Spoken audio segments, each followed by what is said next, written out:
All right, so we are live now. We're just getting it started up. I want to give a shout out to everyone in the chat. Thank you for joining us, and we're here live from Tesla Tech.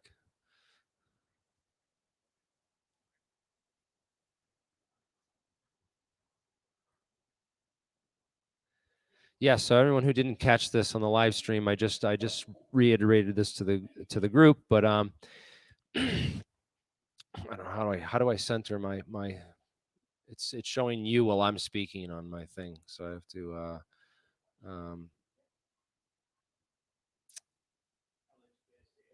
my live stream. So there we go. So there can see me.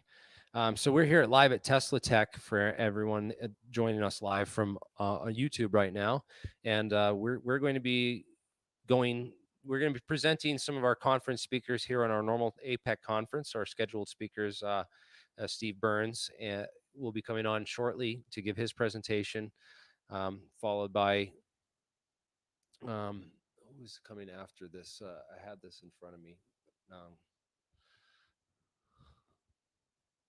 There it is. So Daniel Sheehan and Remi Cornwall. That's right. This is Daniel Sheehan. Is this the Daniel Sheehan from Disclosure Project, or is this a different Daniel Sheehan?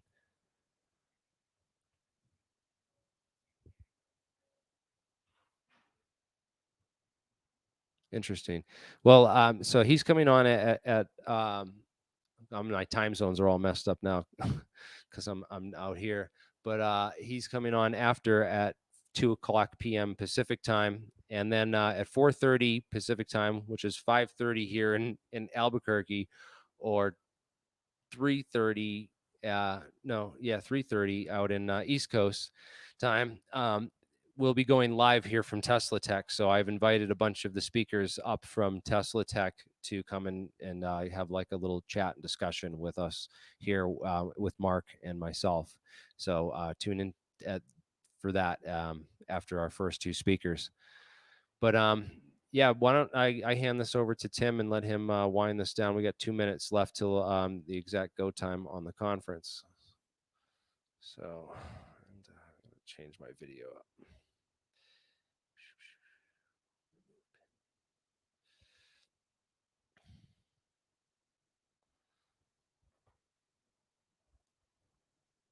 Actually, I'm going to go back so you can see my camera. I don't know. Can you see the camera? I'll show you guys where I'm at. This is my window right now.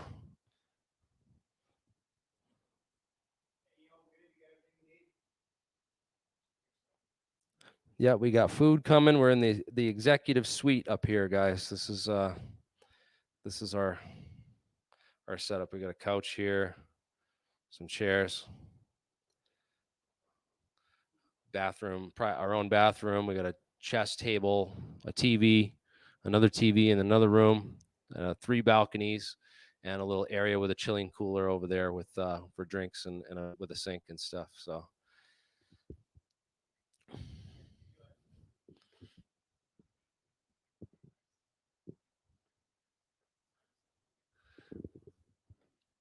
Oh yeah, there's some really cool people here, man.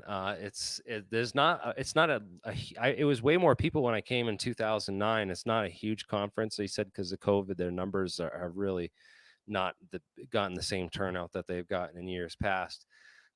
But he said that it's not the quantity of people, it's the quality of the people that are here, because there's some really good ones. So.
to test his equivalence theory. And so systems A through F were basically, we were building a cognitive framework and we discarded them as the learning curve. System G, it was an attempt to use a lower conductivity medium that the antenna element radiated into so you wouldn't basically short it out, and trying to get permeability as high as we could. And then system H is basically pushing the pedal to the metal and conductivity. And because it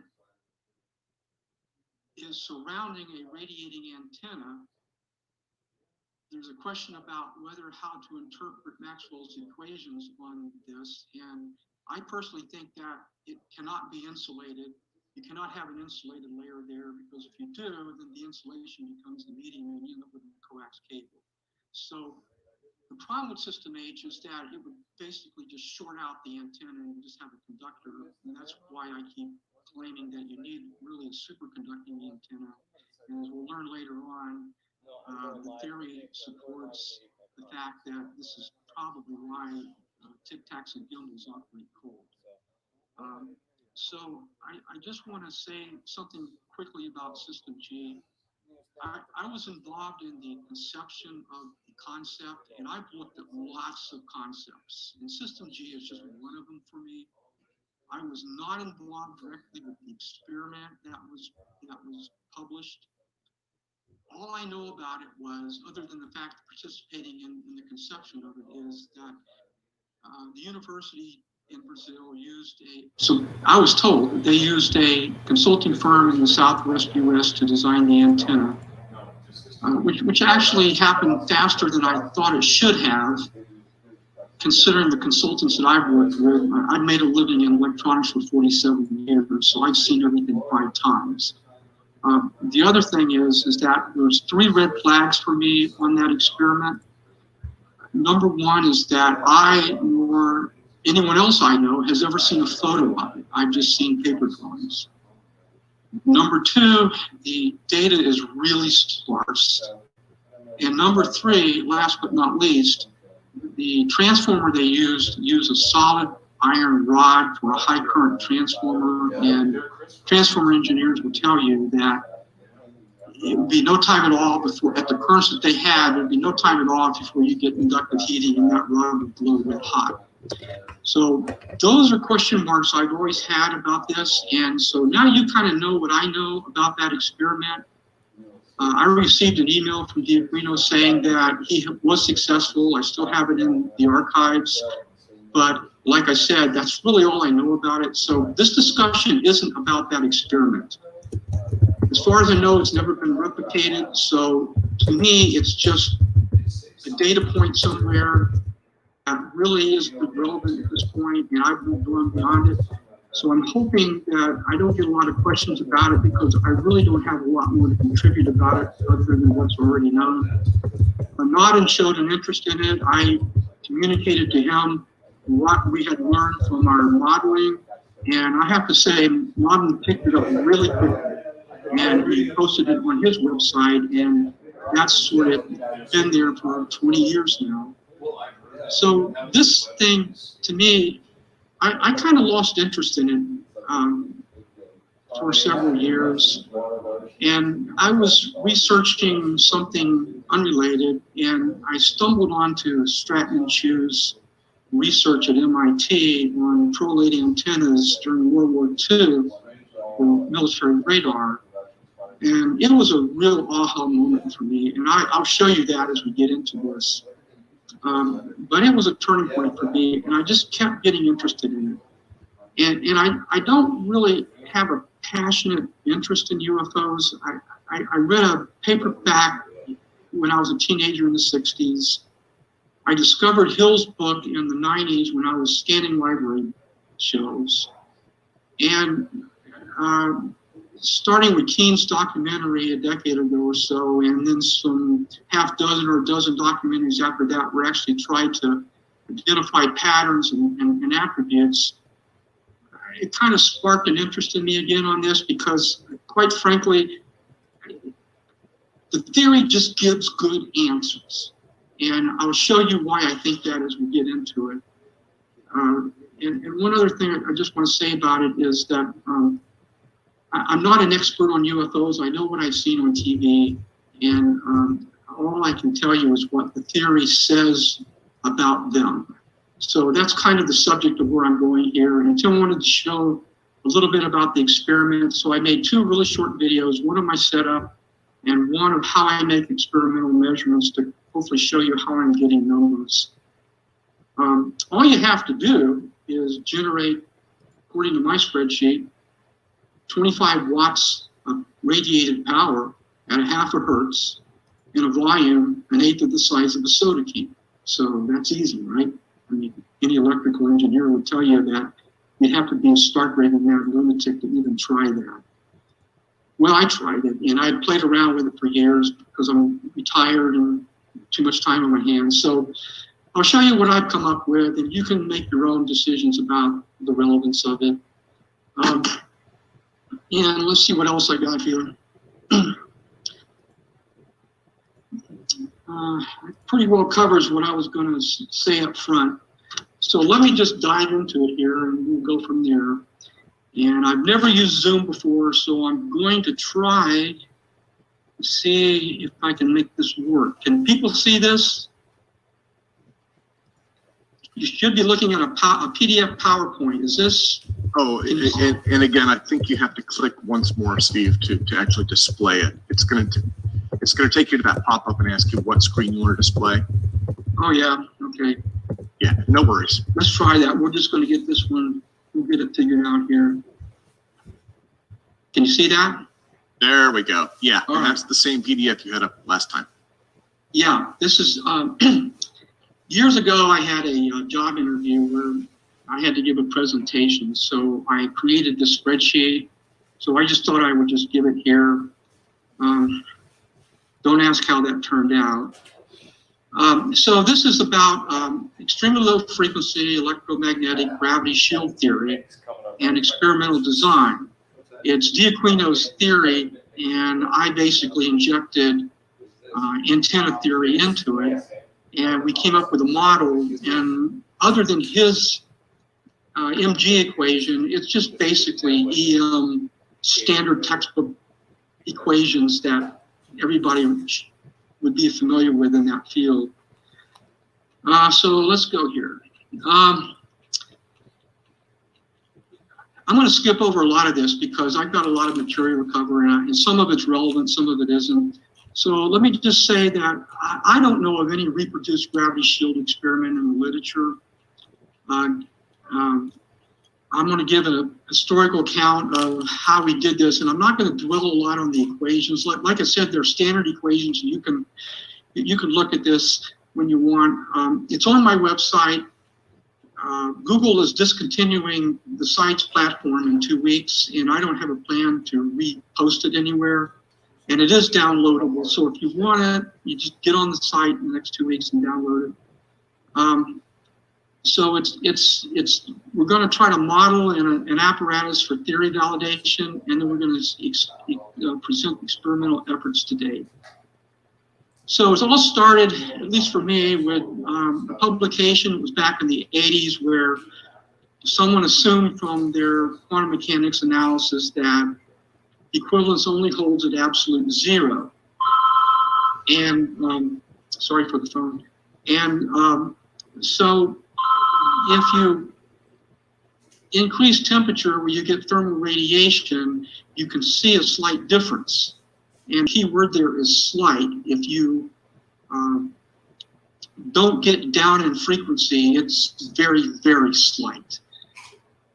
And so Barton was the paper we were discussing at the time in the late 90s, early 2000s about his rebuttal. And you can see here he has a statement that he couldn't find an error in their conclusions. He just came to a different one. And then Aquino published his work, and this is where I got involved in it. And He basically derived a general case, not just for thermal radiation, but for all frequencies of radiation. And you can download the spreadsheet from my website, so I'm not going to go through all of the stuff here, but it basically just says we have this equation, and if you put 0 in for U, it reduces to just mg equals mi, as you would expect it to do. So it does reduce properly. And if you take the derivative of it and solve for 0, you'll get a 0 for U at the square root of 1.25. So it does have a 0. And so this is the equation that basically spawned my effort. And if you look at it, it's just Maxwell's parms, basically, where if you do an analysis of this equation, you will find that permittivity has little to no effect on reducing mass. That the main players are permeability, relative permeability, since you're trying to use material science to design something, and conductivity. So those are the 2 players that I focus on in this talk. And I'll show you later on in another paper where a lot of these parms are just phase velocity.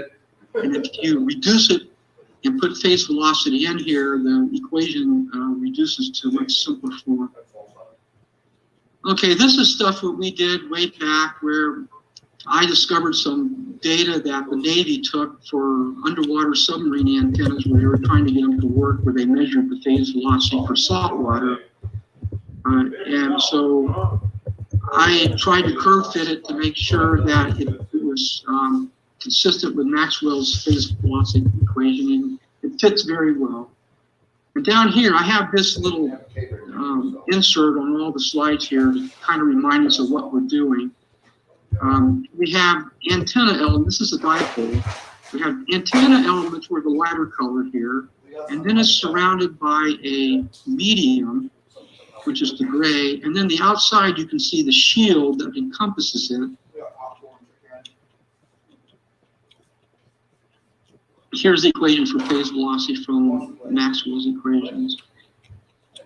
And I'm going to go back up here for a minute. There's something that I missed here, I think, and is very important. Here.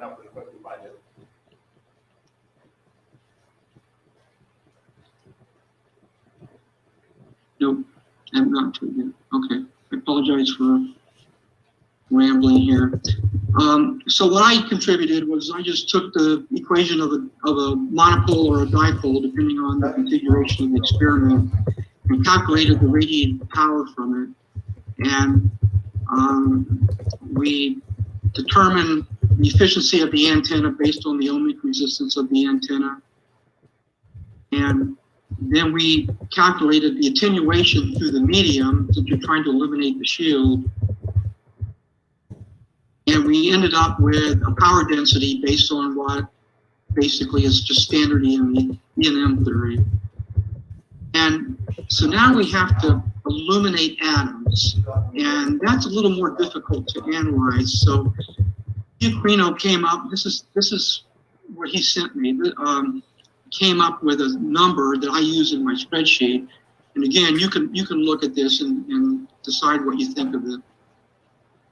And so when you're all done at the end of the day, you end up with a model that can approximate the value of U in his equation, which is this guy. So we did that. And if you do a mathematical analysis on it, you'll find that this is a MATLAB plot that I did years ago. And it has set parameters for some of the parms.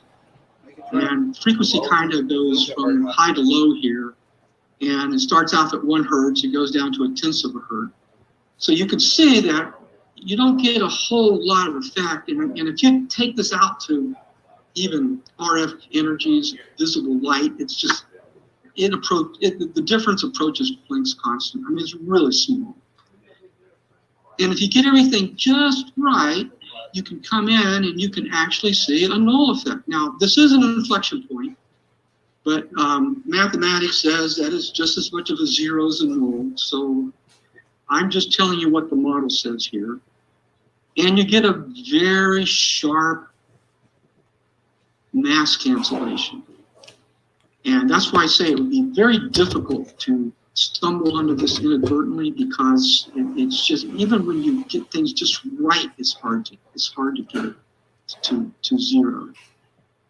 And I didn't see the slide here, but it's very important to understand that the theory basically says that the effect is true for both radiating atoms and atoms being illuminated. So you could have an antenna with a high permeability and conductivity that could actually radiate and have mass reduction. Or you could have an antenna that's radiating and illuminating a surrounding shield that produces mass reduction.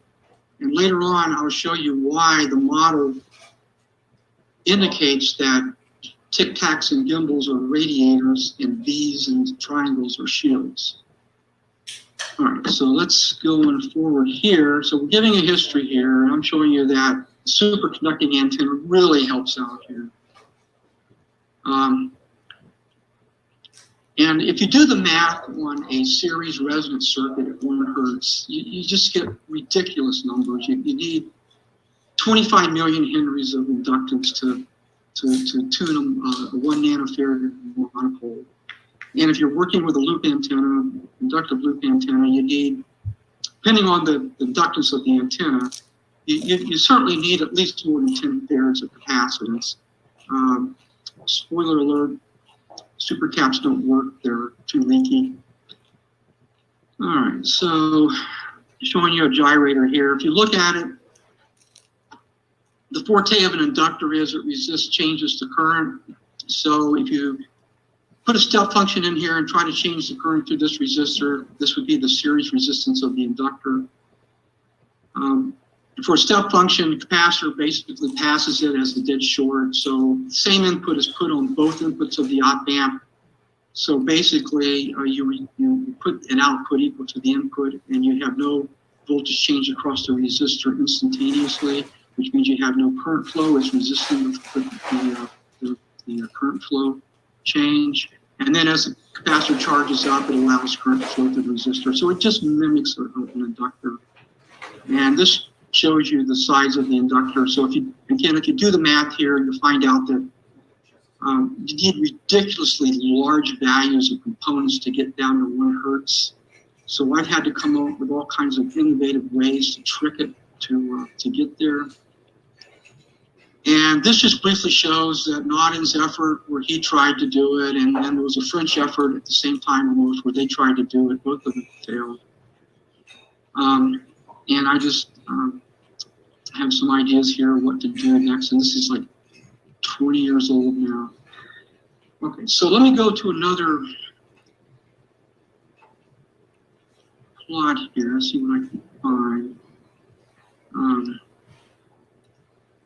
Well, actually, I don't think I need to.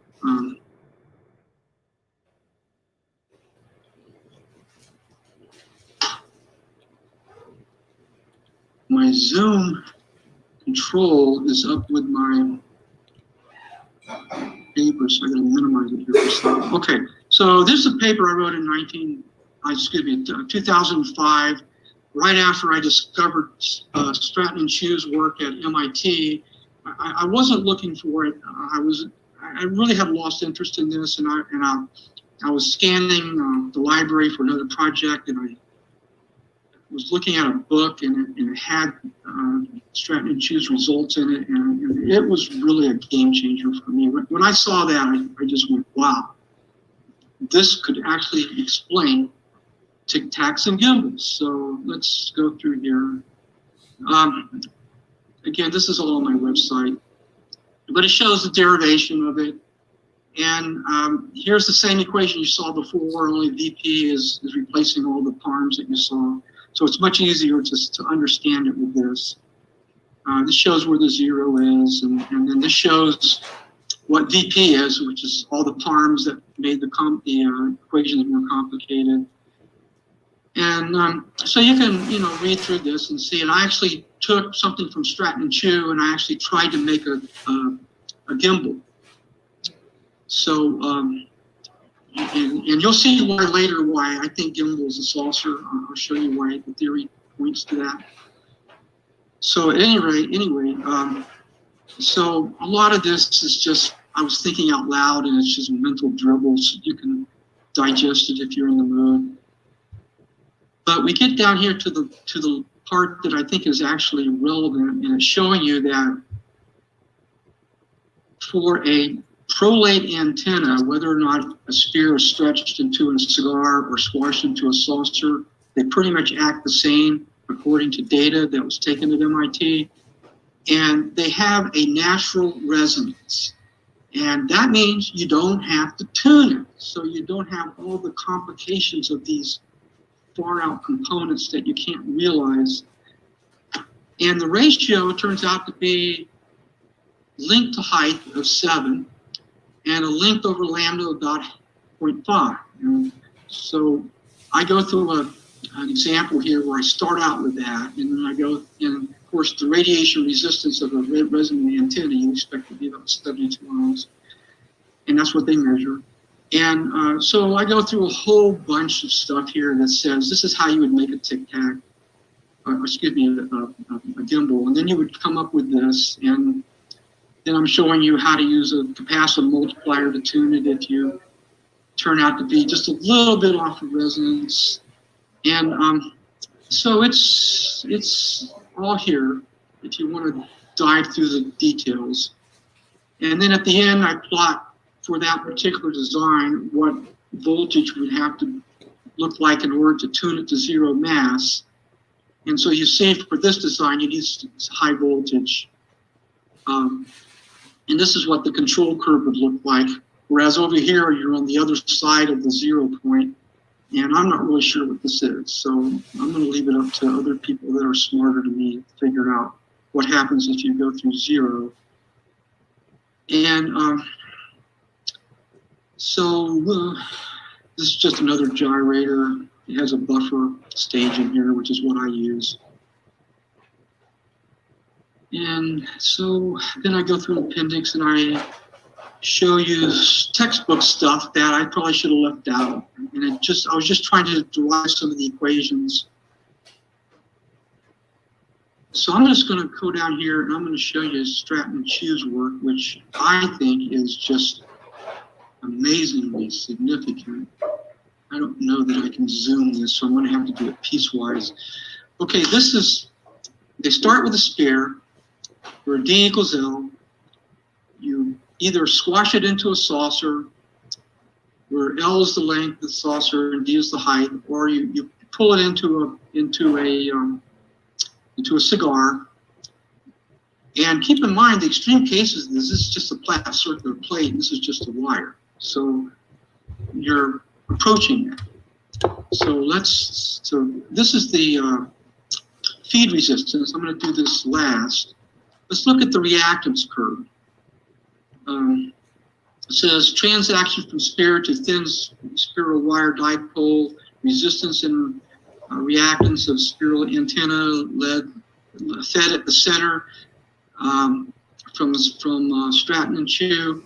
And I apologize for the poor quality of this. I was using someone else's scanner and I didn't really know how to use it. So if you want to see it firsthand, it's reference number 4. I even give you the page number.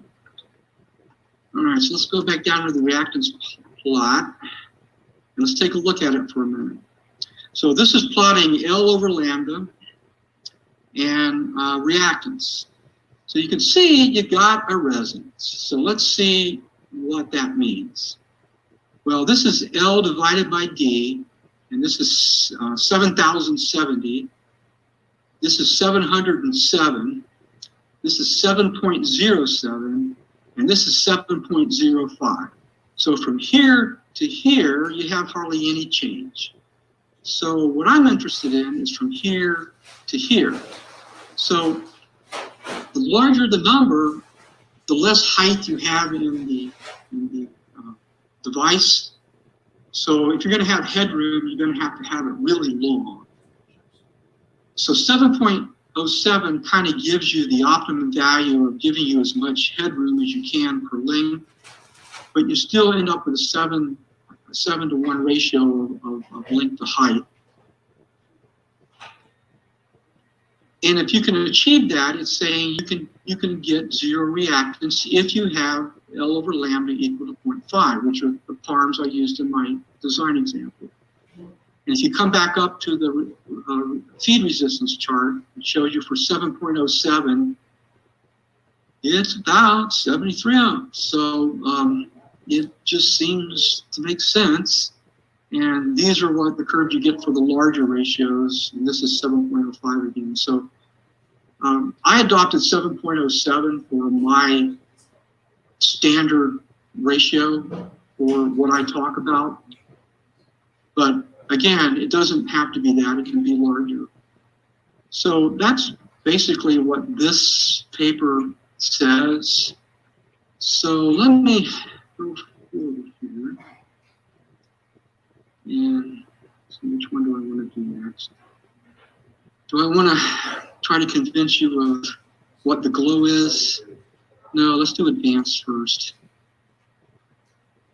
Okay, so I did this in 2011. I had not seen the AP videos when I did this. I didn't know anything about them. So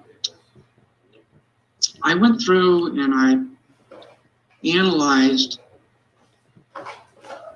what I had seen on television, and again, I really didn't pay much attention to what I call he saw, she saw shows because they're repetitive and you don't get a lot of information from them. I think Keen was the one that started this and that got me interested anyway, where she actually tried to document attributes.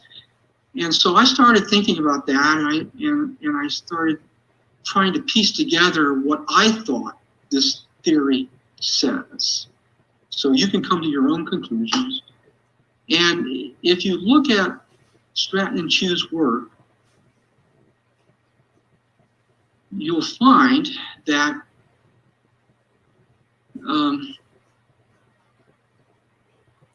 if you can get these things to radiate at an extremely low frequency where you can bring yourself down in mass, that they will basically do specific things. And one of the things that I think is important is if you look at the radiation pattern of a sphere, and I'm not an EM guru. Whenever I do dot and cross products, I get a migraine. So I'm hoping that other people can maybe spend some time with this and polish it off. But at any rate, the radiation pattern for this type of geometry, for a prolate cigar, you tend to have the highest radiation pattern at the tips. And for a saucer, it tends to be in the middle of the circle. So these are the places where gravity is going to be affected first, because you've got enough radiation to bring it to that level that the theory demands. So with that said, I would say that if you're looking at something you can't identify in the sky, that this is what I would expect to see at first. And so I'm just pointing that out. And again, if you study the theory, you'll find that you can reduce mass 8-10 orders of magnitude. So if you believe in conservation of energy, which I do, and you believe that if you do reduce mass and you've got a velocity, initial velocity, that doesn't matter if you use conservation of momentum conservation or kinetic energy. One goes as a direct multiplier, the other's a square root. It's still a very impressive startup velocity, just blows you away. And it can happen very quickly. And of course, you don't have, inertial mass or gravitational mass, so you don't kill everybody inside, theoretically. So I'm just saying that could explain fast acceleration. And I'm also pointing out that this is where it gets, for me at least, it gets a little more, you got to have faith in the theory, and that is, people smarter than me could figure this out in detail, but the way I look at it as an engineer is we basically live in an analog universe that the sun doesn't pulse on and off. And analog implies curvature, and curvature implies distance. So it's not, at least for me, unreasonable to believe that you could have a mass reduction extension beyond the outside surface of the craft. As a matter of fact, it would surprise me more if it didn't do that. So with that said, if you're reducing mass and you're speeding up things to conserve conservation of energy, then the atoms and molecules in the atmosphere won't be any different. And I have another paper where I try to use Moore's equation for accelerating charged particles to show you that you could possibly explain the glow with that phenomenon. So I'll wait and get to that later. Just have faith right now that it might be explainable. So let's see what we got here. Fast acceleration. I show the same plot here that I showed in the other paper. So where are we with architectures? Well,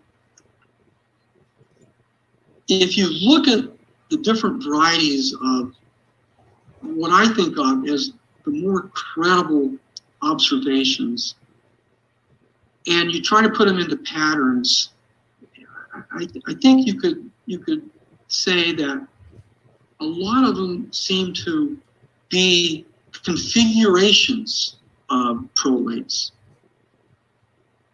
So here I have a outer shield, which would be the black, and I have saucers inside that are radiating into the shield, so that the shield reduces mass and simply becomes a carrier for the saucers. So you basically have a vessel that can transport other vessels. And if you keep going with this, here I'm showing, I'll show this later, but I'm showing what I think the theory says a prolate cigar would look like,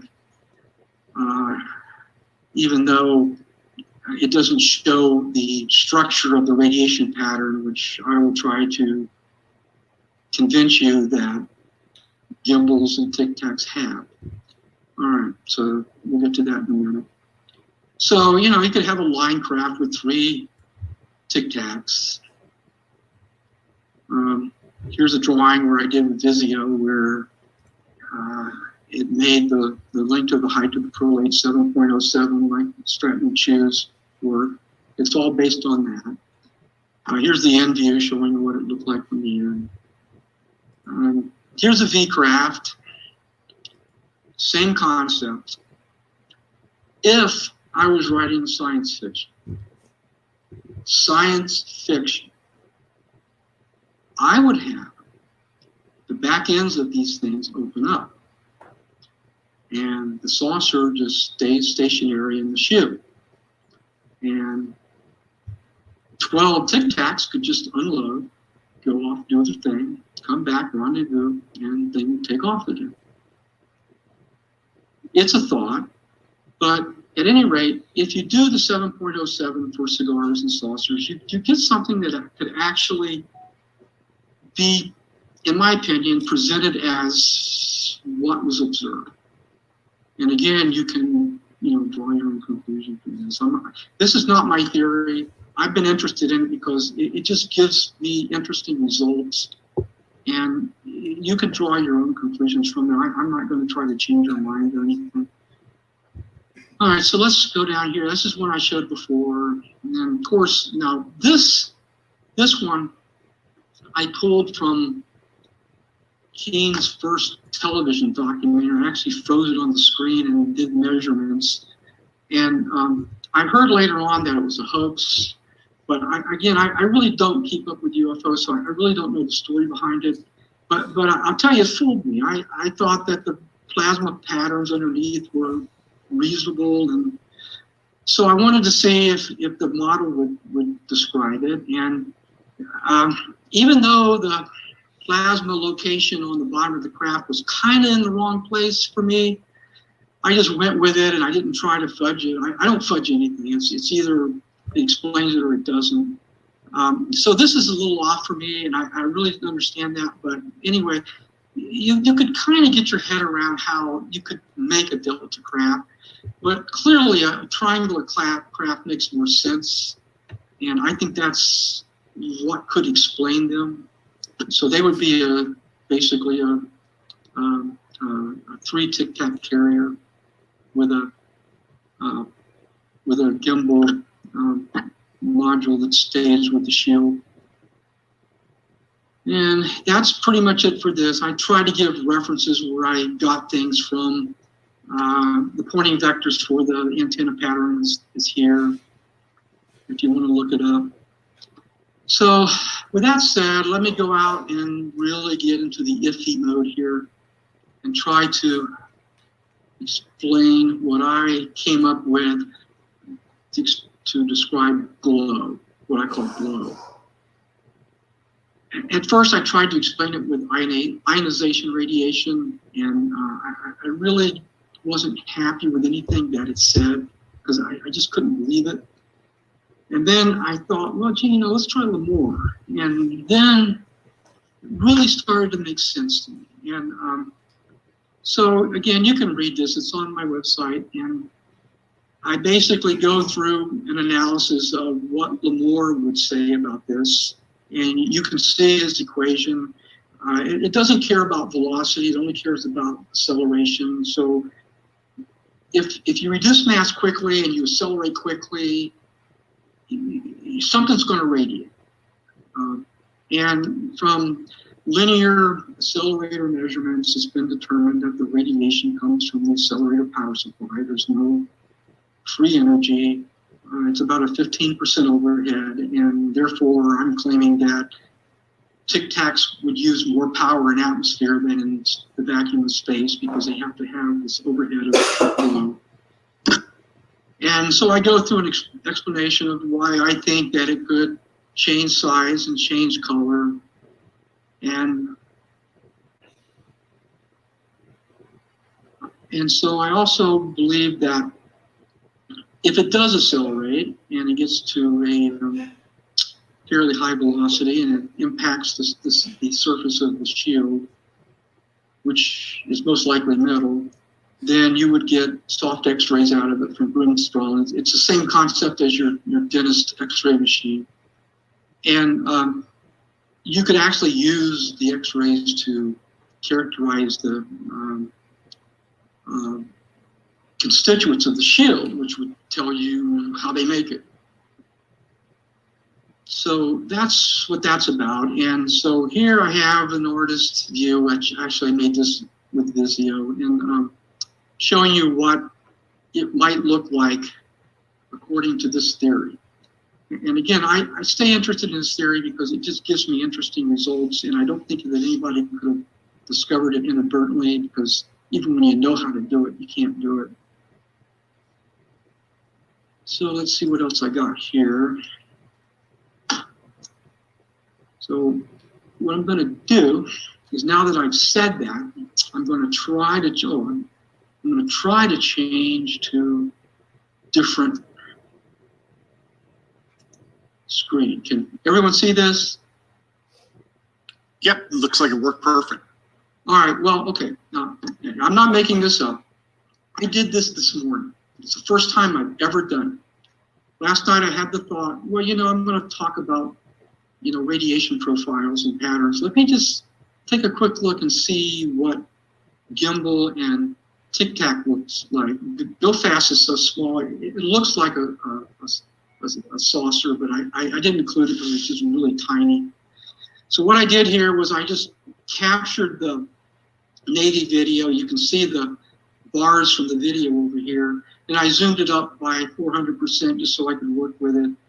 And then over here I did a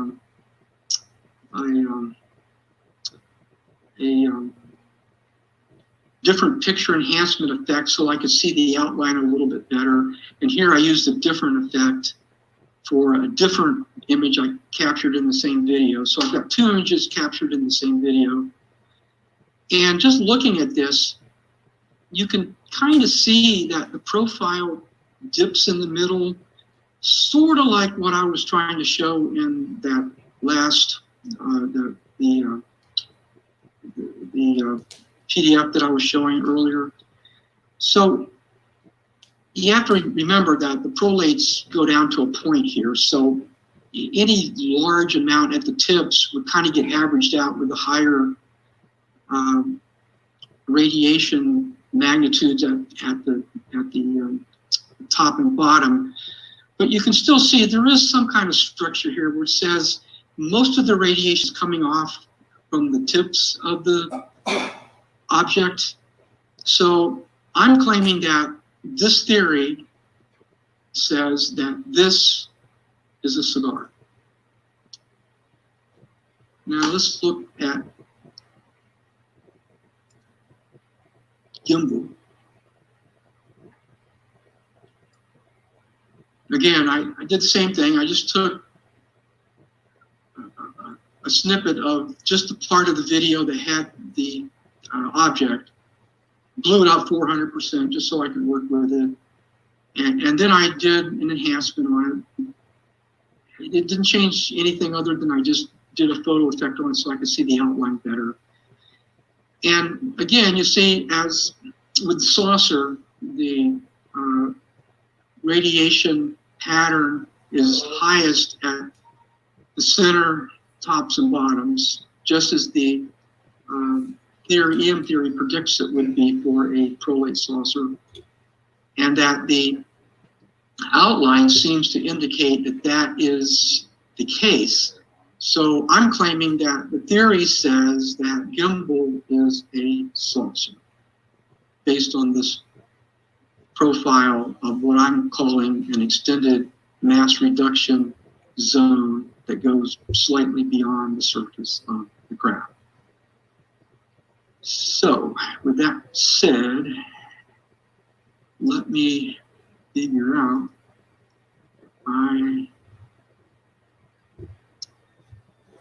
Now I got two short videos here. One is of my setup, and it's just a corner of my man cave, and you're going to find that I don't have a lot of high-tech equipment because see, everybody's falling asleep here, which is typical for me.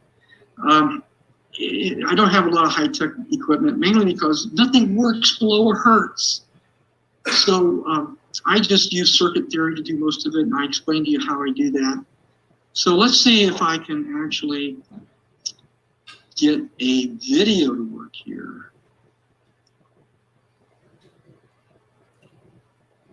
I don't know that I can. Can you see this?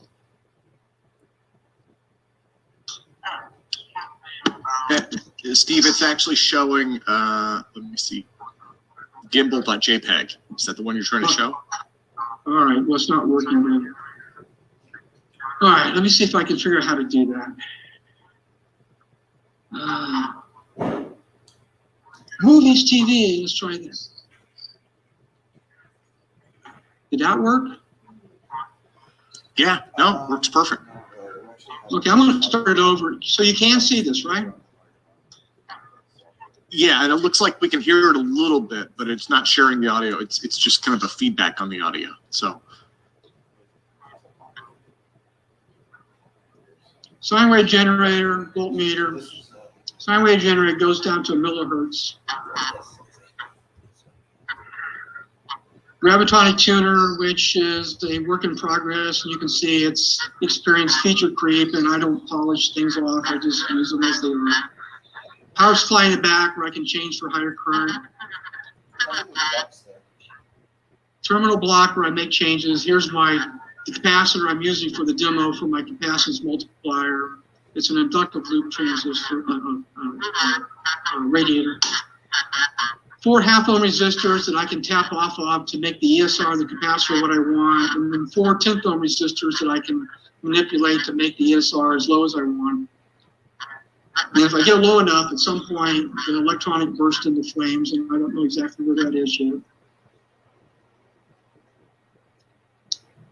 And then the back side over here, it shows the radiator, and I use a little clip that got put right on the wire of the device under test, and it goes into a follower which goes into resistance, so I don't load down the measurement. And that's basically what I got.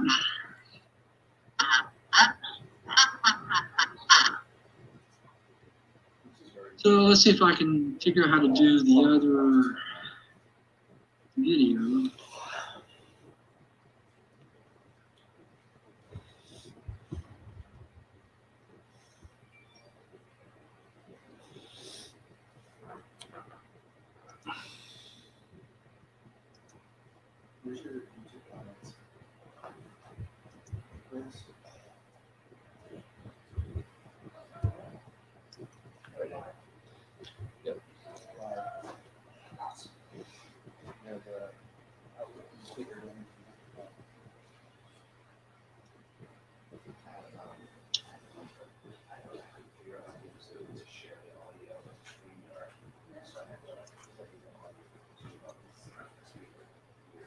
Give me a few minutes. I apologize. I've never used Zoom before, so I don't quite know how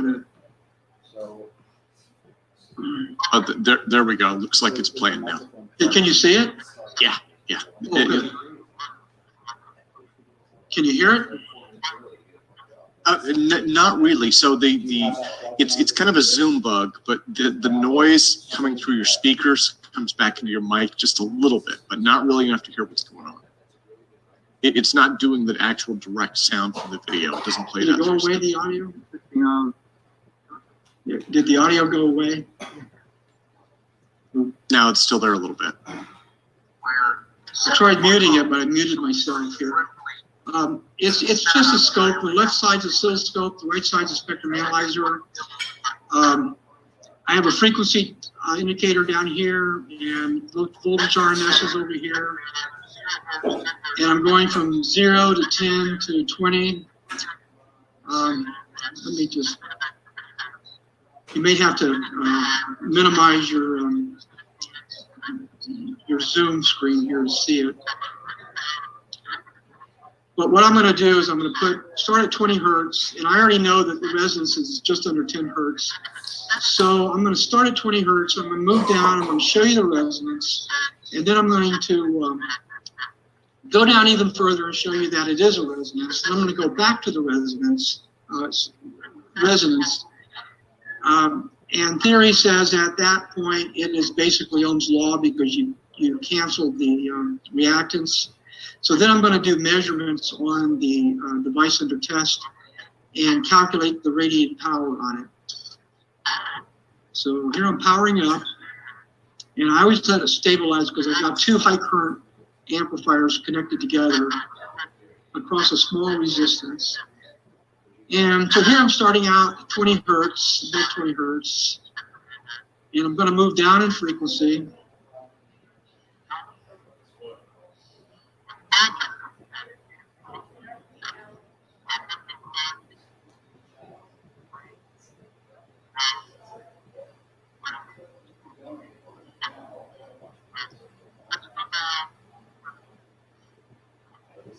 So I'm moving down in frequency, and you can see it gets lower, not by much, but somewhat.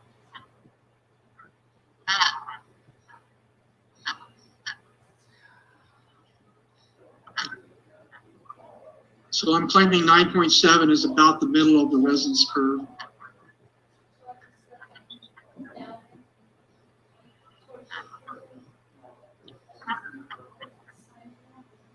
224 millivolts is the magnitude peak of the spectral energy.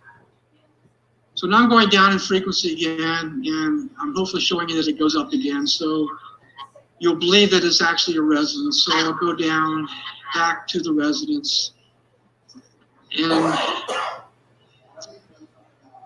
hang there for a minute.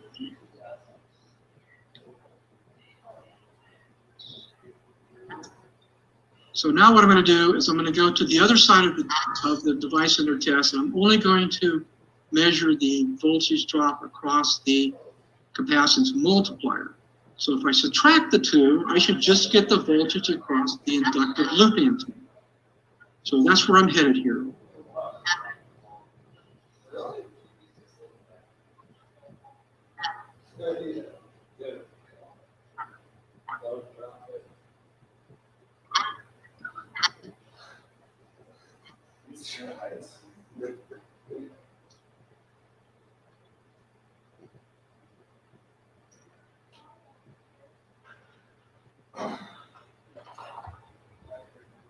It's a little bit lower than the peak, so I'm going to now measure the lower peak. So if you subtract the two, you get about 30 millivolts across the inductive radiator.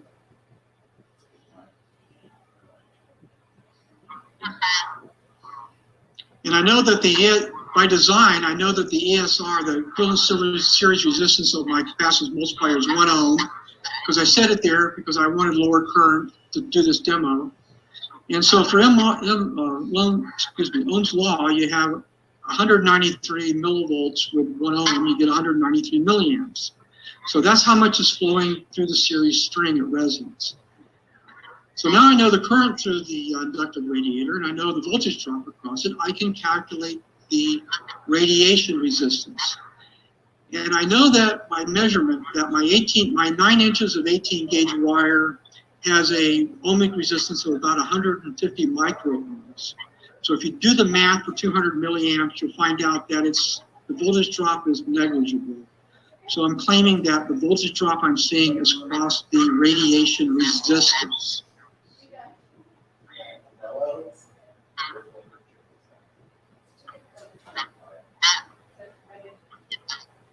And if you do the calculation, you get, 5 milliwatts or so, a little higher maybe. But remember that this is Ohm's law, and power goes up by the square of the current. So if I go from 200 milliamps to 2 amperes, and the tuner's good for 4 amperes RMS, you'll be close to a watt. So here I am at watt at 10 hertz, and I really haven't even gotten started with it. So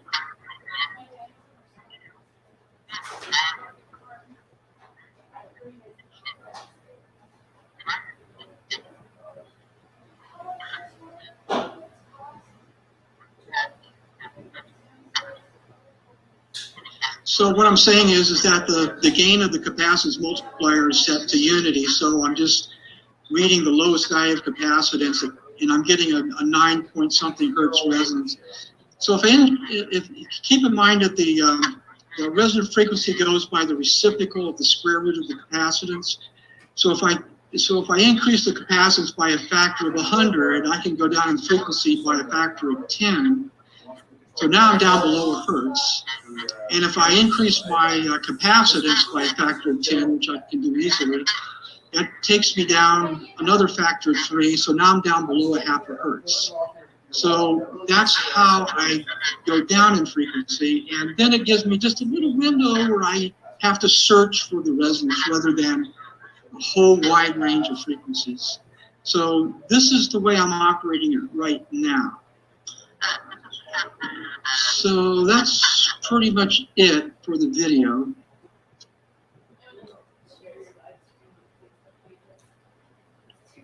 So that's pretty much all I have. I was just showing you basically why I'm interested in this theory and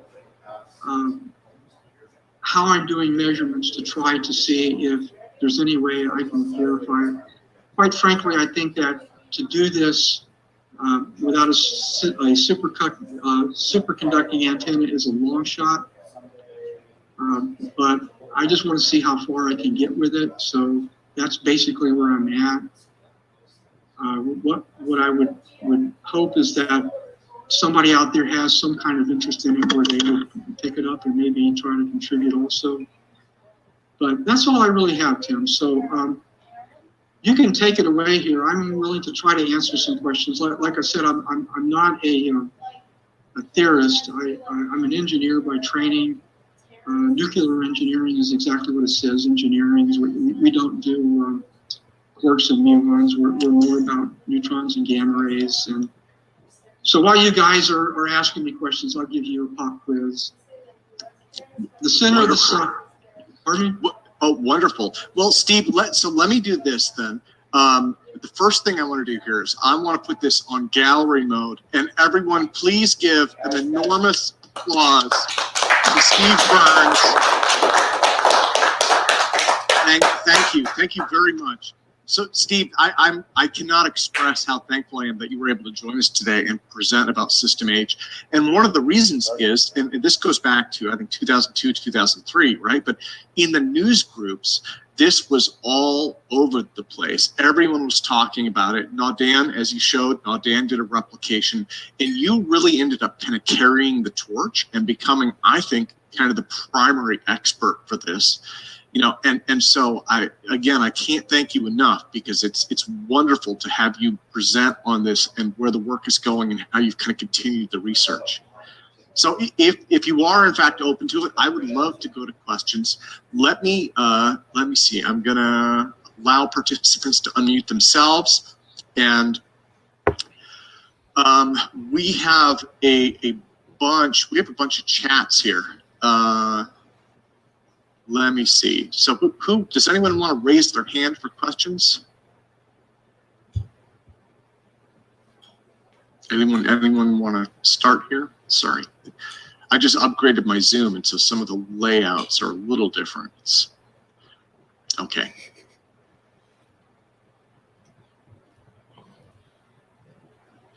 Okay. I have a hand up there. Harold Apparatus. Harold, go for it, sir.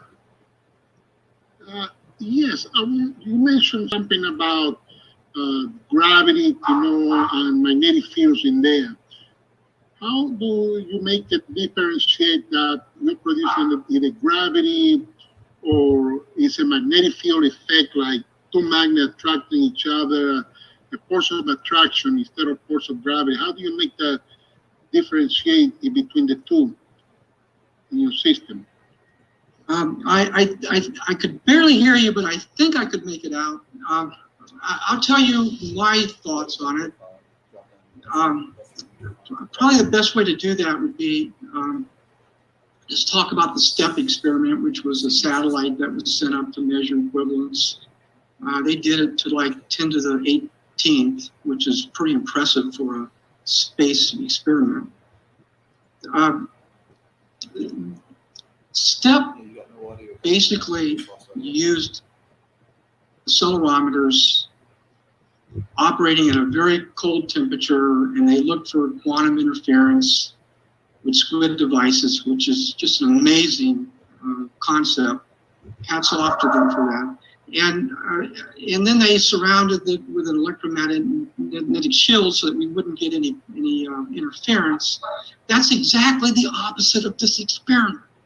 This experiment says, if you go to absolute zero, you get no difference. And you actually have to have radiation, electromagnetic radiation, to see a change. And it has to be really low frequency if you don't want to go to an extremely high power density.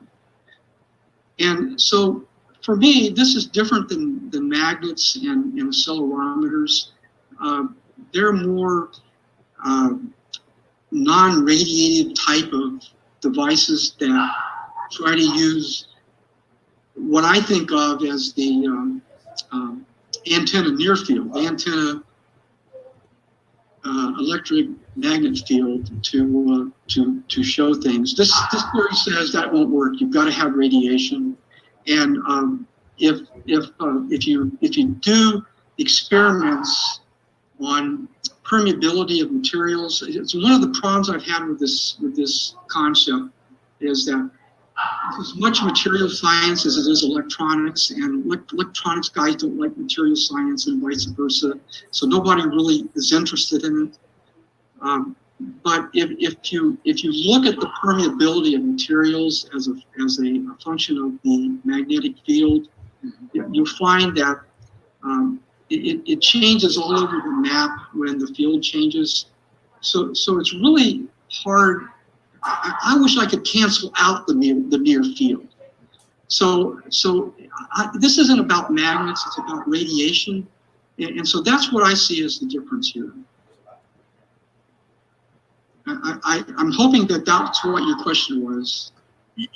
I think, and actually, it looks like, I'm just reading through the questions here. Mark Fiorentino had asked about that as well. He'd asked about what was being radiated. Is it radio waves, photons, or is it a pure magnetic ELF field? It sounds like you just answered his question as well. Yeah, it's pure magnetic energy. That's why it's so hard to do.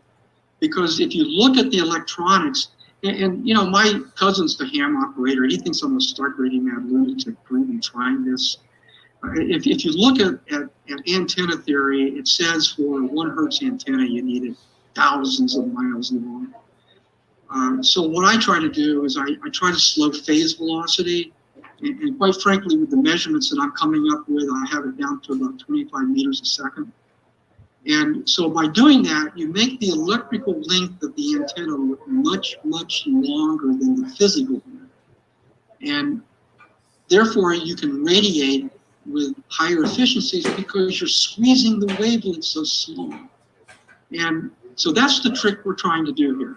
And so the answer is yes, it's got to be radiation. And again, that's why I don't think this has ever been discovered inadvertently. Well, no, Steve, if I could, and I'm trying to rack my brain to see what I remember from way back when. If I remember right, when this was tested, there's also a time for this effect to take hold, right? And that's because of the low cycle speed. It doesn't take something like several minutes to close to an hour for the, didn't Aquino say something about that?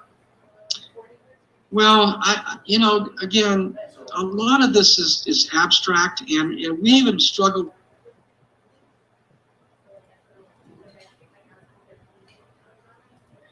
So it's really difficult to be exact when you're trying to come up with the concepts. But let me just say this about it. If you do the math for a series resonance circuit at 1 hertz for a 1 nanofarad monopole radiating antenna, you need, 25 million henries to tune it. And if you did tune it, and you made measurements between the two reactive components, resonance wants to build there over 1 million volts. And that's measurable voltage.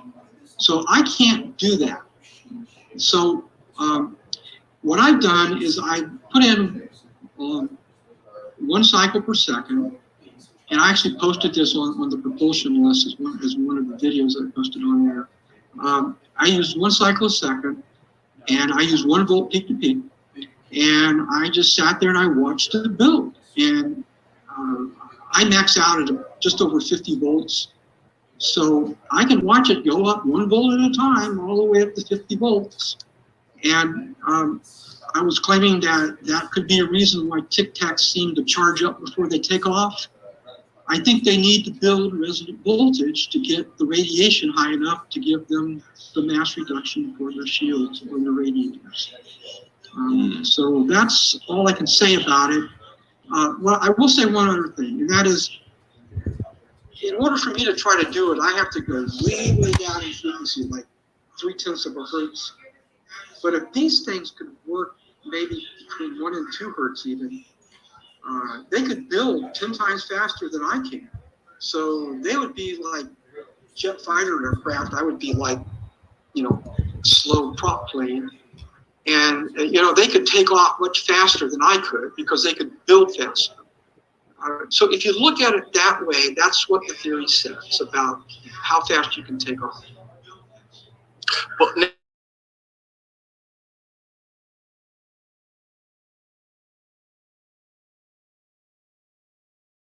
Well, great. So, Jeremiah, can I pop you in here to? Yeah, I'll jump on the mic for a second. My camera's out, and I'm not even wearing a shirt right now, just to be honest with you. So Okay. I just do want to get on though and mention, I looked at your work, the replications or the attempts of this related work with Naudin and his attempts at System G. I had several problems with the explanation of a system and the way he approached the theory. I don't think that the understanding of the necessity to radiate pressure and the direction of the vectors was really accounted for in that replication. And I think a lot of times it's not really even understood what's happening here, because we're talking space-time metrics, right? We're modifying the refractive index of space in a manner of speaking, I guess you could say. What I'm really wondering, though, Steve, is, in your opinion, where is this energy being stored? You say it takes a while to build up, and this is one thing that I've been bringing up again and again. We've been hearing this more often over the last 12 months than we've ever heard over the last 20 years. This idea that energy can be built up, it takes a little while, and that you just keep on building it in resonance, meaning that it's not a it's not a DC potential, like you're just storing up, charging a capacitor, or charging up a battery. But this is an alternating field that somehow modifies some variable, which gives you an effect that's very unusual. So could you talk a little bit more about System G and how that's supposed to work, or how these fields build up, or why they build up at all? I'll start off by saying that Naudin did not have a tuned antenna, so he had no chance of making it work, in my opinion. It wasn't because of him; it was because of System G was supposedly had a tuned antenna, and he couldn't replicate that exactly. So I'm not sure that what was done with that effort was something that would be something that you could just make a change to and have it successful. So for me, this radiation just goes out into space. I mean, it's an antenna; it's radiating. Now, if you have a radiator that radiates into a surrounding shield, and you try to use that geometry to affect mass, then the shield could absorb the radiation. You wouldn't want it to absorb all of it, because you're trying to reduce the mass of the shield. You want all the mass to be reduced. The Aquino thinks that you only need one layer of atoms. I'm not convinced of that. But at any rate, so the way I see it is, resonance build, you just gradually increase the power of your radiation, trying to get to the point where zero mass happens. If you go back to that curve I showed you that was really steep, you see that you have to get really high up in order to get any reduction at all. And oh, by the way, I have a spreadsheet on my site, and these are all downloadable, or at least they used to be. And that site goes away in 2 weeks, so anybody that wants to download the stuff, you need to do it. So my answer to your question is, it just radiates into space at a higher and higher power density until you get to the point where you reduce the mass enough to where the craft goes where you want. And it has to have, in my opinion, it has to have initial motion, and all you're doing is using that initial motion as you reduce mass to increase the velocity to conserve conservation of energy. And so as you're building the shield reduced mass with resonance buildup, the outer areas around the craft seem to respond more and more as that happens. And that's why you're seeing the sort of fluctuations of it for a moment, and then it just disappears. So again, I'm not a theorist, so I'm not going to be able to connect all the dots on this. I'm just generally telling you what it seems to me that it would be according to this theory. Sorry. Sorry about that. It sounds like I'm echoing on. Yeah. I apologize if it's my end. The clarification I'm wondering is, now this is a field that's built up around the antenna structure itself, meaning that the antenna residing in the field and surrounded by the field itself does not have to have any kind of atomic change or anything happening on the subatomic level. It's just the fact that the energy level outside of it and the energy level around it are different, right? So you end up with this sort of frame breaking difference where the antenna doesn't need to have material properties that are special. It just needs to have a radiation pattern that is engineered. Is that correct? Yes, that's yes. Again, that seems correct to me. It's just a matter of you're radiating energy and you're illuminating atoms, or you're radiating from atoms, depending on whether or not you're using the radiator as the mass reduction device, or you're radiating into a shield that becomes a mass radiation device. So if you reduce the mass and you reduce gravity, you can't just start and stop gravity again. It's got to, be what it is when it's reduced, and so you would get a differential of radiation energies between the antenna and the shield if you use that geometry. And again, this is the kind of thing where so much can be contributed to this. And I'm not stating that I know answers to this. I'm just stating that from what we've learned so far, this is what we think we have. And if you want to get into the physics of space-time, I'm still trying to struggle with the fact that space came out of the Big Bang, and I don't know where it came from, and I don't know what it's expanding into. And quite frankly, I think it's more interesting than stuff in space. So, it's beyond my ability to explain that level of detail here. Oh, absolutely, and I think it's beyond all of our abilities. Hence, why we have the conference, and we ask these really difficult and controversial questions that half the people here probably don't recognize any modifiability of space-time whatsoever, or those metrics, because the basic equations tell us that the amount of energy needed to do that would be impossibly, unachievably high, and then we have experiments that tell us an entirely different story. And based on our observations and some of the experiments that we've done, we've noticed a build-up delay and a decay delay, which I would say the decay delay of the effect is the most fascinating part. We've seen that some of the effects don't stop when you shut the power off. They persist almost as if they're stored in space.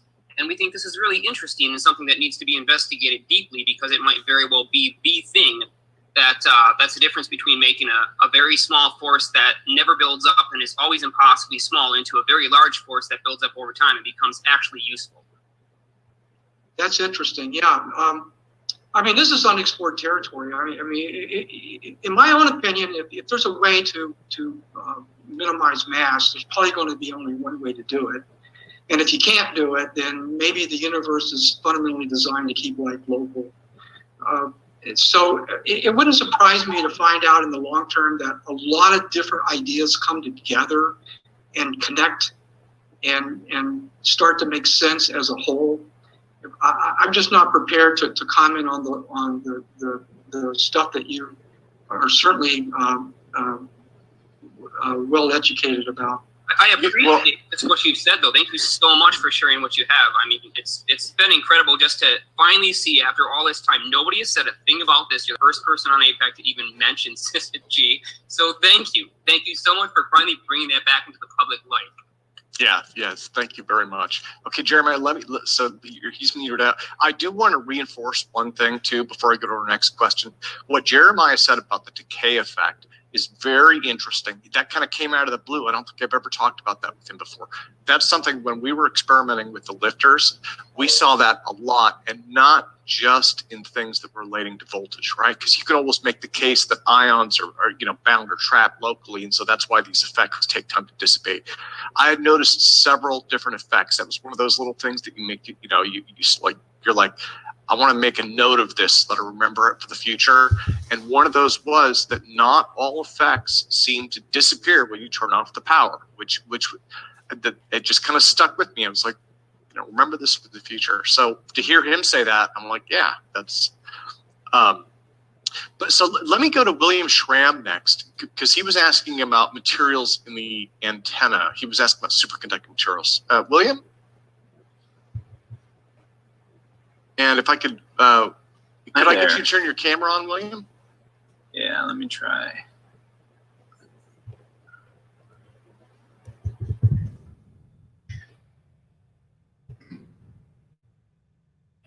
Oh, wonderful. Perfect. Thank you, sir. Terrible lighting, but let's give it a shot. So it seems, Steve, that your next suggestion to us is to investigate superconducting antennas. So my question is, from zero knowledge about superconducting antennas, where should we be looking? Monopole, dipole antennas? Is the antenna on the surface of the craft?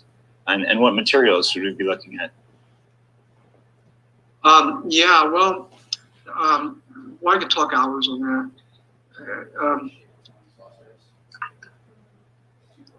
The experiment I'm trying to do uses basically an inductive loop antenna, and the reason for that is if you build a 25 million Henry inductive simulator and you connect it to a 1 nanofarad monopole, you'll find that you really can't radiate until the nets build to super high voltage. So to me, that would be the difficult path to try to make it work. But I don't want to, say negative things about anything because it really is unexplored. So that would not be my first choice. To me, it would be more logical to try to use an inductive loop antenna. Unfortunately, they have very low radiation resistances in general. So you've got to figure out a way to raise that. If you've got 150 microohms of wire ohmage and you have 10 microohms of radiation resistance, well, everything that goes through there is going to be dissipated as ohmic heat. So it's really a struggle to try to find an antenna that can actually work with this. Now, Stratton and Chu's work, they actually used the Prolate shells as the antenna. And the plot I showed shows that you can have the 7-to-1 ratios or more that actually give you a natural resonance. Other antennas that you try to use, you're probably going to have to tune them.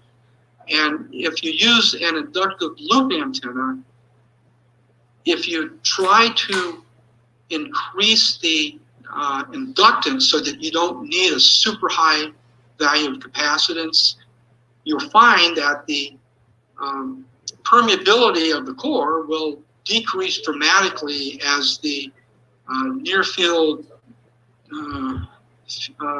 increases from the power through the antenna, and that drops the permeability, the relative permeability, which drops the radiation resistance, which drops the radiated power. And so if you saturate the core, you're going to have a huge capacitor to tune it. That's why I don't think Tic Tacs would work with System G, because you'd be trying to control the mass of the shield and the permeability change at the same time, which would be all over the map. It makes more sense to me that it would be a System H type of configuration, where now you minimize permeability as a minor parm. But my antenna, I use a super malloy core that I got out of a utility meter, and it has a published permeability of 90,000. And when I measure it with my current of several amperes, it's down to 10,000. So it drops significantly. The other thing about super malloy is it tends to be a ceramic metal. And even though I've seen published conductivities on it of 10 to the 6th, my measurement on mine is only 10 to the 3, which is half of iron. So whatever you gain in permeability, you lose in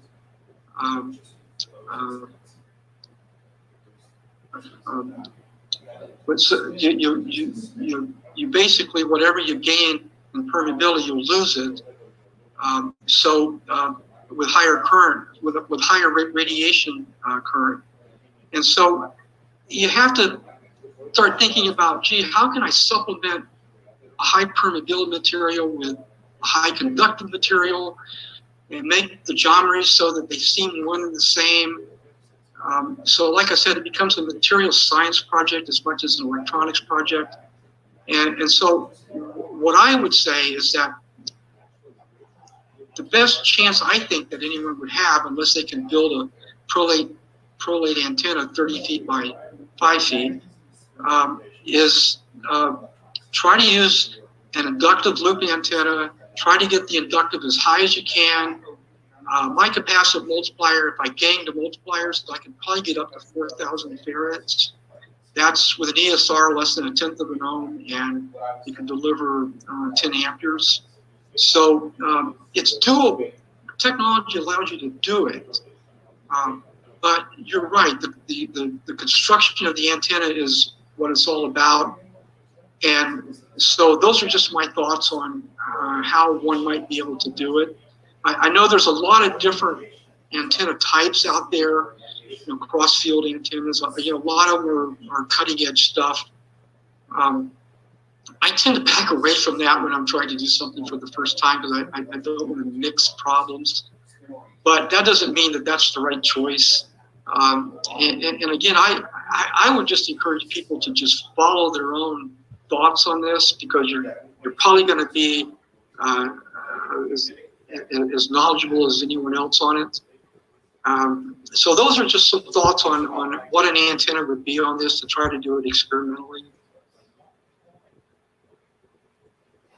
Awesome. Just one follow-up thought was, go for it. It seems like there were some antennas or feet on the Tic Tac, something extending from it. Steve, did you think that those might be the antennas as opposed to landing gear or some kind of just extensions of the craft? Yeah, I've seen. I know what you're saying. I've seen those on several proposals. I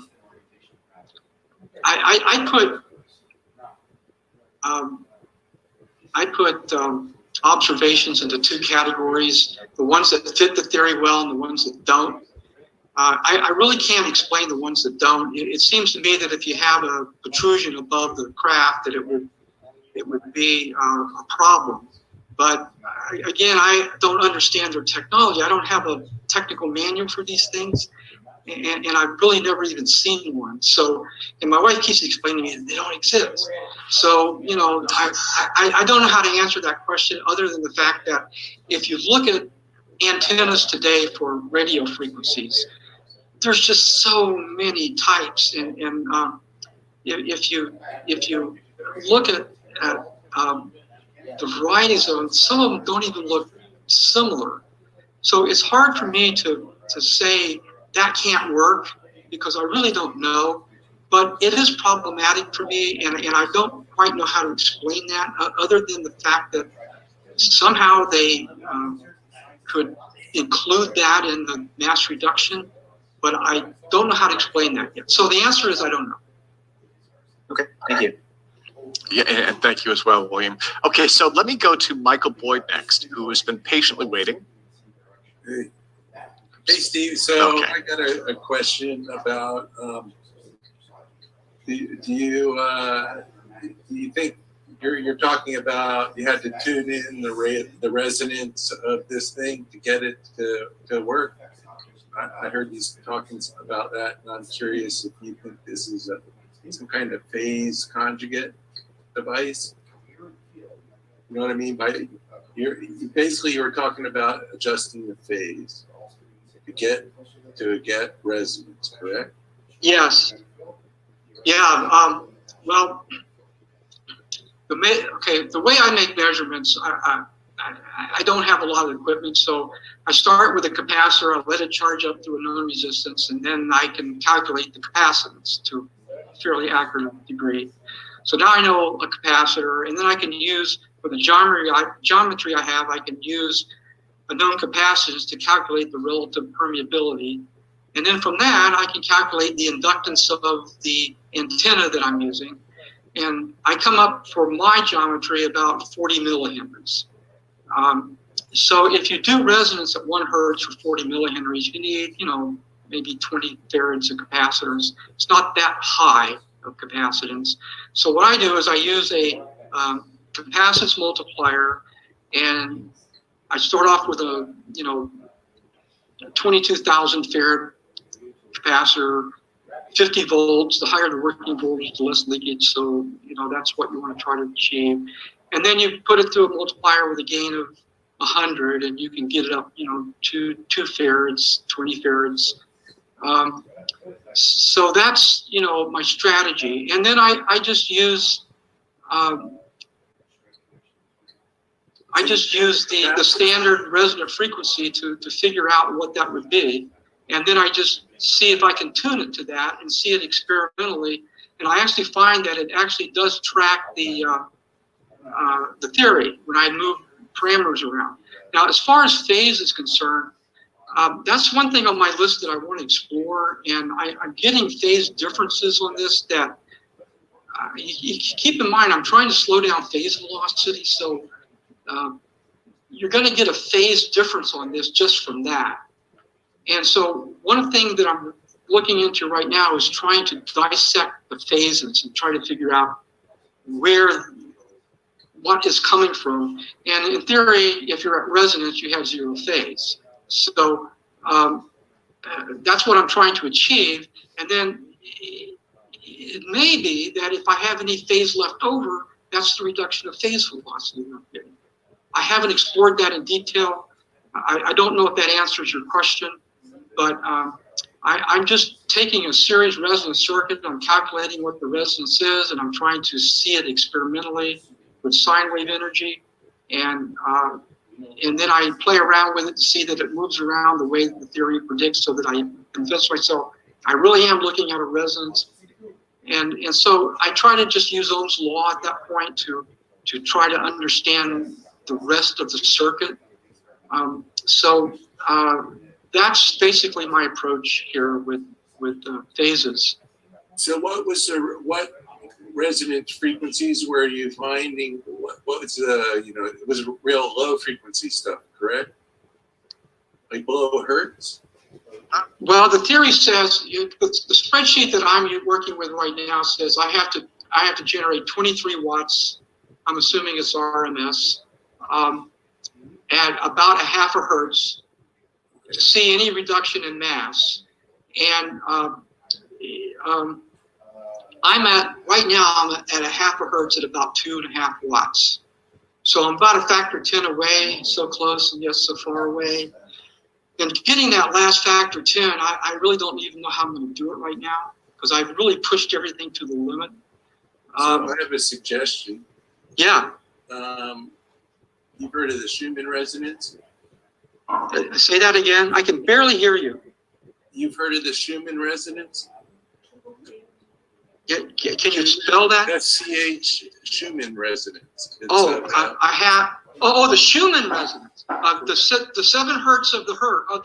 0.783 or something. I can't remember the exact. It's about 7 hertz. Yeah, the Earth itself forms a microwave cavity, and it has a natural resonance about 7 hertz.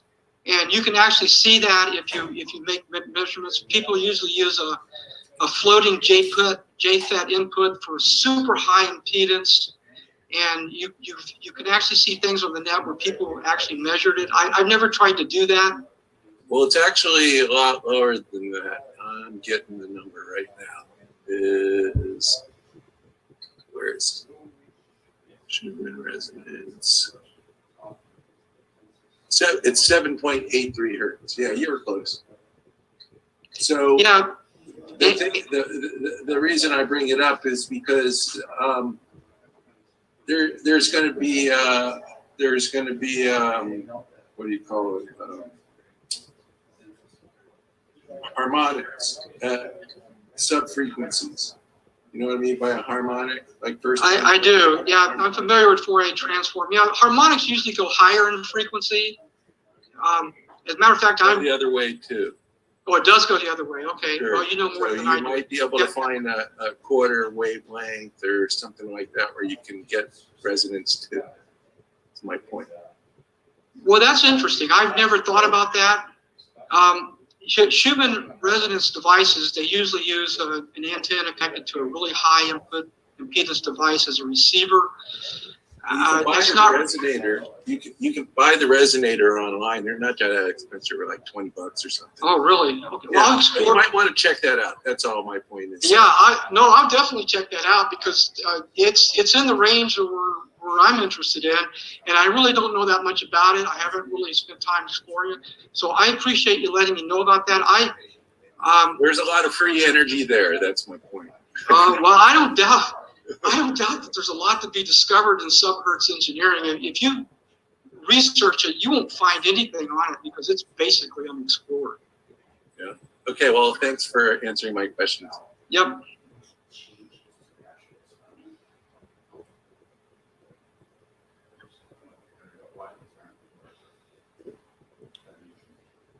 Tim, you're muted.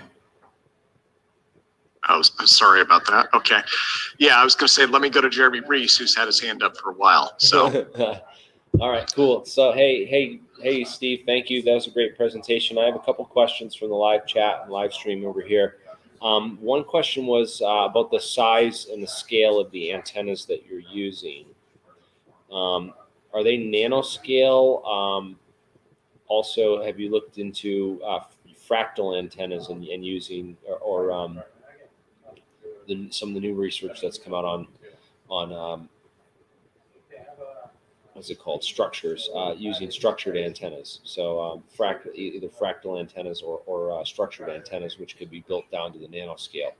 And if that might, have you ever heard of that? Yeah, I have heard of fractal antennas. I have never experimented with them. And I'll say it again, subhertz engineering is virtually unexplored.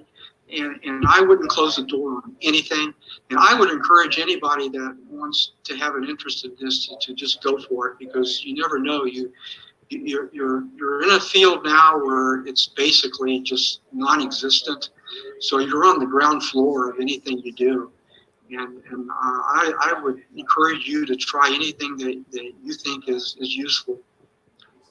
How about what would you say to people that are just joining the field and are new to the field and new to the subject matter, and how do you see this field in the next 5 years, and where do you see it going in the next 5-10 years, and what will be your best advice to people who are just getting into it? Well, first thing is you got to prove the theory. It hasn't been proven yet. And it's difficult to do, so that would be the first step. But let's say it did work.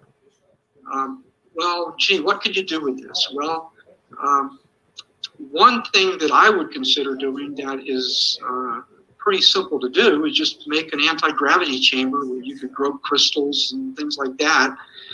Would be very easy to do. Another thing you could do is if you think of a water mill, from a water wheel from a mill somewhere. Let's say you just fill all the buckets up. Let's say you replace the buckets with lead weights and you put a gravity shield under half of it.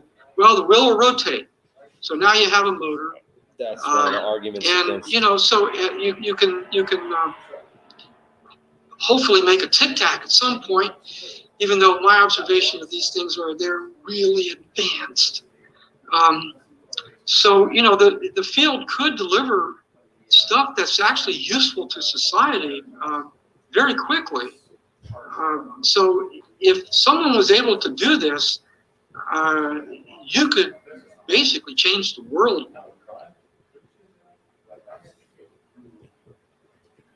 Thank you. And thank you as well, Jeremy. And I will remember to unmute myself now. Okay, so let me see. Who wants to go next? And then I think Mark was with you when he was asking questions to Jeremiah. Mark, do you have any questions? Jeremiah, you'd mentioned Richard Van Durek's work, I'm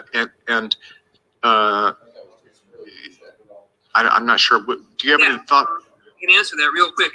So we're getting into some of the asymmetries and where these vectors and these forces are pointing. So if you have a bunch of vectors all pointing towards each other, they're sort of canceling out. They have energy. They can't just be, unaccounted for because the vector potential is zero. The energy doesn't go away because they're crossing each other in space or because they're crossing each other through a material, say with a variable refractive index like a dielectric, for example, or say a metamaterial that has specific properties where it has high amounts of charge, for example. Well, what Van Durek does is he effectively talks about and shows ways to use a scalar type of system where you're modeling what would happen in an ELF radiative situation, but you're not considering the frequency because it's a continuous DC sort of effect. But it proposes the same types of phenomenon. So if you wanted to take it past, well, instead of going from 10 hertz to 1 hertz or 1 hertz to 0.1 hertz, why don't we just say, what happens with the standing wave condition? What is the actual condition that's required that we seem to only be able to achieve through resonance?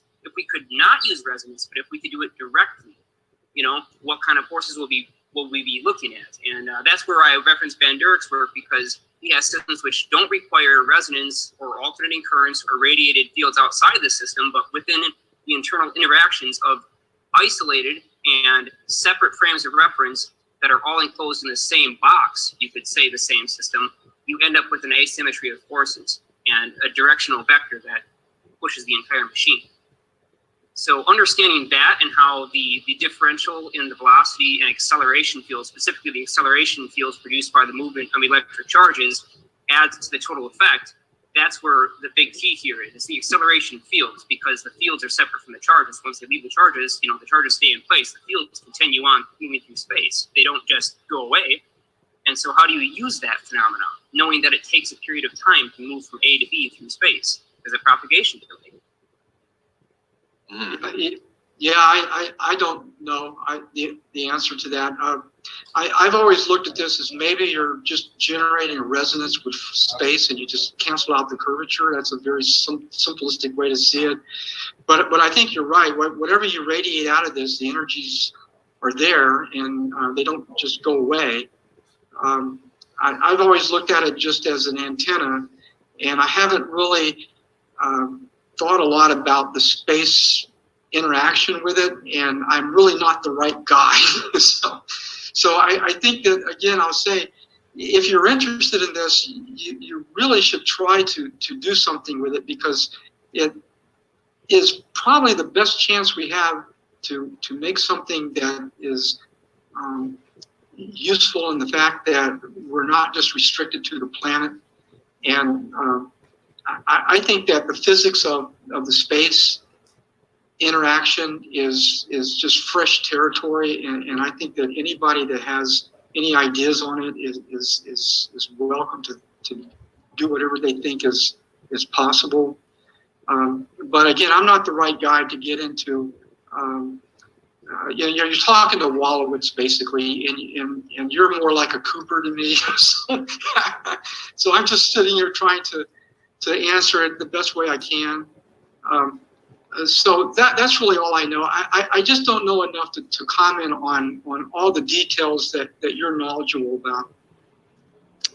Awesome. Well, but thank you again, Jeremiah. And so let me go. Harold, I think Harold had another question. Harold?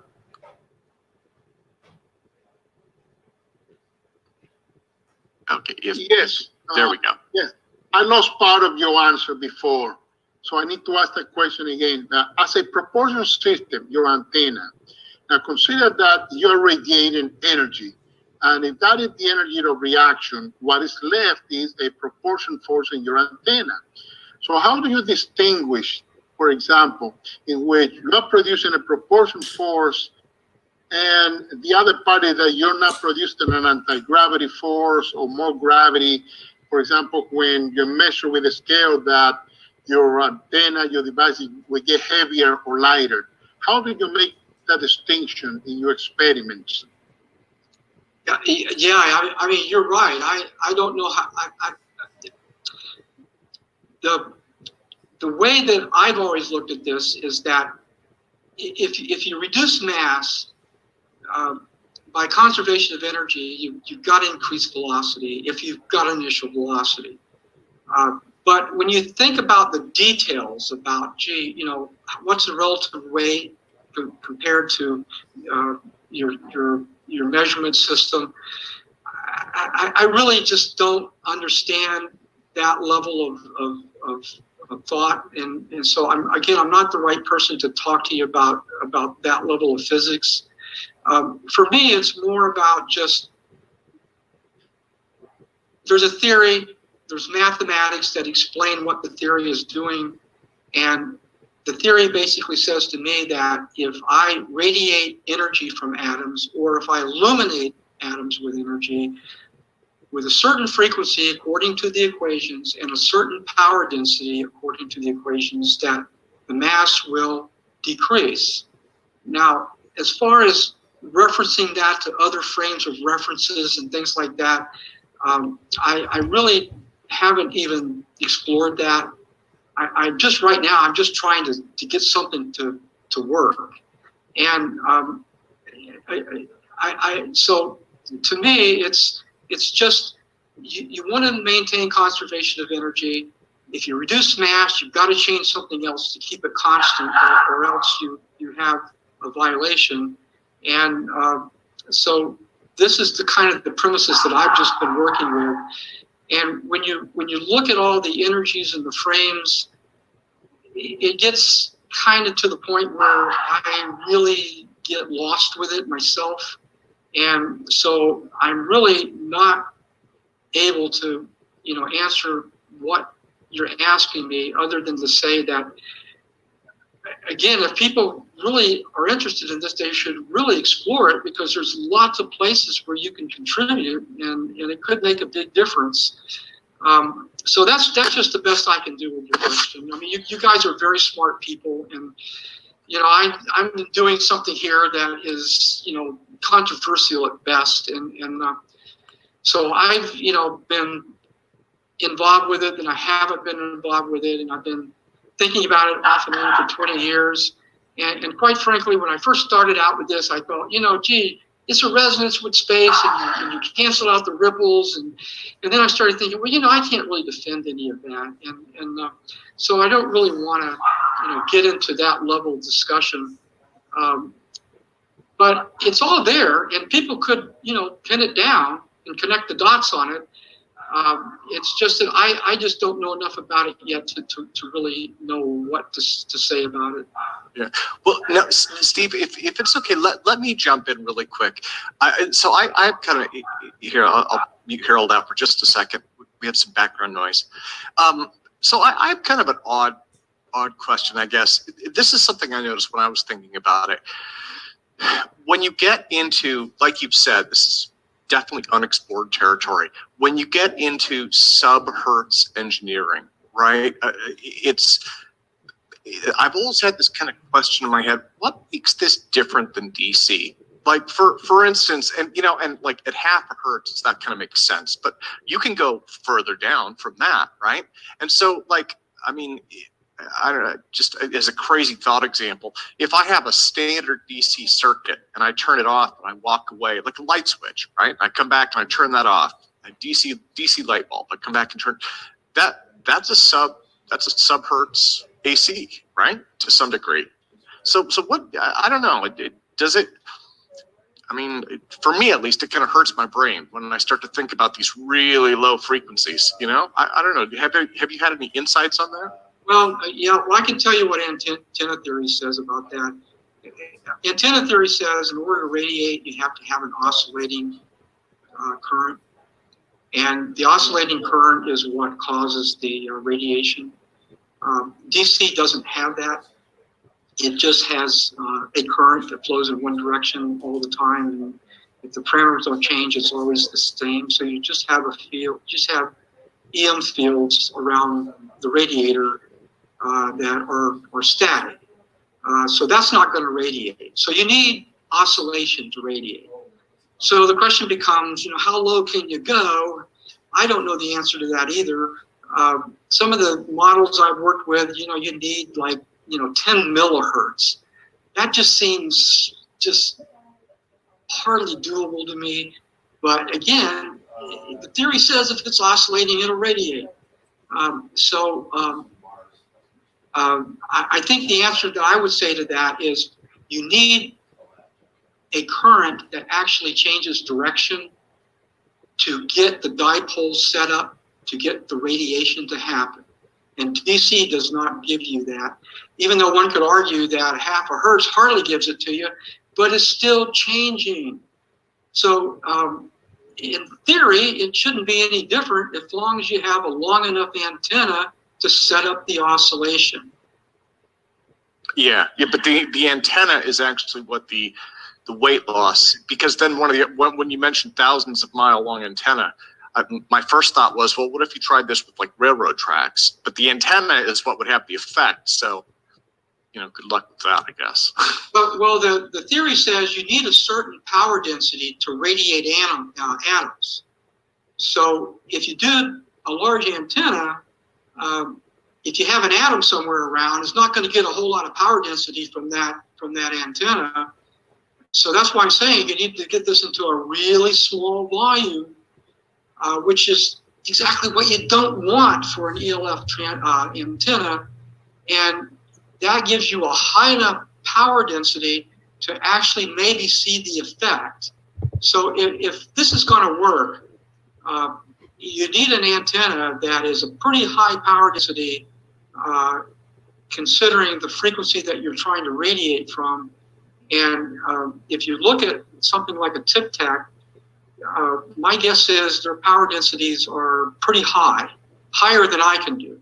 And they seem to be able to do this fairly well, and our species hasn't even explored it yet. So we kind of have the knowledge to do it, but of course there is a difference between science and technology. Just because you have the knowledge doesn't mean you can do it. So my answer is you can't do it with DC. You have to have an oscillating current. And if you stretch the imagination, a half a hertz is an oscillating current. You just need a long antenna or electrically long antenna. Well, let me go to Mark Sokol, who's on Jeremy's channel, and then I'll go to Michael Boyd after that. Okay, Steve. First of all, thank you very much for an amazing presentation there.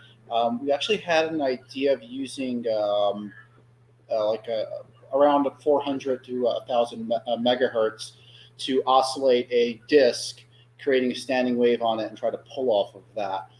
Is there a possibility that this is how the flying saucers operate? Because if you look at them, they look like two antennas, two cone-shaped antennas or microwave antennas clamped together. Is it possible that they're making some sort of a standing wave on the outside that they can attach to? Well, way back when I explored standing waves, Jerry Bayless has one of my papers on his website. I haven't looked at it in years, so I'm guessing it's still there, where I actually tried to set up a standing wave on the surface and try to change the phase on it. To me, you can get a standing wave on an antenna just because the wavelength is a fraction of the fundamental frequency, hopefully. And that's what happens with antennas and transmission lines. I've never really explored the standing wave idea for ELF. I've always looked at it as RF and trying to get a wave that is a multiple of the size of whatever I'm trying to stand it on. But the answer is I haven't looked at this at ELF. I think it's unexplored territory.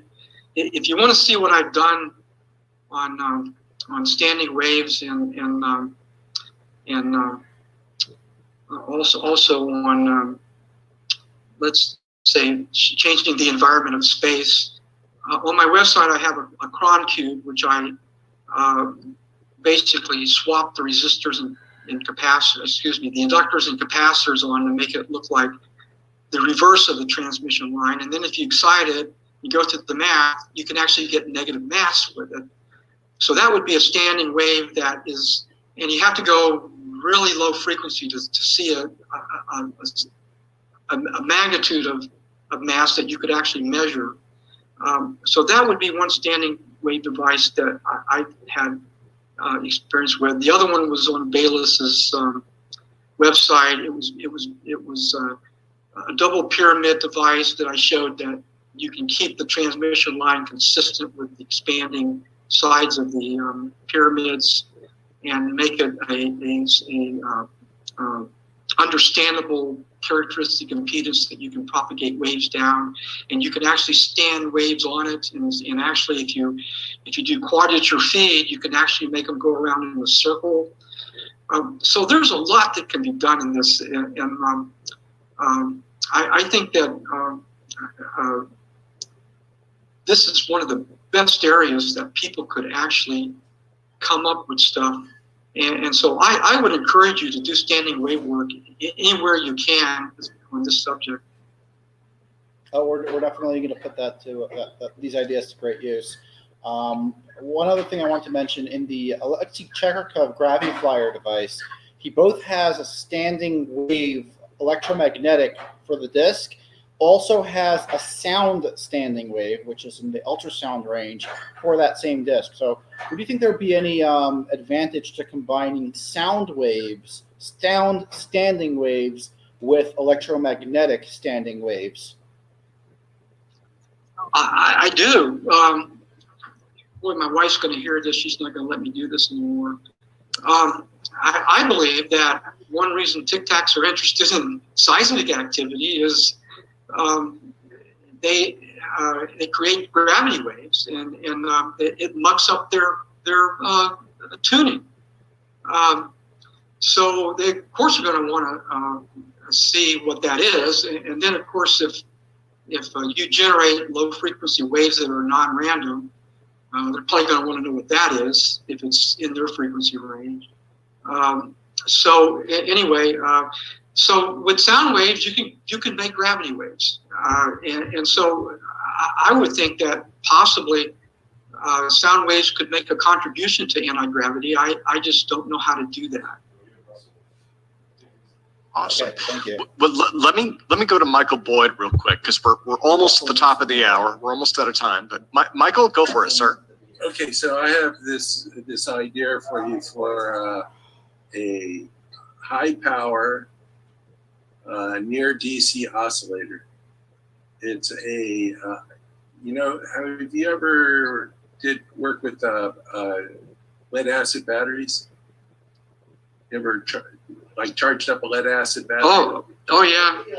Well, wait a minute. I don't know if you charging the battery. Okay, the voltage of the batteries lower than if you just have it sitting not connected to a load. Once you put a load on it, the voltage goes down. When it's open and you measure the voltage of the battery, that's when you're going to. So basically, what I'm suggesting is you're charging the battery, okay, and then when you turn off the load, the voltage actually goes up. So basically, but it goes up slow. It's sub-hertz. It's a sub-hertz oscillator. So you're charging and then you're discharging the battery, and you can control you can create. It's like what you call like an AC ripple on the DC. You know what I'm saying, Steve? Yeah, that's interesting. Yeah. So it's just something to think about. And then the advantage of that is, batteries, you can get like I have a 12 volt, 250 amp hour battery. That's a lot of power. Yeah, well, to drive an antenna, that's a lot of power. So the idea is you buy like one of those little 12 volt batteries that's like maybe 2.1 amp hour or something smaller. Then you can do experiments with it. yeah, it's interesting. Electrolytes are always interesting to me. When I was a senior in college, I worked in the material science corrosion lab as an electronic technician, and they were all about electrolytes. I learned there's a whole lot to it. A battery's a capacitor. It's just really leaky. Yeah. So electrolytes are interesting. I would say that there's probably something to look at with those. And again, I'm not a material scientist, so I'm not really prepared to say what to do with that. But it is interesting. Awesome. Okay. Well, let me see if I can squeeze in Remi really quick. Remi, go for it, sir. Hi there, Steve. Thank you very much for your presentation. I just wanted to know a bit more about the why. I know you said you're not a theoretician, or you consider yourself not to be. But I'm going to share the screen. I just want to show something on your presentation screen. Where are we now? Just here. I just wanted, can everybody see that? Are we sharing the screen yet? Now it's coming up. Yeah. So, Steve, you start out with these slides here and this concept paper where someone says that they believe, hang on, I better turn my video on because that's probably pissing off that him. Bear with me just a second. Damn it. Just bear with me a second. I don't want to eat into Daniel's presentation. I'll keep it brief. I can't locate the button for now, but I will do. Look, what I want to know, you've got a concept paper here dated 1986, where the premise is that colder and heavier objects fall faster than lighter and warmer objects. You've got a rebuttal, not surprisingly by a UK academic, they're very conservative. And then you jumped to paper in 1999, so 13 years. So the rebuttal was 1989, 3 years after, in 1999. So what I want to ask is for those outside this field, I know you said that you believe that when atoms are radiating, somehow they're losing the inertial or gravitational mass. I don't know if you said which one. Can you, I know you say you're not a theoretician, but can you explain in a sort of intuitive way why you think that is happening? What is the basis around it? Because what I'm trying to get across, if there's some kind of understanding, you're bringing more people in and you'll get more ideas. And with a kind of intuition, you're not only just helping the engineers, you'll help the theoreticians too. Over to you, Steve. The papers are complicated, and there's not even agreement on the accuracy of them. So I really don't have a dog in that fight. I don't really know exactly, what the effect would be if it turns out that matter that radiates above absolute zero has a slightly lower mass than one that doesn't. Okay, so the question to ask you, what is your belief system? Why do you believe the things you believe? Remi, we might want to come back to this too, because we're just about at the top of the hour, so we're. Yeah. Okay, we better hand it to Daniel, but I don't mind coming back later. Okay. Yeah, Steve, do you have anything you'd like to close with, sir? You can email me, sburns808@yahoo.com. I'll try to answer everything you can. And I do have thoughts on that, by the way, so we could talk about it later. Okay, well, thank you. In the chat box, can you do that, your email? Can you drop it in the chat box? Oh, I can put it in there. Brilliant. Excellent. At yahoo.com. Okay, so let me do this. I want to put it on gallery mute. I'm going to mute everybody out. And everyone, please put your hands together one more time for Steve Burns and a remarkable presentation and really unique material too. Really unique, and no one has covered that before. So Steve, thank you again, sir, very, very much.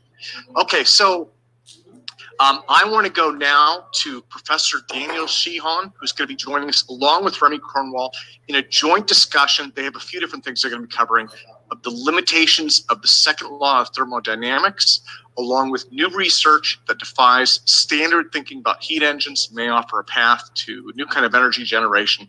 So this isn't strictly propulsion related. This dovetails into what we work with though, and they're going to be talking about, again, the second law of thermodynamics, Maxwell's demon, and of course, retrocausality as well. So everyone, please welcome them, and let me hand it over to Daniel Sheehan now. Sir? Great. Tim, thank you very much. Can you guys hear me okay? Yeah. Good. All right, what I'd like to do is actually kind of go to a talk from a couple of years ago at one of the Starship conferences. As most of you are, probably all of you are aware, about 10 years ago, DARPA and NASA put together the 100-year Starship conference out in Orlando.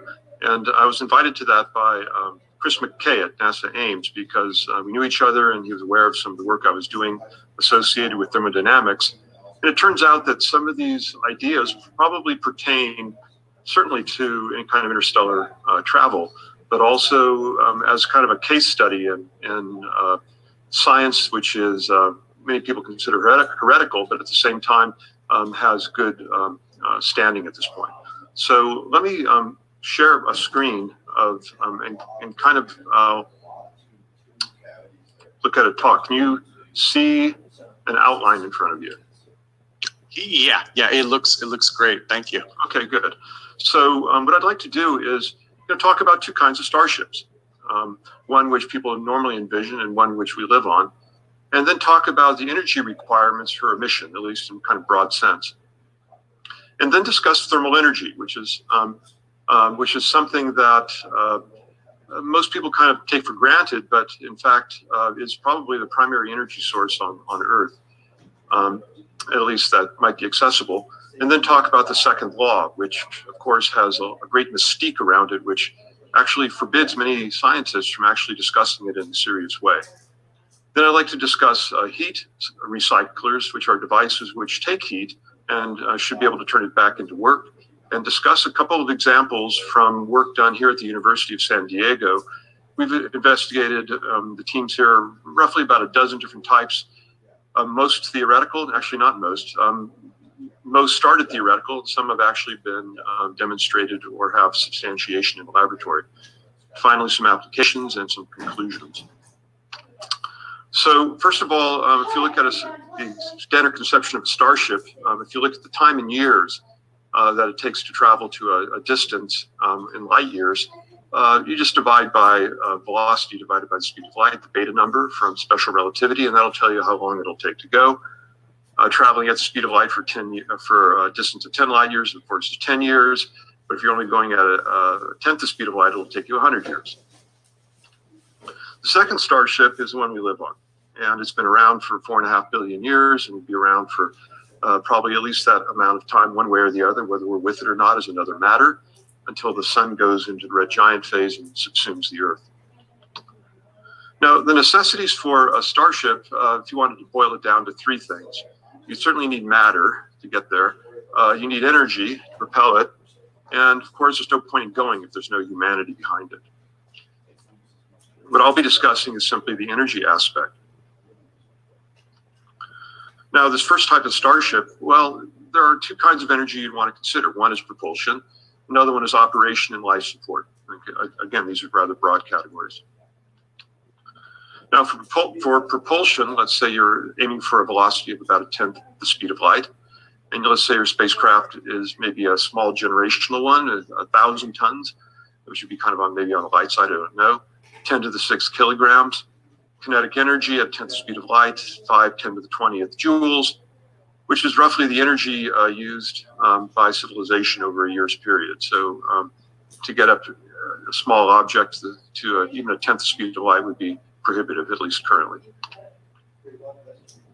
And this assumes no inefficiencies in your propulsion. Now, life support, air, food, water, electricity, heating, cooling, recycling, what have you. You assume, let's say, 1 kilowatt per person for all of these on a steady basis.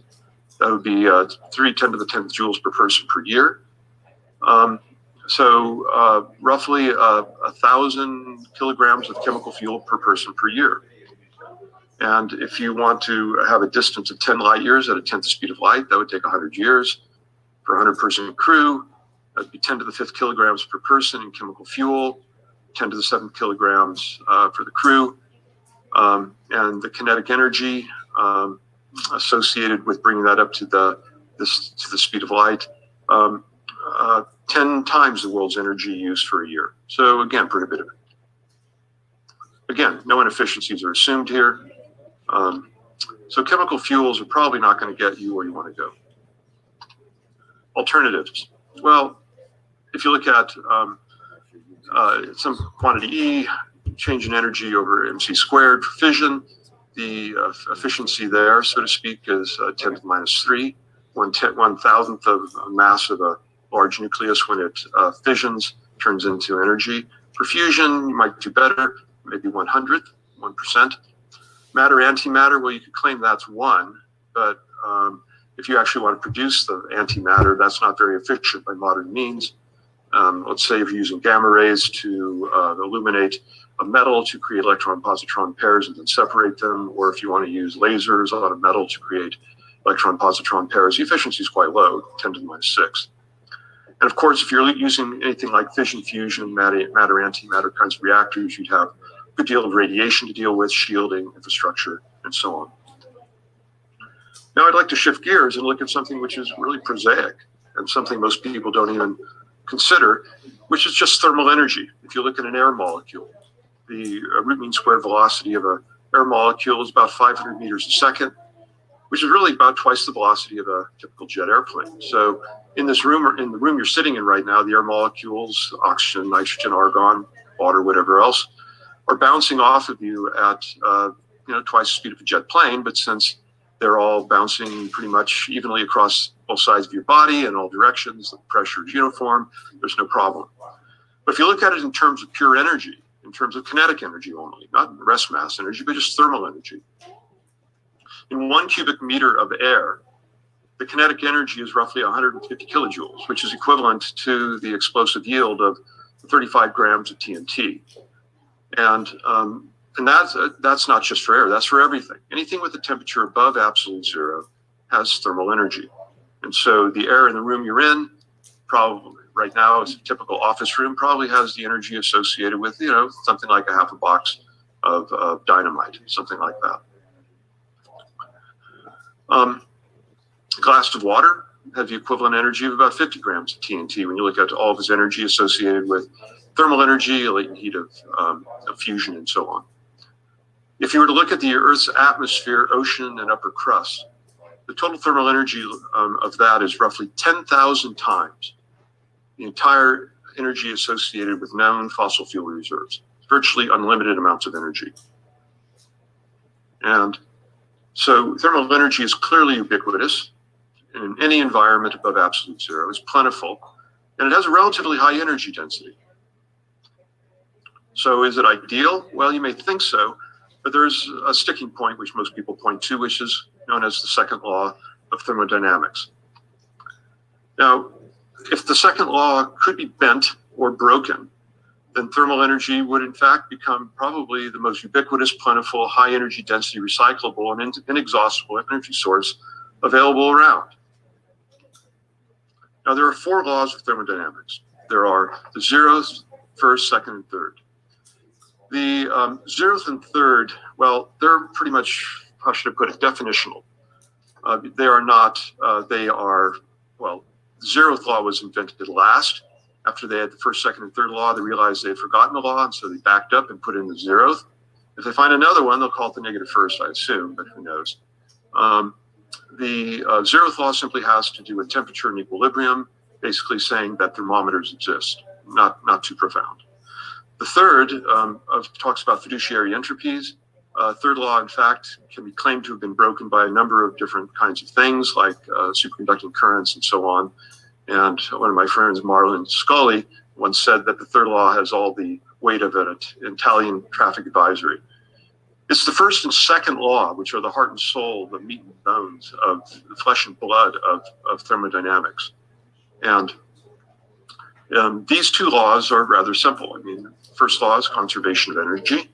And the second is that the entropy of the universe never decreases and tends to increase. Now, there are lots of different ways of stating the second law. We'll talk about that in a moment.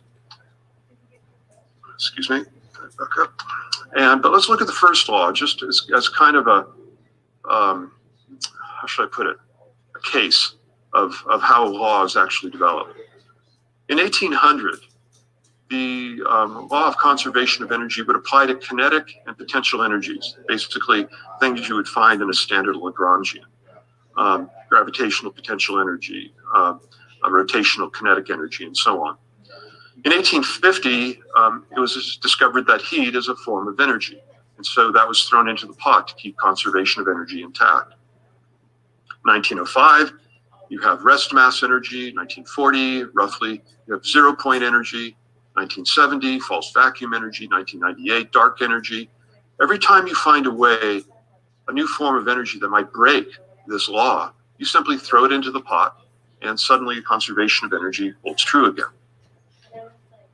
The first law, in fact, is not really a law in the sense that it is not contingent. It is not something that you can find an exception to. You can always redefine energy such as to keep the first law true, which is rather remarkable for a law, one that cannot be violated because in a sense it's simply an accounting system.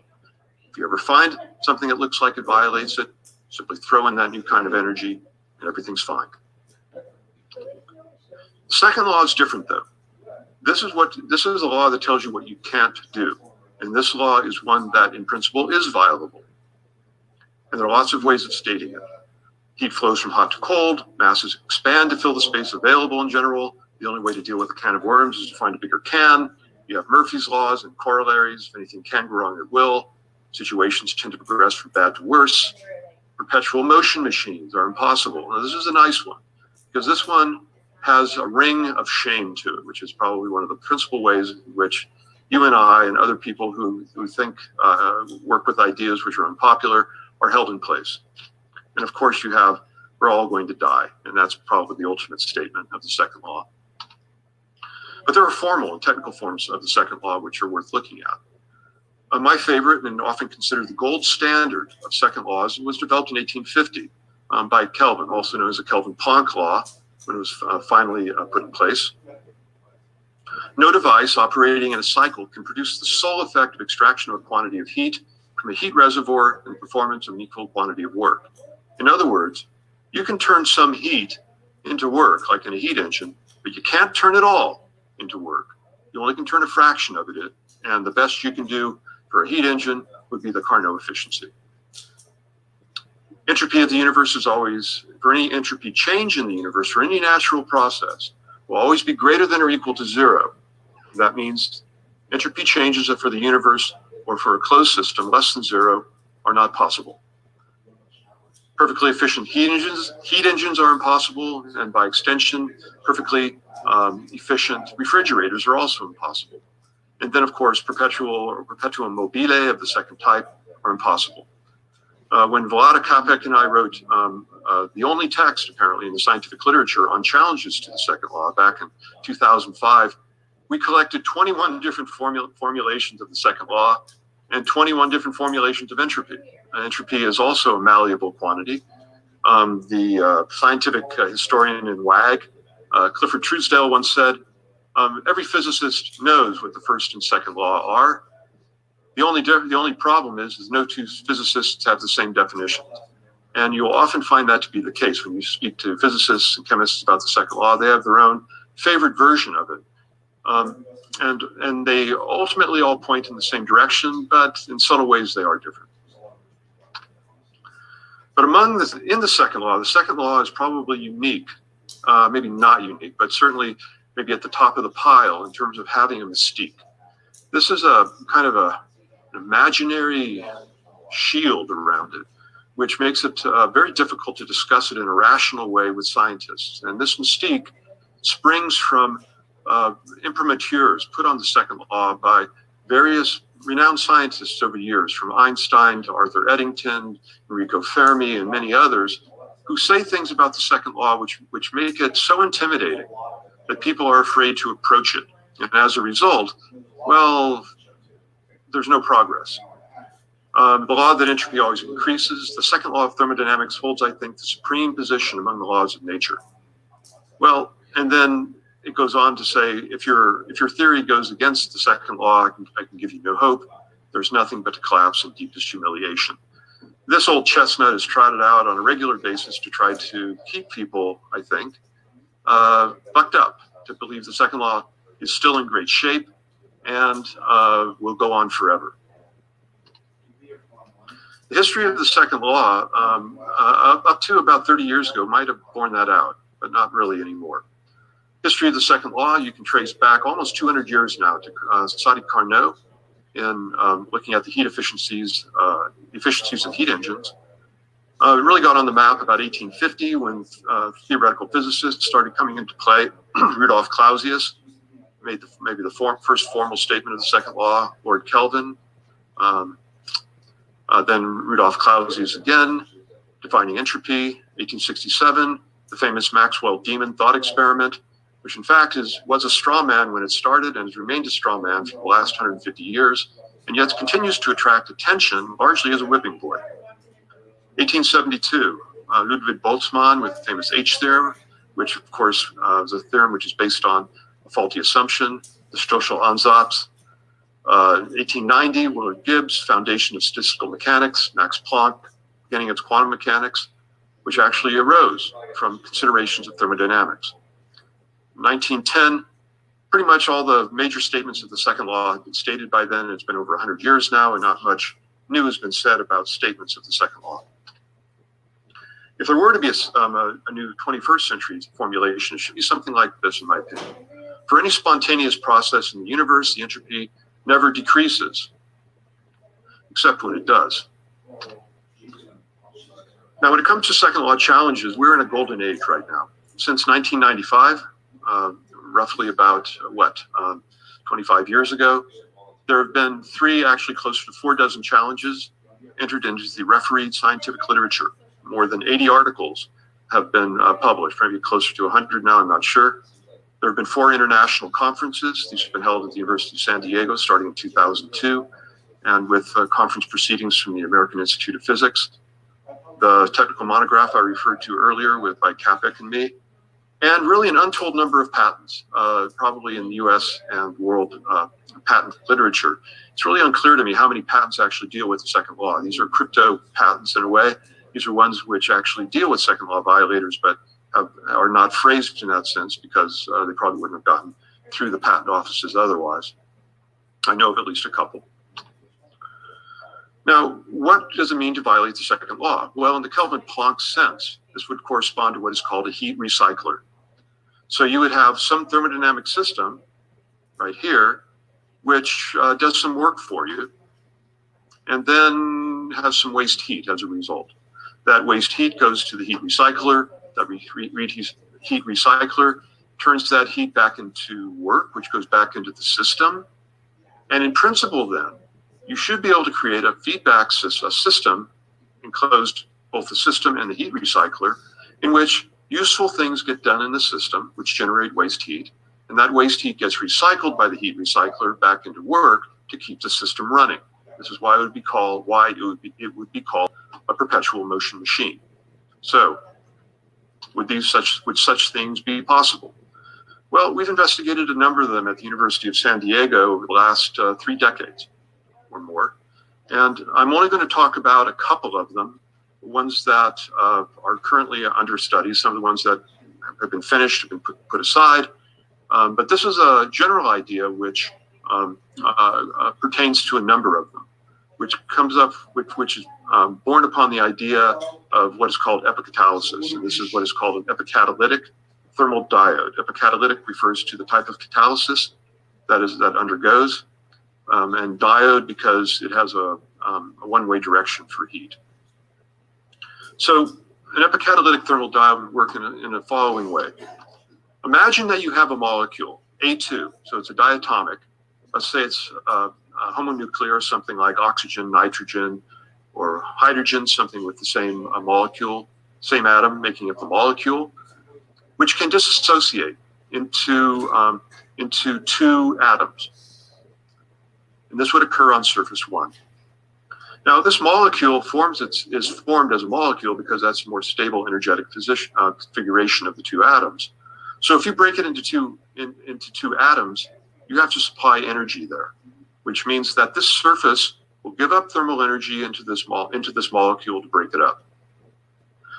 Those two atoms then come to surface number 2. This would be a different material, and that material, instead of disassociating molecules, tends to recombine atoms. So these 2 atoms would then recombine to form a molecule, A sub 2. And then these could cycle back to surface 1. Now notice what happens here. Surface 1 provides heat energy to break the molecule into atoms. Therefore, it cools and is at temperature 1. Meanwhile, surface 2, because it is getting the energy of recombination from atoms into molecules, gets energy from these atoms, forming the molecule, and therefore heats up, temperature 2. So now you have created what appears to be a spontaneous temperature differential, temperature 1 and temperature 2. Once you have that, you have the makings of a heat engine. That temperature 2 can be heat from the temperature 2 can be flowed through a heat engine with regular Carnot or less efficiency back into temperature 1, heat bath, and work comes out. So this thermal diode then would, in principle, violate the second law. It has turned basically heat into work. If you were to put a box around this thing, work would come out of it until the whole system cools down to the point where it would no longer work. On the other hand, if you continually feed heat into surface 1, this thing should run forever. In fact, this concept was tested. There were a number of theoretical papers supporting the idea going back to Physical Review E back in 1998, and also a further one which coins the term catalysis in Physical Review E in 2013, Journal of Non-Equilibrium Thermodynamics, and then some modeling done for sustainable energy technology assessments. And so we've talked about the theory where you have molecules which break up on two different surfaces and cycle between the two, creating a temperature differential, a steady state temperature differential between two materials. To give you an idea of what that would correspond to in everyday life, imagine that you had a cup of coffee sitting on your desk, which stays hot forever and is being fed energy by an ice cube nearby. You would expect the ice cube to heat up, melt, and form a pool of water. You expect the coffee to cool off as well, and everything should come to thermal equilibrium in your room. But if you created a situation where something in your room stayed hot forever or cold forever, or if the two interplayed with each other such that they had a temperature differential between them and never came to thermal equilibrium, that is a classic example of a second law violation, which you never see in everyday life. But you can create this situation in the laboratory. So here's an experiment that had its roots back in the year about 2000, and the definitive experiments were done in 2013, published in Foundations of Physics in 2014. Follow-up experiments I'll talk about later. US patent associated with this listed down at the bottom. So here's the basic experiment. You have a vacuum system, high vacuum down to about 10 to the minus 6 torr, that's at least when you start.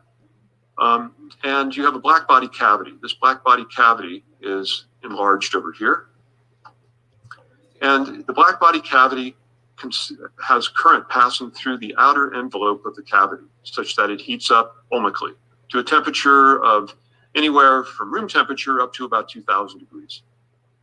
Pressure inside the cavity is typically 10 to the minus 6 when it's not being operated, and up to about 1,000 to 100 to the torr when fully operated. So here's what happens. This is a black body cavity right here, and you would expect two thermocouples on the inside to have the same temperature, and they do under normal circumstances. The walls of the cavity are made out of tungsten. The thermocouple is covered with about a micron thick of tungsten also, and a second thermocouple has rhenium coated on the outside. Now, the walls of the cavity can be made out of either tungsten or rhenium. I'm going to give you the tungsten case, but the rhenium case was also done with comparable results. So here's what happens. If you heat up this black body cavity, pass current through the walls, and heat the whole thing up to 2,000 degrees, or any temperature below that, let's say, both of these thermocouples read the same temperature when you're in pure vacuum. This is exactly what you'd expect. It's basically the thermocouples are thermalizing inside this black body cavity. No big deal. Now, you put in helium. Helium is an inert gas. And again, the thermocouples come to the same temperature as the cavity walls. That's not surprising either, because Well, helium is an inert gas. There are no chemical reactions associated with it normally. But now, if you put hydrogen gas, when hydrogen gas was introduced into this cavity, at the same pressures, with the same temperature walls, the temperatures of these two materials were vastly different. For pressures around from a 10th of a torr up to about 10 torr or so, the effect was most pronounced, and it was found that the rhenium cooled with respect to the tungsten by over 120 degrees and stayed there. In other words, here is a black body cavity in which your two materials come to different temperatures, large temperature differentials, over 100 degrees Kelvin, and stay there indefinitely. This is a formal violation of the second law of thermodynamics.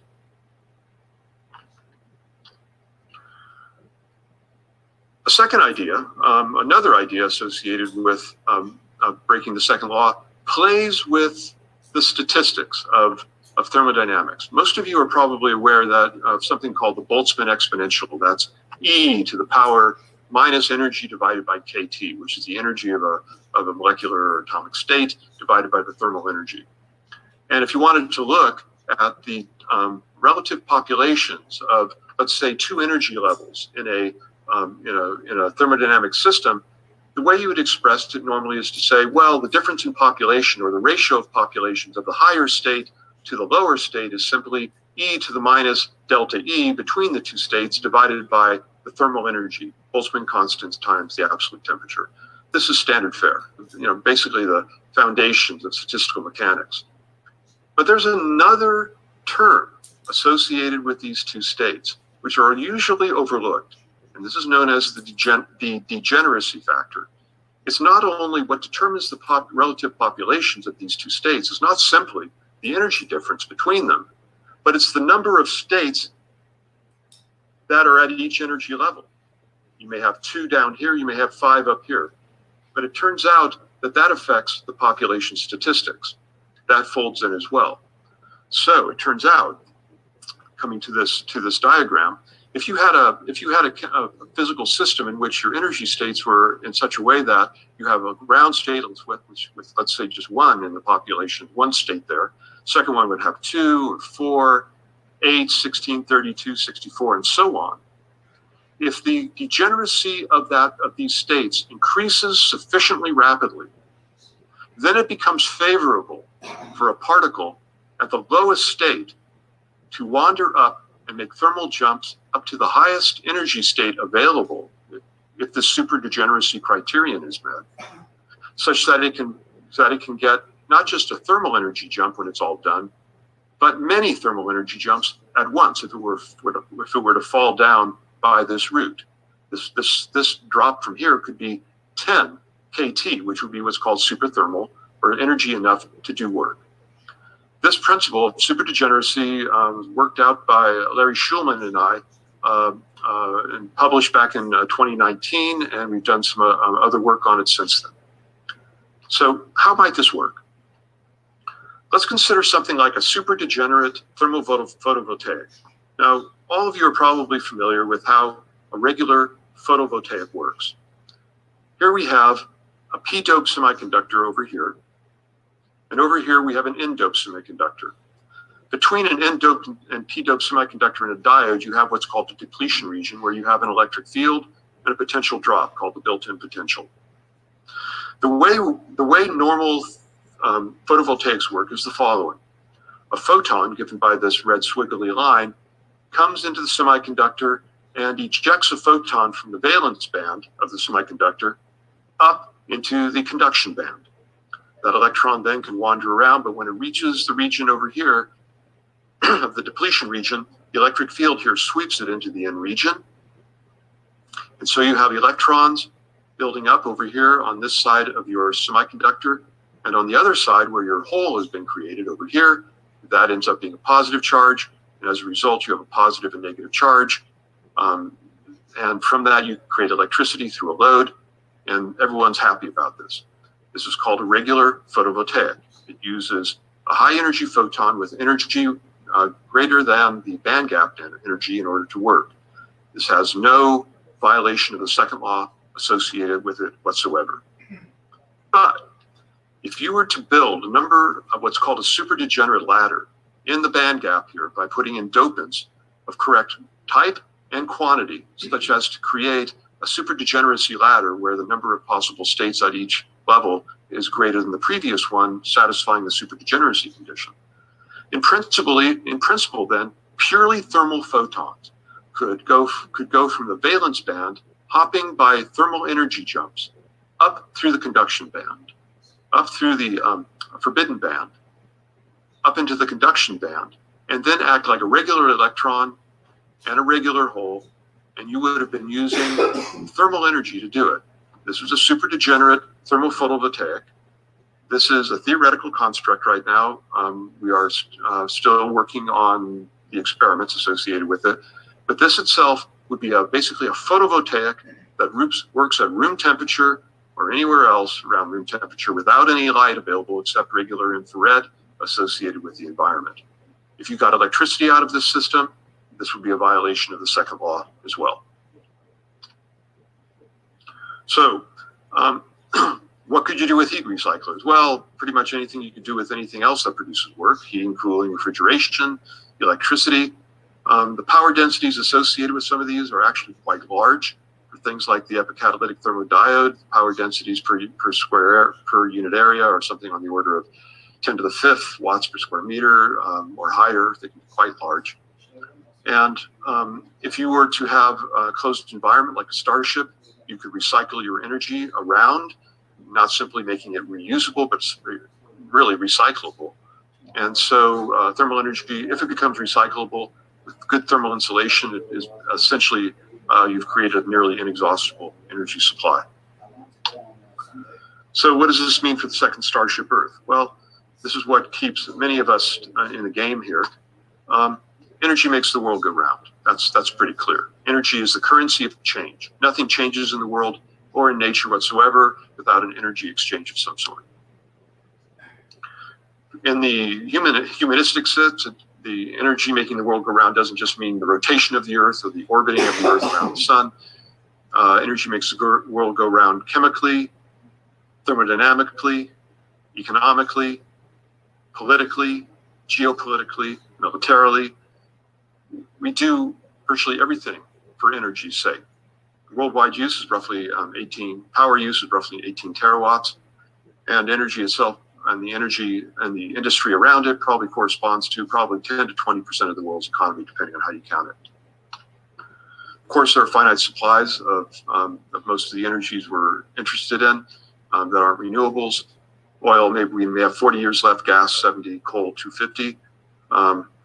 And if we use it all, we'll burn the planet down. Consequences, of course, are obvious: climate, environmental change, pollution, global warming, ecosystem destruction. For me, the worst consequence is the Anthropocene mass extinction that we're currently overseeing. I think it's the greatest sin of humanity at the current time. Insufficient supplies, of course, lead to economic instability, shortages, famines, social unrest, and military interventions, as the United States has seen over the last many years. So, to summarize, heat recyclers would be useful both in Starship Type 1 and Starship Type 2. And our world has plenty of energy in it. There's 10,000 times more of it just lying around than all the fossil fuel reserves. But if energy is recyclable, you never actually go through it even if you tried. You simply just keep going around and around and around with the same stuff. So, challenges of interstellar travel. Time, space, and energy are the challenges. Heat recyclers offer mitigation to the energy issue. Now, starships are a collection of impossible technologies, whether you have photon rockets or it could be our drives, wormholes, cryopreservation, whatever. It's just a collection of impossible technologies. And I decided to put together what I would consider my own logarithmic scale of difficulties. So it's a difficulty scale.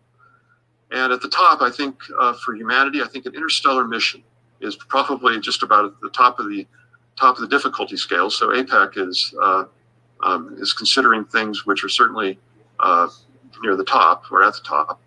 Interstellar propulsion systems, of course, I would put right up near the top as well. Controlled nuclear fusion. Earlier in my career, I was a plasma physicist, and controlled nuclear fusion, I would certainly say something with a Q greater than 1.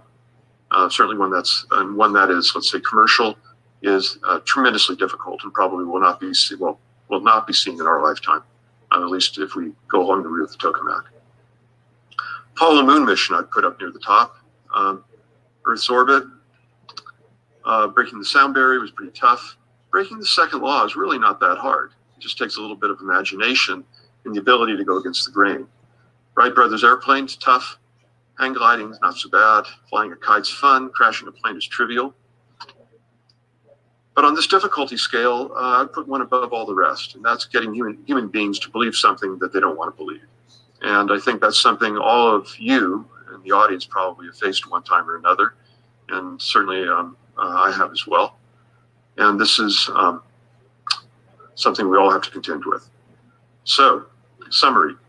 There are second law devices now which are coming to the fore. The ones that I have discussed are merely probably a few of roughly a half a dozen, which now have a good deal of experimental support. I'm still trying to come out of the noise in the scientific community.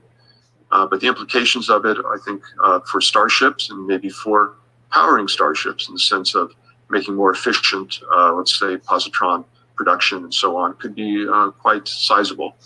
For the Earth itself, something must be done. The current trajectory of energy use on the Earth, even in light of things like renewables, is simply not sustainable. It's not going to be successful. We have painted ourselves into a corner, and we need radical solutions. Those which have been put forward and are currently being supported by governments and industry are insufficient. That's it. So thanks for your attention. I'd love to entertain any questions you may have. Wonderful. Well, Daniel, thank you so much. So let me do this. I'm going to remove Spotlight and I'll stop sharing there. I want to put this on gallery view, and everyone, please give Professor Daniel Sheehan an enormous hand. Yeah. Sir, thank you so much for joining us today and presenting. And it's an intriguing, it is a truly intriguing topic, you know, and I've seen so many people attempt to violate the second law, but they certainly don't have your physics background. And I think most of the ideas that I've seen tend to follow kind of the magnet motor type trail, right? So yeah, I've stayed away from those, and anything dealing with simple gas cycles. I think those are been pretty well exhausted. But if you look at thermodynamics as it is, it was developed 150 years ago for heat engines. And since the discovery of the heat engine, I mean, there's discoveries in science have pushed the parameter space of the second law far beyond what it was originally intended to accomplish. And, you know, since then you've had things like the rise of quantum mechanics, special general relativity, chaos theory, and so on. There's no reason to expect the second law to hold up. No other law really has. Even things like conservation of energy, which I kind of looked at, that law has been revised half a dozen times in the last 150 years simply to keep it from crumbling. And in fact, it's not really a law, but it's hard to find any law that hasn't really been somehow tweaked or renovated somehow in the last 150 years. But the second law has kind of stood the test, not because it can't be broken, because I believe there is now sufficient experimental evidence to claim that it has been broken, but only because the scientific community is unwilling to look at that evidence in an objective way for many reasons. Oh, okay. Well, so now I should ask, now Remi is also with us, and I think Remi was going to present as well. I should ask how should we, what I'd probably like to do is take questions first and then go to Remi. But Remi, let me ask, sir, here, I'll allow you to unmute yourself. Remi, are we okay doing questions for Daniel first and then going to your presentation? Don't mind at all. And I'll say it's a brilliant presentation. Absolutely brilliant. Yeah. Well, if I could, I'd like to suggest also that maybe take a few questions. I'd love to hear what Remi has to say, and maybe that we could have a conversation after that and leave more questions where the overlap occurs. So not to exhaust questions, maybe with me. I think Remi is, you know. Well, yeah. So let me ask for folks to raise their hand in chat then, and yeah, but you know, Tim, I'll let you field the questions, and I'll just stand back and answer. Is that okay? Sure. Well, actually, let me go to Tom Balone first. I think Tom is very excited. Yeah, I don't know how to raise my hand except on a video. Hi, Dr. Sheehan. I've been actually following your work since I worked at the Patent Office and carrying this around in my library. Oh, yeah. You're one of the few people who probably has it. Thank you. Right, read it cover to cover. And you're my hero. I'm serious. Oh, well, Tom, thank you. It's nice to see you finally. So, yeah, you too. So anyways, I thought about all the things we could discuss, but instead of trying to convince you of diodes and magnetic motors and thermodynamic things, I thought I'd at least focus on one that I feel is the most significant breakthrough, because it uses the word free energy just about, clean, limitless power from graphene. Dr. Sabato, University of Arkansas? Yes. Oh, good. You see, because you haven't mentioned it, and it's not in your book, so obviously. Well, yeah, that's right. So yeah, Tom, that work is very recent, just this last 6 months or a year or so, probably last 6 months. That book was written in 2005. I'm contemplating trying to maybe work on another book because it's been 15 years and a lot's happened then. Things have, the second law started off the Renaissance back in 1990 or 95 with mostly theoretical proposals. And then starting maybe around 2010 or so, they started moving more into the lab. So I think we're reaching a point where, hopefully reaching a tipping point, unclear, but the stuff coming out of Arkansas is quite interesting. They were very careful to kind of moot the second law implications so they could get into phys rev. Physical Review has a pretty strict policy about not publishing anything against the second law, and I have a direct experience with that. So they're cautious, they're being a little bit cagey, but they have something. It's unclear what the power densities will be for the graphene devices, but it looks like it could be a bona fide device. I even provided a link to their circuit because they have a back-to-back diode right too. So they're really generating electricity from the unlimited fluctuations of graphene at room temperature. Correct. So a very simple design. Yeah, that's the thing. Is that many of these second law violators are not particularly. They're not complicated. In fact, you don't want them to be complicated because the devil's always in the details, and you want to keep them as clear as possible. But what I generally see, most second law violators fall into a category which, how should I put it? It deals with boundaries in general. So it turns out that whenever you have a boundary in a system, you have discontinuities in chemical potential, whether it's the boundary between an N and P type semiconductor, or whether it's just rhenium and tungsten surfaces. Wherever you have a discontinuity in nature, you have a discontinuity in chemical potential. And as a result, whenever you have a discontinuity in chemical potential, you have stored energy in some form, probably in that surface. And it's a question of, can you get that energy out before the system, wants to take it back or does something to foil you? And I think what these guys are doing is something similar to that. But the reason why scientists have a very difficult time thinking about second law violators is because they think not in terms of boundaries, but in terms of what's known as the thermodynamic limit. And the thermodynamic limit is a system without boundaries. This is a system you think about theoretically when you talk about energies or enthalpies, whatever you wish, in which you have an infinite number of particles in an infinite volume of space such that the density is a constant in all regions. The temperature is the same, the density is the same, and you don't have these boundaries. But if you look at the APEC catalytic systems I've been dealing with and many of the others, they are premised on the idea that you do have boundaries. And the second law, at least as most people conceive it, they don't think about the boundaries. And so once you start doing that and start finding thermodynamic asymmetries in the system, you can often rob that system of its stored macroscopic energy. So I really hope these guys at Arkansas can make something which is, how should I put it, convincing to the scientific community. The 2014 paper having to do with second law breakdown and foundations of physics with tungsten, rhenium, and hydrogen did not do it. The scientific community simply ignored those results. They didn't want to talk about them. So I don't know what it's going to take. I do know what it's going to take. To actually get people to recognize the second law as being broken, you're going to have to go outside the scientific community into the commercial community, create a device which actually uses this to run an iPhone or a small flashlight or do something. And once that happens, the scientific community will fall in line. But until then, I think it could be longer than our lifetimes to wait for the scientific community to actually come around. So we'll see. Are you familiar with Fabrizio Pinto's work, Thermodynamic Engine? Basically was in PhysRev as well. Is this using Casimir effects? Yes. Yeah, I am familiar with that. Yeah, I've seen that. It's a Casimir engine. Correct. Yeah.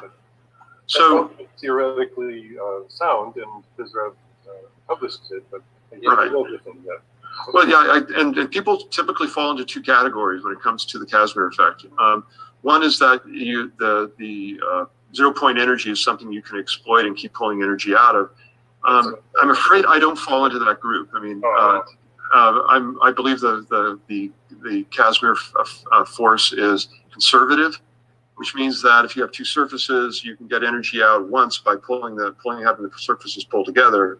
But when you pull them back apart, you're going to have to pay that energy back. So to create a thermodynamic cycle. Electrostatic and Frank Mead's yeah. So I agree with you there. Yeah. Let me interrupt you and point out Fabrizio's amazing caveat, and that was a micro laser that changes the permittivity of the inside of the cavity. Right. And so then it'd be a question of tracking down such things as what does it take to change the permittivity of the cavity and the realignment of all of these particles. I tried my hand at some of these too. I found some things that might have been interesting, but on the other hand, my deep faith in the conservative nature of these basic forces kind of makes it hard for me to follow through. But I don't understand it well enough to criticize it. So I certainly won't do that. I'll just say I don't understand it. Okay. Well, Tom, let me go to Michael Boyd, who's had his hand up for a bit. Michael, thank you for your patience, sir. Hey, Dan. I'm intrigued by your degeneration slide you showed, and I'm curious if there's any thought about applying that to solar panels so that you could sure. produce, collect. So one of the big issues right now, I'm in California, and one of the big issues is if you go back 10 years, peak demand was between like 10 a.m. and 4 p.m. in California. Yeah. And now there's like about 12 gigawatts of rooftop solar in California. So that's basically made it so during the middle of the day, they're actually exporting solar power, and we have what's called a duck curve. So come around 4 o'clock when all the solar starts to go down, that's when the peak demand is. So from 4 to 9 p.m. is when we have peak demand. Now, if there was a way you could use this degenerative heat engine type device to produce energy after dark, yeah, that well, would be very valuable for balancing the load, basically. Sure, in principle, yeah. The idea of the super degenerate thermal photovoltaic, though, goes beyond that in the sense that it's taking basic thermal energy from the environment to step the electrons up through the band gap into the valence band. You don't. If these things work as. Did you bias it like? No, you don't have to buy. No, this is energy. You're basically turning thermal energy of the electrons as they move up through the band gap through this ladder into electricity. So you're turning thermal energy into electricity directly. This is the second law violator in principle. It needs to be verified experimentally, of course. But this is not something that's simply for load balancing or energy storage or anything else. This is a primary producer. So how about heat? So more heat means more energy, or? That's right. It basically feeds on heat. So it would take heat from the environment and turn it into electricity. If you put one of these devices into a box, it should produce electricity, but as it does so, it should cool. And as a result, if it gets cold enough, the charge carriers will freeze out and won't work anymore. But the point is that this thing turns whatever heat is in its own lattice into electricity. And then because it's colder than the environment as a result of this, by the Clausius form of the second law, heat will naturally flow into it from the environment. So it uses the second law to foil the second law. All these second law violators rely on the second law up to a point, and then turn tables on the second law and betray it. That's the real irony here. You can't break the second law unless you follow it. The one problem, though, with solar panels are less efficient the hotter you get them, and more efficient the colder you get them. Yeah, well, these should be more efficient. These should be more efficient in principle the warmer you get them, I think. But again, this is something that needs to be worked out, of course. Well, thanks for answering my questions. Yeah. Thank you, Michael. So, Daniel, if I could ask just a quick question. This is really general, but especially like with the solar panel example and others, you had mentioned, I believe, the first law. Whenever a new form of energy is found, they basically throw it into the kitty, right, and say, okay, well, this just goes in there and it's additive, and so the law tends to change in a sense over time, or I guess the constraints. In terms of second law stuff, from what I've read, it seems that whenever a contender like this is found, mainstream science tends to kind of rewrite the parameters of the system, right? Are you concerned about that happening with any of these violators? No, I don't think so. I think the second law can be stated in such a way that, it's a great law in the sense that it applies to pretty much everything in the universe. But it's also one that is violable. In other words, it's good in the sense that if you have a box that simply takes heat and turns it into work and keeps doing it forever, that's all it takes to say you have a second law violator. If it does it in a cycle, thermodynamic cycle, and you're done. So it's a very simple litmus test for this law, unlike the first law, which is, I would say, just a glorified accounting scheme for energy. Conservation of energy is very useful, but it shouldn't be mistaken for something that can be broken, because I think by its very definition, it protects itself. Okay. Thank you. Let me go to Mark Fiorentino really quick. Mark, go ahead, sir.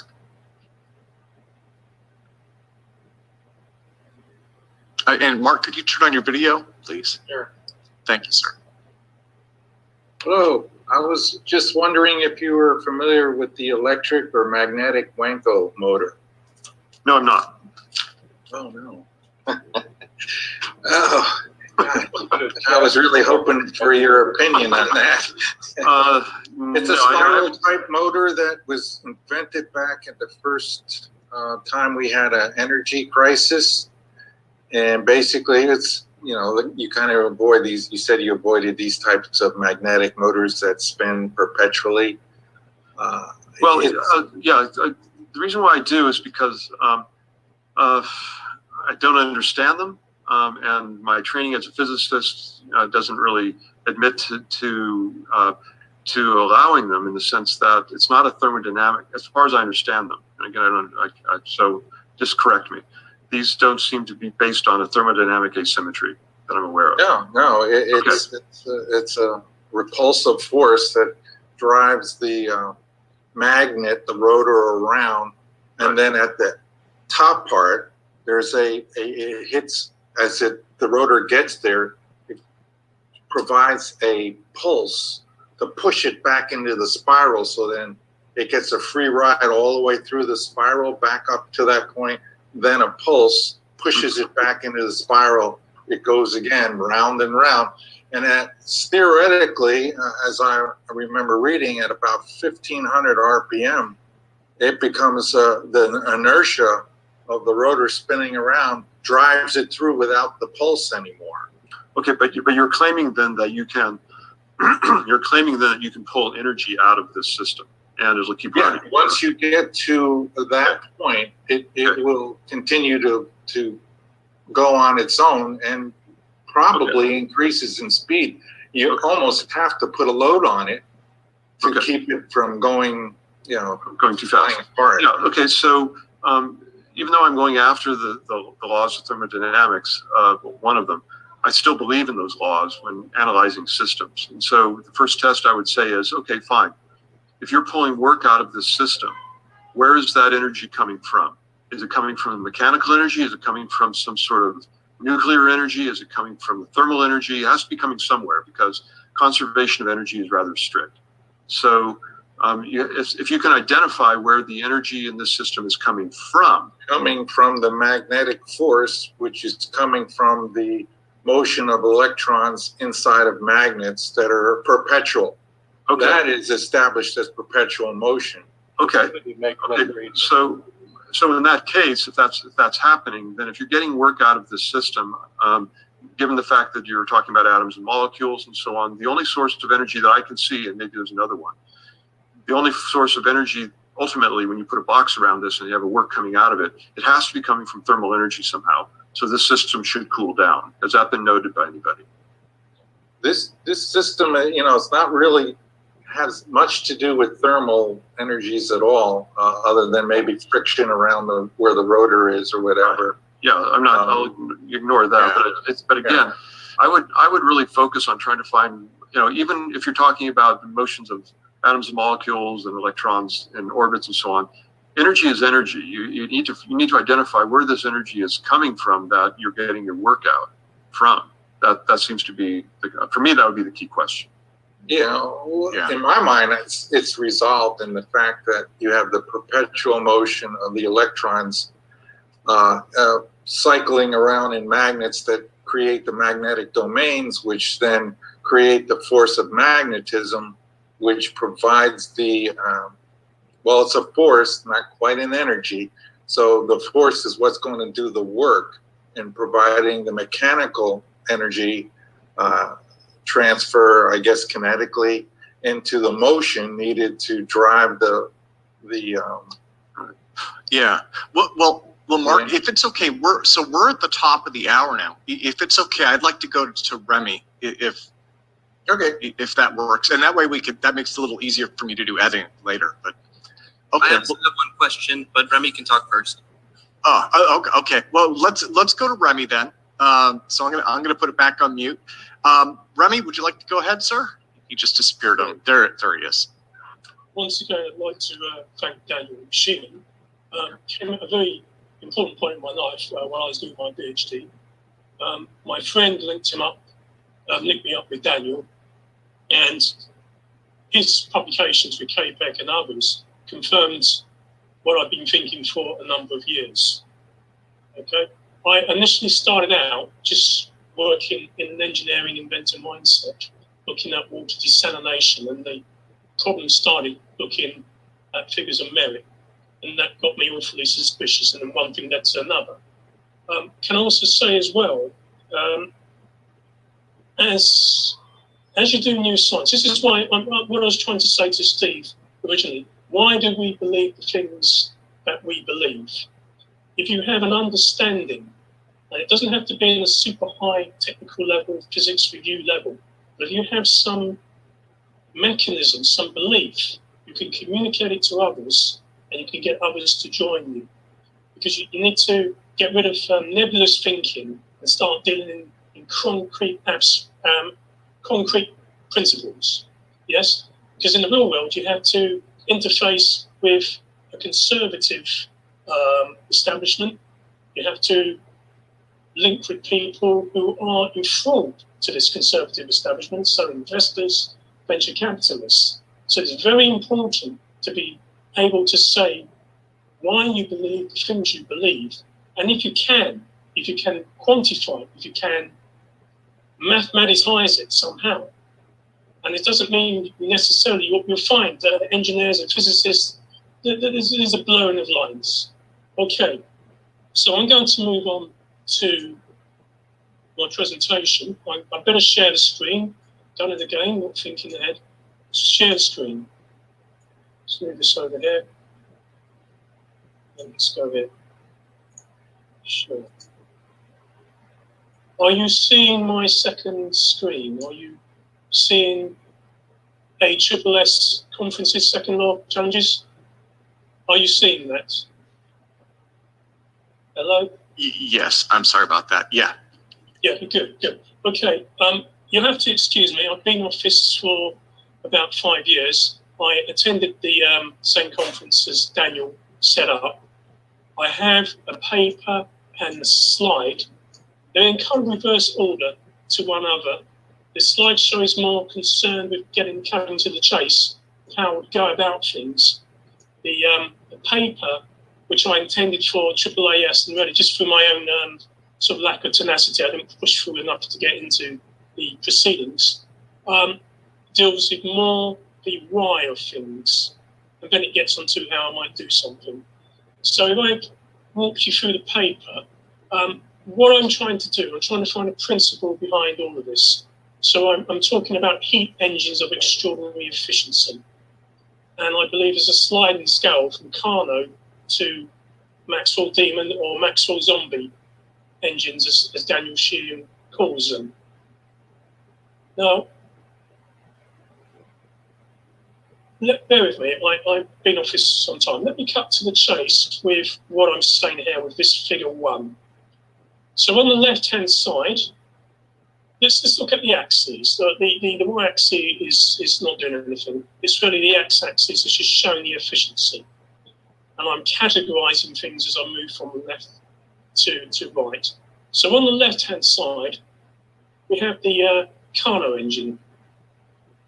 So you're condemned, it seems, to waste a certain amount of heat to get a smidgen of work out. It, as they believe, represents the absolute maximum you can extract from turning heat into work. Now, I believe, and this is what Daniel's getting at, there's just inconsistency around this whole second law thing. Because what is a heat engine? Well, it's some Victorian or earlier notion that you've got a furnace and you burn some coal or whatever, and you've got some steam cycle, and then you've got a reservoir to cool your working fluid. Well, no, that's not correct. Anything that generates entropy as an intrinsic part of its operation is a heat engine. Let's be correct here, right? So before I go on, I'll just say what this concept of entropy is. Okay, you multiply a change in entropy. Entropy is the randomness associated with a system. Heat energy is just random, essentially random kinetic energy. It can be other forms of energy, but it's energy that's become randomized. You start out with high-grade sources of energy, so say a hydroelectric plant with the reservoir on top of a mountain. By the time it gets down to the bottom, you want to convert it into electrical energy. If you didn't do that, it would just go into turbulence. The high-grade form of energy, which is the potential energy of the water, would just end up as heat in the water from all the turbulence.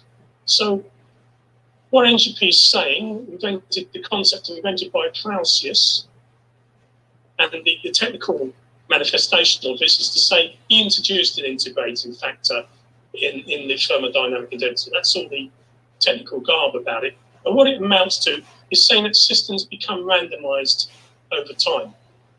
Yes? And it seems inevitable. The classic example, take a card pack and shuffle it, distribute cards. You're not going to see all the suites in order. It's highly unlikely. So this is the limiting belief of the establishment as regards to energy transmutations. High-grade energy degrades into low-grade energy, and then you reach thermal equilibrium where, because you're at thermodynamic equilibrium, essentially everything's grey. You have no difference from one area to another. You can't run a heat engine. If you run a heat engine, you want a difference in something. So if you have a piston, you have high pressure push into a low pressure environment. You can extract work that way. When you approach thermodynamic equilibrium, which is the state of maximum entropy, that's it. According to the current thinking, nothing more you can do. So let's get back to this diagram. What I said on the left-hand side with conventional Carnot thinking, well, I consider fuel cells and biological systems as heat engines too, because they generate heat, they make waste heat, there's an increase in entropy. But they're much more efficient than car engines. If you look at fuel cells, they're 80% efficient. So that ought to get people thinking. If you extend the definition of a heat engine and bring in more cases of things which are generated entropy intrinsically, well, they're superseding Carnot efficiency. If you look at biological systems, and if you look at, say, the writings of E.T. James, you'll probably find a reference in this paper. It's on my usual, you can go to my website, you can go to academia.edu and you'll find this paper.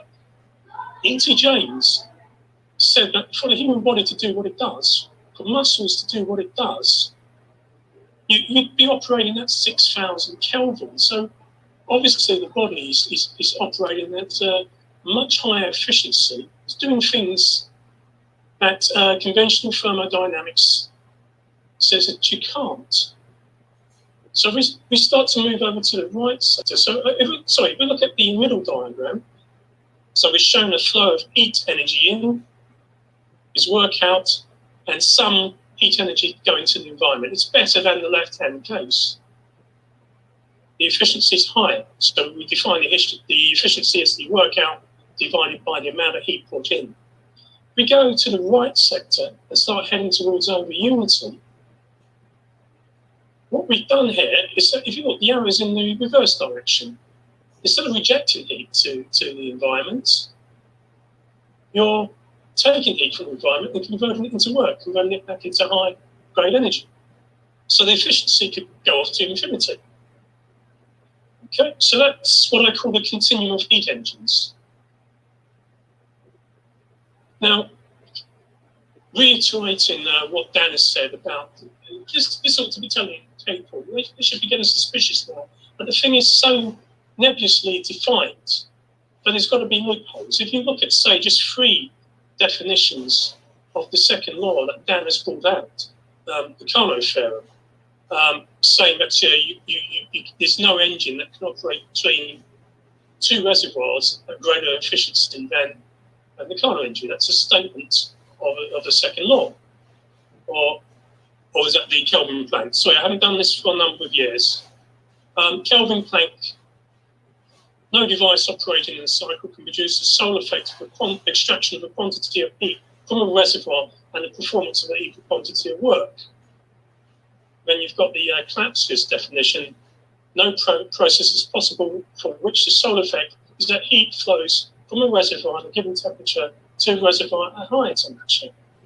On that particular point, what got me going on that some time ago was a rather wise old physical chemist at one of the London University colleges.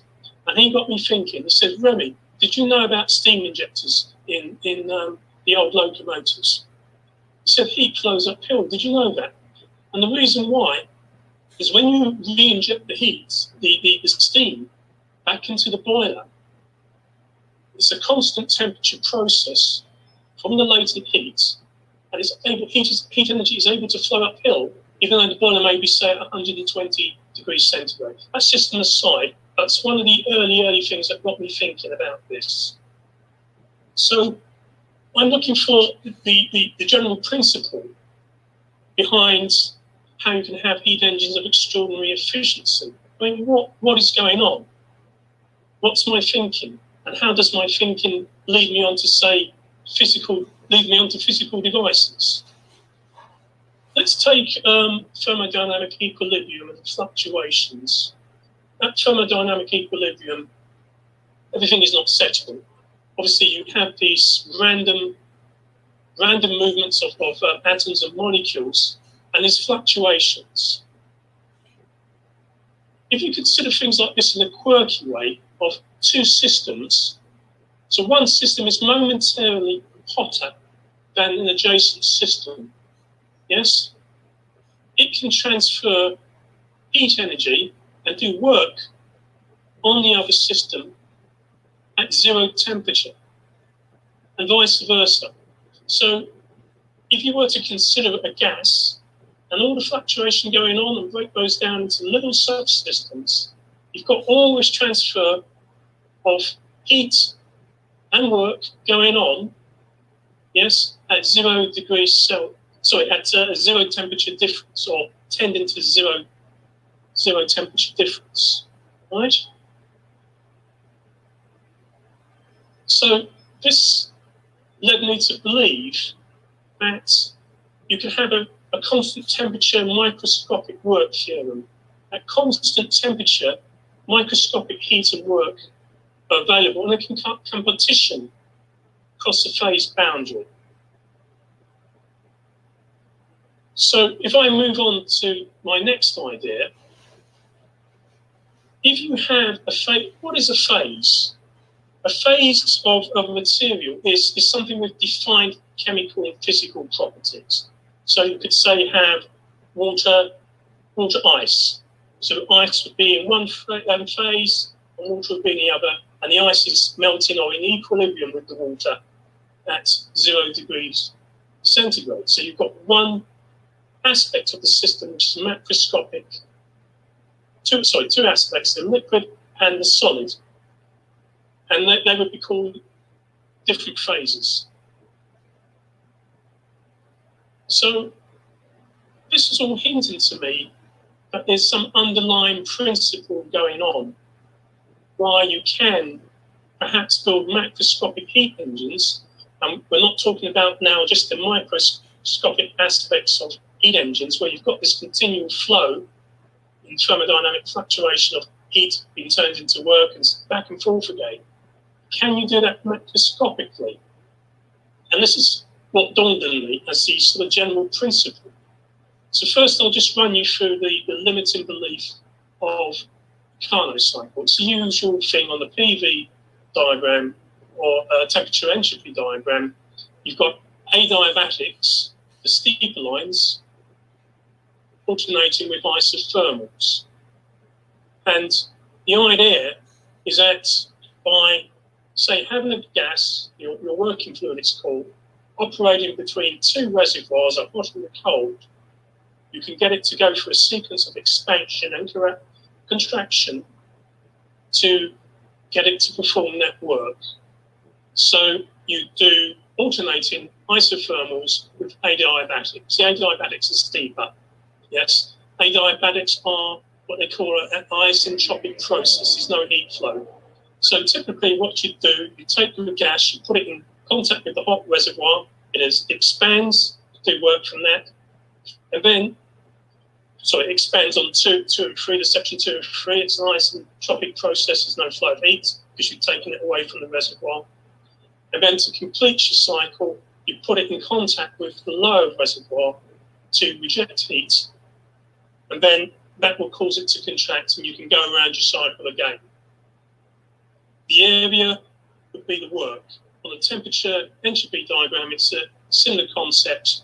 You can see that the isothermals, just checking my diagram here, then the adiabatics, I think I've got my numbers out of sync here.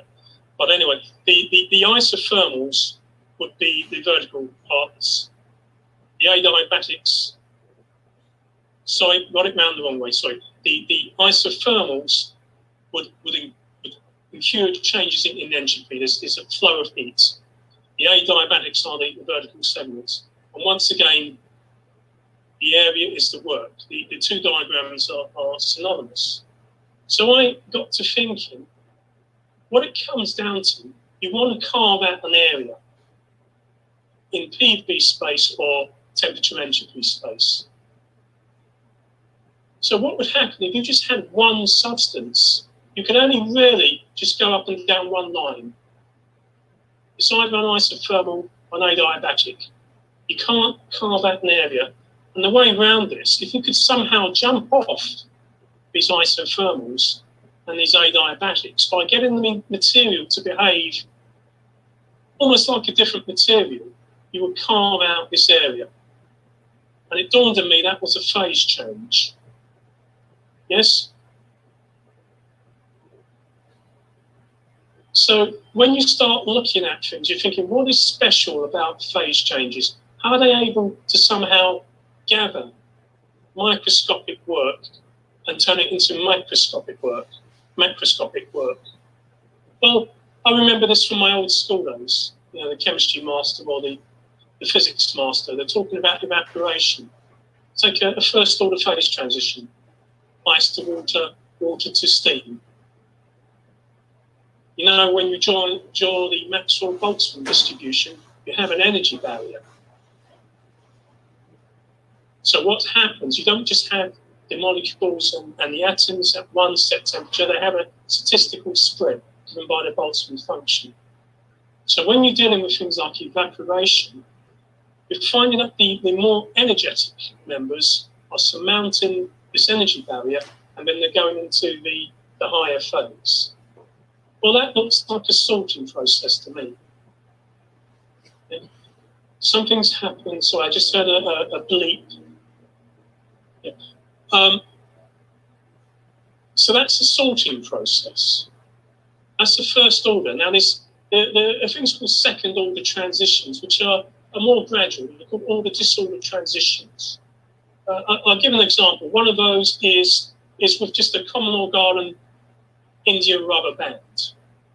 You can do this if you find one of those sort of pretty lush rubber bands that say the postman wraps your mail in. Yes? If you put it to your lips, and then if you expand it suddenly, you'll find it warms up. And the reason why is you're freezing out degrees of freedom. So you remember, heat energy is a partition of microscopic random motion. Kinetic and potential energy, it's random motion. So when you have these rubber molecules inside this rubber band, when you pull it taut, you're stopping these rubber molecules from vibrating. You're freezing out a degree of freedom. So the energy repartitions to the rest of the system. That's why you find that the rubber band has gone up in temperature. So this is a gradual process. You can stretch the band gradually. It's an order disorder transition. So initially, I started out looking at first order systems. I'm going to jump towards the end of the paper and show you what I initially considered. The device I called the phase changing catalyst. The idea was to put inside a closed isolated system, and that's an interesting point, a closed isolated system, to put a device where you have a reservoir of water and above it water vapor. The idea was to have a column full of a hygroscopic material which would condense the water vapor and build up sufficient head so that pure water would come out the bottom from a reverse osmosis membrane. Not too practical. I looked into this. You might need a column 3 kilometers high, and you do all the sums and you can work it out. But what you've got there, as Daniel was saying, you've got macroscopic perpetual motion. Let me just say there's no such thing as perpetual motion. Let me say that if the universe has an ending point, even for heat energy, which is microscopic, so-called perpetual motion, it has to end. This device, although it will show a macroscopic flow, would fail at some point. The membrane would get fouled up, fail at some point, but in its operation, it has converted heat energy into useful work. So you've recycled heat energy. Okay, so let's just have a quick look at the basis of this. The water vapor will exist in equilibrium, so it's an equilibrium system. Equilibrium systems are not meant to be able to do any work in an equilibrium system for the reason I told you, that essentially everything is great. You want a piston to have a pressure difference, or a thermocouple, you want a temperature difference. So it's an equilibrium system on the whole. And what's happening is that the water vapor, as you go up, obviously you've got a barometric fall in pressure, there's still enough to be condensed by the hygroscopic fluid. It then flows downwards and exits at the bottom as liquid water. But in doing so, in condensing, you're also getting temperature difference. You're getting latent heat effects. And one can do the sums in this first law, second law. And this is my very early considerations on this. It's not practical, yes. So my thoughts turn to the magnetic system, second order phase transition, order disorder transition. And the idea was to use something like the magnetocalorific effect or temporary remnants from the ferrofluid. It's a bit subtle to go into without reading all the papers, and I don't think I could distill across in this presentation at the sort of general level the slight differences between the two systems, the magnetocalorific effect and the temporary remnants. So I'm going to dwell on the temporary remnants cycle because it's just the most intuitively obvious. So if you've ever come across ferrofluid, this is essentially a fine suspension, an exceedingly fine colloidal suspension of magnetic particles in a liquid. Now they're so small, they're undergoing Brownian motion. Now, the thing about it is that you can magnetize it, and you can magnetize it in such a way that it doesn't suffer hysteresis loss. If you turn the magnetic field on slowly, it won't heat up. Yes? When you take the field off, suddenly the dipoles will be randomized by the thermal motion. Yes? And I was thinking, isn't that a system of turning directly heat energy into electrical energy? So there's a few technicalities involved, but it's as simple as that. And as Daniel was saying, these devices don't have to be conceptually difficult. The difficult thing is convincing people who don't want to believe, as I found my PhD supervisors, one of them. So here's what I was proposing. I built a model. I essentially, because I wasn't having this support from my supervisors, I essentially ran out of money to develop this. It was going to take about £500,000 to develop the ferrofluid to my specifications. A lovely chap, Professor O'Grady at Bangor and the University of York. Lovely chap. He was in charge of a company called Liquids Research, and he told me that's the kind of input you would need to develop the ferrofluid to specification. But anyway, so what I did, I just developed a kinetic sharing model where essentially I just set up a computer program and showed dipoles, magnetic dipoles interacting with each other, and showed that the model could thermally randomize, i.e. reach equilibrium. And then I showed a relaxation effect. When you put the field on, the dipoles would line up, take the field off, and then they'd re-randomized. And so it was easy to then just get the MATLAB script to just give me temperature and entropy, and I could prove my point, at least with a computer simulation. Okay. I think this is all a bit too technical. You have to read it line by line. Yeah. So I'm going to switch now to the other slideshow. The slideshow, which I prepared for that conference, where I really started in reverse order. I described the system first. Oh, Remi, if it's okay. Then got into the wild. Remi, So some of the can I ask you to maximize that? So here, as I was saying, there's the first order phase transition, then the barrier, and then the second order. We've already discussed that about how a phase change in cycle compared to a Carnot cycle can fulfill that requirement. Remi, sorry. Initial points with a phase change, and essentially carving out this area in TS or PV space so that you can say that you're doing work. I want to come on to where I started to take this. Now, what Daniel was saying about his spaceship, his well-insulated spaceship, and there's not this need to continue burn fuel or to have a nuclear reactor if you can use your heat energy intelligently. Now, the whole system has no increase in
materials to try to bring down the epicatalytic effect from 1500 or 2000 degrees down to room temperature. I have a bunch of recommendations later if we can. Michael, we should chat. I'll email you afterwards. Yeah, that'd be nice. But so yes, you have for things like hydrogen or dissociating potassium or cesium, you do need high temperatures. But there's no reason to believe that nature would be so cruel as not to allow room temperature epicatalysis, particularly since things like hydrogen bonding dimers like formic acid and acetic acid have bond strengths which are 10 times weaker than covalent bonds. So there's no reason to think that it shouldn't be possible at room temperature. I would recommend reaching out maybe to Richard Maisel. He has a whole bunch of fuel cell stuff. Oh, really? Do you know Dr. Maisel? I mean, I've read his book from front to back on. Yeah, same. Oh, really? Okay. Well, tell you what, Michael. Let's chat later because it sounds this sounds like a really fruitful avenue. Yeah, for sure. Yeah. And I have a number of, but the main point I wanted to make here, though, is that it's important to expand upon the definition of the epicatalytic diodes is that property of a virtual heat sink. It's very common in these systems. You have essentially some system below, some temperature below which nothing happens. Oh, of course. No, you're going to have. But then you have I mean, if you look at the definition of things like equilibrium constants and in terms of Gibbs free energies, you always have a KT in there. And so, yes, you will always have, you almost always have a threshold for these effects when it comes to epicatalysis, the superdegeneracy, and so on. However, there have been a number of proposals for second law challenges invoking things close to absolute zero with superconductors and phase transitions down there. Well, yeah, you can get arbitrarily close, but I mean, it's all sure. The engineering is the important thing. That's correct. Yeah. Yeah, no, you're right about that. That's right. But there usually is that limit temperature somewhere. Of course. I mean, for instance, in semiconductors, when you drop below about 100 Kelvin, you have carrier freeze out where your boron or phosphorus aren't knocking their electrons in or giving their electrons into the lattice. And so once you have freeze out, everything becomes intrinsic and all your effects go away because you've broken because the asymmetry in the system goes away. Yeah. Yeah. And then, that's correct. You're regarding correct. the thermal photovoltaic stuff, did you see MIT's paper about their 200% efficient LED? And I didn't understand it. So maybe if you can send that along, I'd be happy to see it. I'd love to see it again. Well, to put it simply, they have this thing at a voltage. They bias the thing to a voltage. They apply a voltage such that it shouldn't be emitting any photons. Mm-hmm. But then the ambient heat is enough. So the voltage plus the ambient heat is sufficient to emit a photon. Mm-hmm. So that's the idea there. So you get like a piece. You get it's weird. You get like a piece of the Boltzmann distribution like shifted up, but then you don't get something emitted from that looks purely like blackbody radiation. So it seems to suggest to me if you had like a multi-junction cell to harvest that very, very efficiently, you can probably get 60% efficiency, and then you'd have something that. I mean, they were saying this thing is a refrigerator or is a heat pump of a kind, but it may just straight up break the rules. Yeah. Well, now, if I could ask, and again, I apologize for butting in. I had said this popped into my mind. I saw a magazine article a while ago where they proposed tidal generators on beaches, basically. And as the tide comes in, I saw a couple different, it was an engineer, and he said, one way is to have something that floats and the tide lifts it, and another way is to have something that compresses, and in both cases, it would turn a motor, right?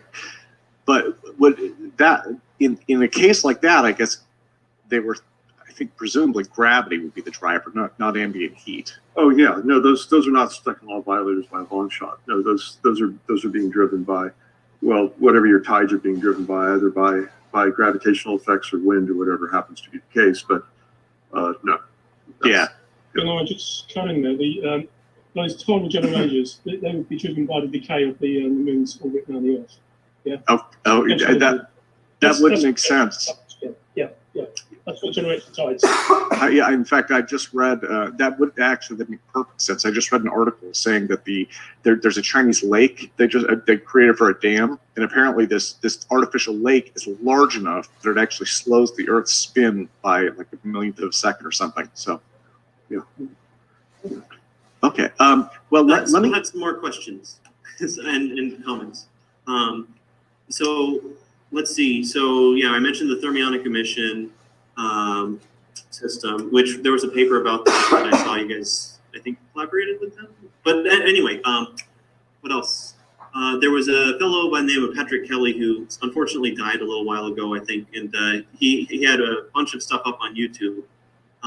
There was one system I didn't understand at first, but then once I realized it was operating this sort of way, it might be interesting to look at. It was literally just a bunch of buckets upside down catching air bubbles pumped under water. And what I think is happening there is as the air is floating up to the top, it's expanding, which makes the force, it's displacing more water as it goes up, which means that it's cooling down and maybe harvesting ambient heat that way. And they were saying they were actually getting a decent amount of energy out of really big ones. At least that was the reported thing. A small other weird system, but to the core of this thing, I think it's important. Most of thermodynamics it's built upon the theory of ergodicity, and not all systems are ergodic. We have a bunch of counterexamples that you guys have worked on, that other people have worked on. But that's really where you have to go. If you study ergodic theory, there's the mathematical formalism for statistical mechanics and then thermodynamics. And you have to start there and build up, or you have to restart there and build up from something called, what was it again? What was the name? I'm blanking for a second. I had it written down here. Ramsey theory, that was it. It's a more general case that describes the mathematics of non-ergodic systems as well as ergodic systems. Yeah. Well, I'm sorry. And also, sorry, didn't mean to interrupt. No. Yeah. Okay. Well, Michael, something else to look at is that nature provides a number of naturally occurring metastable state systems, which are thermal metastable states. So if you have something like we were investigating self-resonant semiconductor electromechanical oscillators, which use the electric field associated with p-n junction. It turns out that nature is loaded with systems where you can let's say you have some sort of capacitor plates which are made out of connected somehow to make a diode or something. You'll have an electric field between these plates, which stores energy. And the electric fields have an energy density. Electric fields have an energy density equal to the permittivity of free space, electric field squared divided by 2. And that energy can be used to actually accomplish electromechanical motion. But the thing is that the energy stored here is completely thermal, and you can show it. You have a KT factor that you've always talked about in the expression for this system. And when these plates come together and short out, springs can pull them back apart and they can recharge and close again. And you have basically an electromechanical oscillator, which is purely thermally driven. But it's because you have metastable states that nature naturally gives you, that you can go from a high energy to a lower energy state by changing the boundary conditions of the system. Once you extract your energy from that change, it can drift back to its high energy state again purely by thermal means, because that's its equilibrium state in that particular configuration. So I think that's related to your ergodic theory example, where the world is not the thermodynamic limit. The world is not infinitely large. It's not an infinite number of particles. There are boundaries, and there are a finite number of particles in it. And as a result, if you can manipulate the boundary conditions and play the system against itself, in other words, you use the first law against the second as basically a club. And nature will accommodate you now and then. And so there needs to be a shift in the overall thermodynamic thinking of most physicists and chemists, for that matter. But they think of it in such general terms, they don't see the particulars, and they don't see the non-ergoticity of systems. They don't see the effects of the boundaries and how they store energy. But this is a fact of life. Well, so and by the way, have you seen the work at the University of Arkansas on the graphene energy harvester? Yes, I have. Good. Yeah. Well, Michael, let me, if it's okay, let me mute you out for now. And thank you again, sir. I want to go to Remi. Remi's been patiently waiting there. Sir? Hi, Daniel. I just wanted to know your thoughts about the fluctuation dissipation theorem and how it's usually seen as an argument killer to diode rectifier devices, to fiber magic devices. The idea that what you get, you use on the roundabouts. Well, again, the fluctuation dissipation theorem is sound insofar as it's stated. Fluctuations that you naturally have in systems in terms of thermal and density fluctuation, these are natural effects of the system. These are directly related to the dissipative things like viscosity. That's unquestioned. But that doesn't really answer the question as to whether I mean, the fluctuation dissipation theorem is what it says, but that doesn't mean that it somehow derails or makes impossible energy storage at boundaries. In fact, it would tend to support it, I would assume. After all, it's based on the second law itself.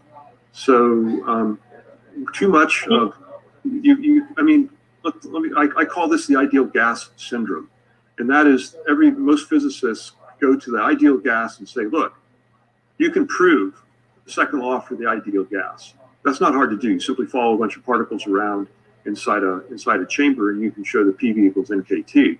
So what? The world is not an ideal gas, and it's much richer than that.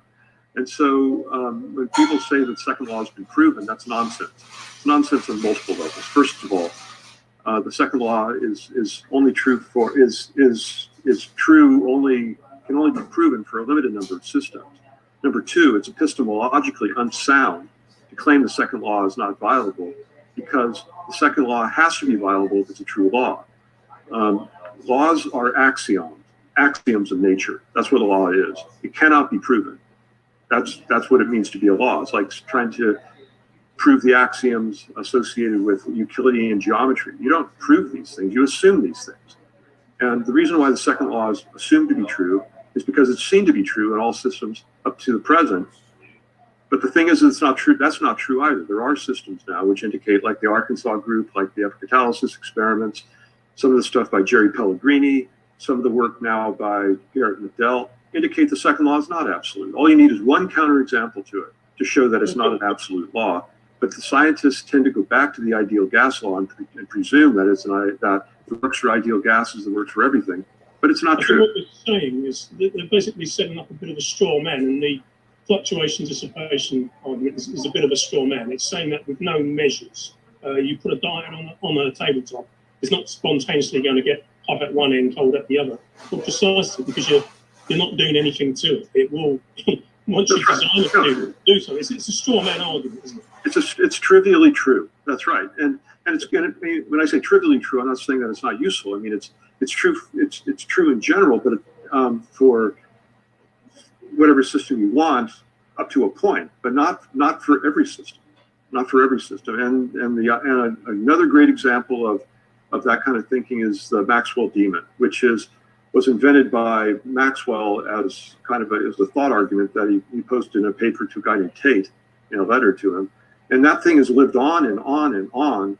And the scientific community trots this poor demon out every few years and whips it in the public square just to show the second law can be beaten. But the Maxwell demon was never a serious challenge to the second law, and never will be. And from the get-go, it had so many things. First of all, what does this demon look like? How do you build it? How do you keep it from having sticky fingers? How does it see? There are so many problems with it that it never had a serious chance of breaking anything. So if you show the Maxwell demon doesn't work, you haven't showed much of anything. The zombie idea is completely different in the sense that you're now using natural processes which don't think and don't have to go through any kind of thermodynamic cycle of thinking and forgetting, which creates the entropy. And as a result, things naturally occur on their own. And this occurs because zombies are big and stupid and blind and dumb. They don't have to think. They're big enough that they accumulate energy at their boundaries. They use natural processes. They are exactly what the Maxwell demon isn't. And the zombie has never been slain. And there are too many examples of it now to ignore. So, could I just ask you one further question? I won't give other people up. What do you think about the sea changing thinking? And what you sort of hinted that the physical review is beginning to consider papers in the set. It's a bit like the old cold fusion debacle when for a certain amount of time they accepted and they refused any new papers. Do you think the mood music is changing? Well, the news media follows scientific consensus. When it comes to journalism, the one thing they don't want to be is embarrassed. So they rarely go out on a limb. So Scientific American will publish articles associated with 11-dimensional or 23-dimensional spaces, whatever happened to be voted this week, without a problem because it can't be proved wrong. On the other hand, if you actually had evidence for second law breakdown, they wouldn't publish it because it would jeopardize the reputation of the journal. So there's a lot of that involved. I've been told by editors of journals at times, well, I won't name the particular editor because I respect the guy in general, but he told me, even if this was accepted by the reviewers, even if it was correct, I would not publish it because it goes against the second law. That's how firm this injunction really is. It doesn't matter whether it's true or not, which is why I've been arguing lately that we need to go beyond the scientific community for these kinds of events, because the scientific community is not going to budge, at least in the short term, over it. It's not. It just won't. And you can go back to Thomas Kuhn and the Structure of Scientific Revolutions. If you've ever read that, you'll know that this is the way of the world. Science is not immune to psychological, anthropological, and sociological pathologies that you see in other parts of life and religion and elsewhere. I think what they're going to have to justify is the huge sums of money spent on conventional science, say things like hot fusion and so forth. It's going to come to a point where it won't be sustainable by the public. They'll say, well, haven't you guys done it already? It's been 6 decades and probably $1 trillion. We want to see something. And I think that's going to ultimately break them. Well, guys, we're at the top of the hour. So I guess what I should do is, and we could go to open discussion after this. Maybe Tom Balone, if he's open to it, Tom could present his thing. But I do want to, again, I want to thank Daniel and Remi both, and let's give them both an enormous applause. And Daniel, thank you for giving us so much of your time today. Thank you. It's been a real pleasure, and I hope some of you guys, Mike and Michael Perrone and Tom Balone, look me up again. I'd like to make contact, and anyone else. And Remi, you owe me a phone call. Well, and thank you to you both. So let's do this. So we'll do about half an hour of open discussion, and actually at some point, Mark Sokol, and Mark isn't even with us. Let's see if Jeremy is still with us. Jeremy, let me ask you. Okay. Yeah, we're here. Yeah, so we should touch base on the conference, because I think that's actually what's coming up next. And you guys are present on site. Do you want to kind of give me a heads up on your plans? Yeah, so I just let a couple people know downstairs. I think Mark just went downstairs to try and recruit some of the propulsion people here from the conference to come on and talk about what was presented here at APEC this week, and will be presented. Some of this, John Brandenburg's also presenting tomorrow with the Kepler Space Group, and we'll try and get some of those guys up here for a discussion too on some of the things we've been talking about here. Every day here has been awesome, man. It's like having breakfast it's like having conference every day here, but with a whole group of people live. So we've been having breakfast with these guys like every morning and having these great conversations and stuff. So hopefully we can share some of those ideas and some of that information and what we're learning here with you all. Mark is presently going out, and we have everyone. I told a bunch of people already to be here for 5:30 for local time for when we start that up. So they'll be here. We're just hanging out at the conference. So that's right just now. about half an hour then, but I definitely did want to touch base. And, so this part of it really is this whole part of the conference really involves you guys. And I guess we'll just go, when Mark and I were talking about this yourself as well, it's kind of like, okay, well, when we reach that point where they can start doing stuff from Tesla Tech, it's their ball game. So, we'll hand it over to you and just see kind of what you guys can come up with.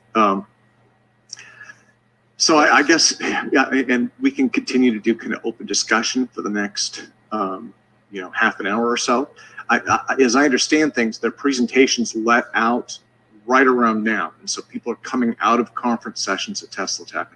And I think Mark wanted an extra half an hour just so that people could kind of get settled in and all of that stuff. Well, I guess I should ask if we're kind of in a holding pattern for a little bit, if Tom Balone is still with us. Oops. Oh, it looks good. No, looks like Tom left.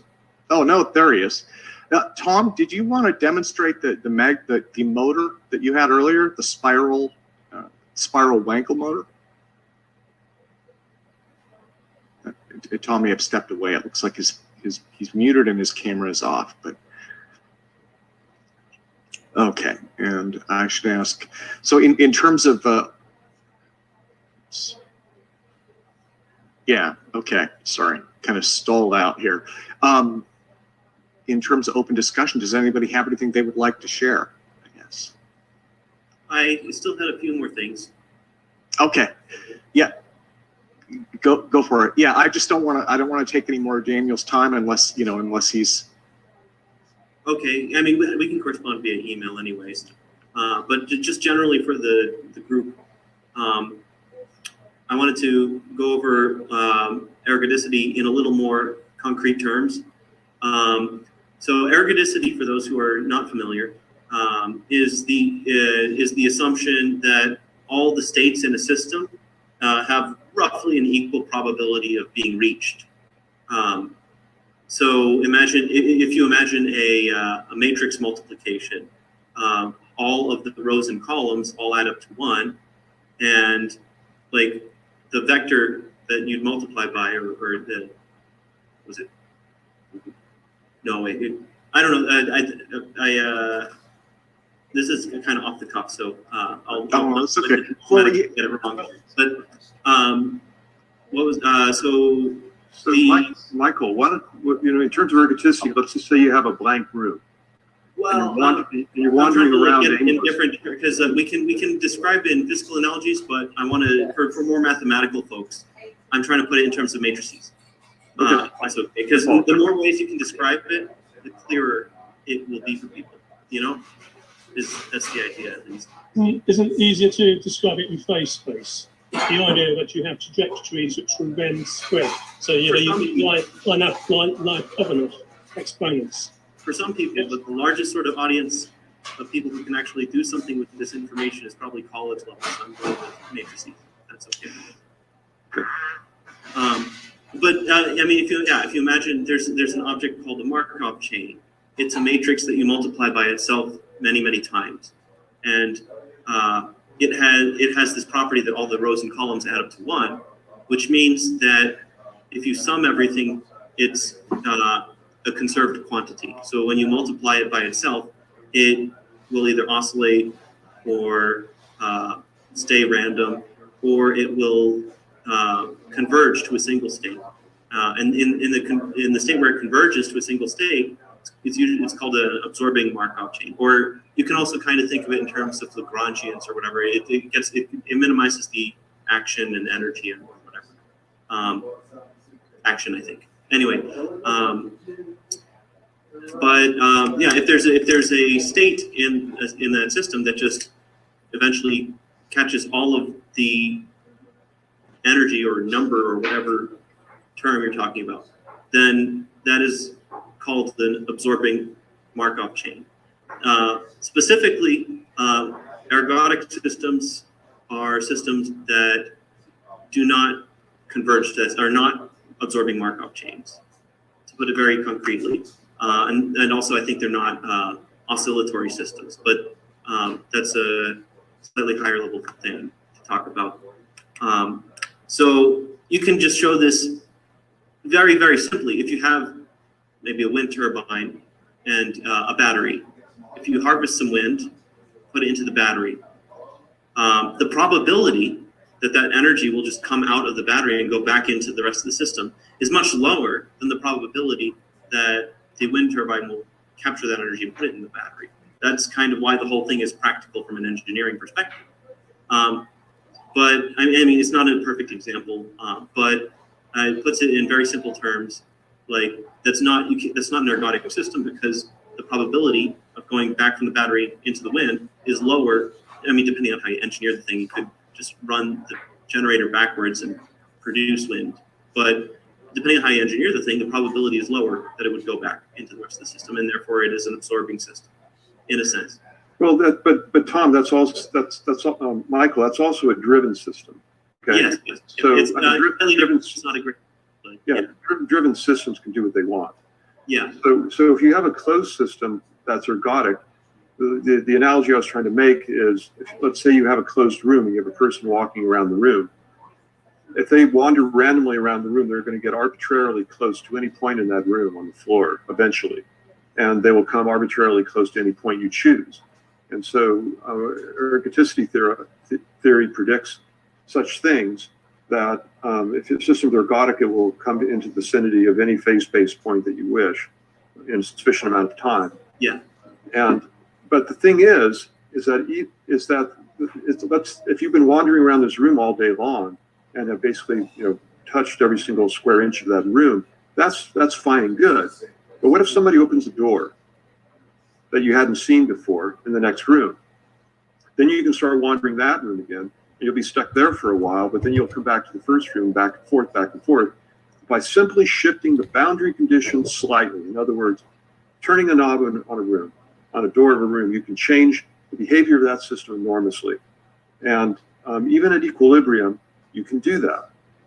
There are, by subtle shifts in boundary conditions of equilibrium systems, you can go from one metastable state to another, and simply by opening and closing a door appropriately, you can get that system from a higher to a lower energy state, and then back again. Well, that's the example. Oh, sorry. Go ahead. No, go ahead. That's the example of the Maxwell's demon, sort of. You can choose when to open and close the door in order to like make a temperature differential between the two rooms. That's correct. But the Maxwell demon itself has too many other problems to accomplish that. That's why it's a bad example from the get-go. I mean, it's an incomplete example because what all of these systems, if I can put it a different way, like phase changes, etc., all of these systems are systems that capture corpuscles of energy if they achieve if they go to a certain state, not when. So a Maxwell's demon is like, when it reaches this, I open the door, it goes through. Sure. Well, these are not, they don't need to be intelligent because it's a different statement. It is if a corpuscle energy comes here, then it is captured. It's a Markov chain. It's an absorbing Markov chain. Right. And the interesting thing is there may for those people who are just terrified of losing the concept of entropy from thermodynamics, there may actually be an interesting thing you can do here. You're essentially taking a system that has entropy in space and turning it into a system which has entropy in a time series, because you have all these particles that bouncing around a room, and they will at some time be captured. So, I should probably see if Remi has his hand up. Remi, did you want to jump in? I just wanted to ask the crowd, the thermodynamicists, what they think of the notion that we are living entities. Life itself violates the second law. There are many processes across cell membranes and so forth. It's been said, I think, since Schrodinger, from What is Life to May One Ho is another one. Maybe Dan, what do you think that we are living embodiments of violations of the second law? It's awfully ironic, isn't it? Well, are you you're addressing me? No, I think. Well, let me answer it in two ways. First of all, I suggest anyone who's interested in this problem look at the work of James Lee at the Old Dominion University, who has been looking at the behavior of cellular membranes and how they may be undermining the some of their actions undermining the second law. This is recently published work. So he's been working on this problem. I proposed something similar back in 2007 with article on thermosynthetic life. But in general, we are the second law's greatest creation. After all, we move around the world extracting energy and turning it into entropy. We blow up atomic bombs. We run our cars. I mean, if we were all dead, the universe would be a lot less messy than it currently is. So on its face, we are the best friends of the second law, and life is in general, because it basically takes energy and degrades it into heat. Anything you do in the world to clean it up only makes it worse. I mean, I used to argue with my mom that I shouldn't clean my room because doing so would create more universal entropy, and therefore I should be excused from cleaning up. That didn't wash with her. It would have washed with my dad, who was a physical chemist, but not with her. So there's no winning against the second law in general. You have to drive a machine to do it. It's the Pyrogene, isn't it? It's the Pyrogene notion and the Onsaga notion of reversible thermodynamics and how macroscopic flows allow spontaneous order to form in the system. That's one aspect. But they're dissipated. Those are dissipated. They generate entropy nonetheless. Yeah. Okay, I have an idea. Let's make one of these systems and have it feed a container with geobacter bacteria that can harvest electrons from a potential. Just have a negative entropy system which sustains a bunch of life. And in principle, something could evolve that is a negative entropy life, which is weird to think about. But I mean, just slap an organ in a system that can do this, and I see no reason why you couldn't have that. What? So, Tom, I mean, Michael, can you expand on that a bit? What are you proposing, and what you've kind of sketched something, but incompletely. Sorry. Yes. I mean, if there's a bacterium called Geobacter, it usually in nature gets energy from rusting metal, but you can keep it alive by just having it on the appropriate electrode in water. Right. And then we'll just strip electrons off a surface and whatever, or donate electrons to a surface, or whatever the process was, I forget. But then it can turn that into ATP and glucose and things. So in principle, you could just have a little electrolytic cell keeping these bacteria alive off of ambient heat without a temperature differential. You could prove that life can exist without being a second law system. I disagree. I disagree with that. I mean, you're turning chemical energy in a battery into maybe biological ATP energy, but you're still making an energy conversion here, which seems to comport with basic thermodynamic law. I don't see how it does. What I'm saying is, there's no reason an organism couldn't evolve. Like, imagine if that Geobacter thing were a multicellular creature that can evolve that organelle that is a negative entropy system. Then, I mean, there's nothing in principle that prevents life from being able to harvest ambient heat, if you can harvest ambient heat at all. Yeah, no, I think such life. If you read James Lee's work, he would claim it's already been done. I would argue that, yeah, probably life has found a way to do it. Maybe I propose it would be some sort of hypothermal file, barophile, probably found deep in the earth where there aren't good free energy sources.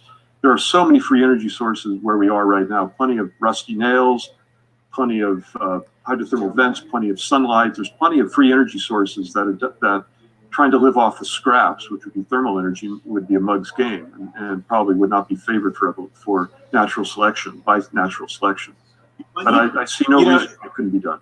It is interesting. I mean, biological processes. I haven't read about energy generation so much, but I did read an interesting article about photosynthesis requiring quantum processes, and then of course there's the Penrose, Roger Penrose work, where they were assuming that the microtubules might be doing quantum computing inside of cells, and so it does intrigue me that evolution has provided us with, I think, a lot more complexity in biological systems that are at first thought. Oh, yeah. I mean, anything we come up with, nature has done it better probably 1 billion years ago. So, yeah. probably pretty much the case. Well, I have to go at this point. I want to thank you guys for the opportunity here, and good to see some of you guys again, like Remi, and meet new people. So, Tim, thank you very much. Yes. Well, Daniel, I can't thank you enough. Thank you so much for joining us and presenting today, and for all of your help with the questions, for all of your time as well. So, my pleasure. Okay, bye-bye. Okay. Well, so why don't we, let me see. Why don't we hand things over to Mark? Mark? Do we have Dan's email, please? And Jeremy. Yes. Let me get that for That would be you. great. Thank you. Okay. Yeah, and again, I really appreciate Tom, where you at, man? Why aren't you here? Tom, where are you? We're at Why Tesla aren't you Tech. down here at Tesla Tech, Tom? Tom, you're muted. You're muted. They muted you out. Oh, I didn't mute him out, actually. No, oh, I can ask Tom to unmute. There we go. Thanks for the invite. I'm glad you're having fun. Say hi to Steve for me, and maybe next year. Definitely, man. All right, so yeah, we're here live from the Crown Plaza Hotel in Albuquerque. I'm joined with some people from Tesla Tech right now. Let me see if I can switch the camera to the other one. No, it won't let me. I can't use both cameras at once, but I'm trying to go on the StreamYard. I'll move this camera over so you guys can see. It's not showing anything right now. I know, I gotta get it back. Hold on. There we go. So we're here with Russell Anderson and also Lucian Ionesco, who presented at the conference. Did you guys present? Yeah, already, both of you. And so we're gonna have Lucian and Russell Anderson talk and give us a little bit of an overview of what they presented. So Russell, it's great to have you here with us. Oh, this is great. You know, I should say hi to Russell. Russell, I haven't talked to you in years. It's good to see you again, sir. Yeah, my old buddy. How the heck are you? Well, doing well. What have you been up to? Oh, well, for the last several months, I've been moderating the conference, although Jeremy and Mark they've been having most of the fun. So they get to actually build stuff. I just act as traffic cop. Yeah. Well, we're all Where's the Cyril device? We want a Cyril device. So that's a plus. Yeah, and so yeah, what I've done is handed the feed over. I've got it spotlighted on, and I guess we'll switch things up. But I've got it spotlighted on Jeremy. Tim, you could actually spotlight. My cell phone has a second view of the room, so you can spotlight both cameras, and we'll get two views of the room. Let me see. Mark Sokol, I just came in. Add spotlight. There we go. Now we can have both views back. Is that you on your phone, right? That's on my phone, yeah. Okay. We have to do a little improvising like that. Okay, perfect. Yeah. Oh, wonderful. Actually, that looks pretty darn good. Okay, I will mute myself out. All right. And you can. All right. So why don't we start with? You want to start with Russell or Mark? Russell or Lucian. Let's.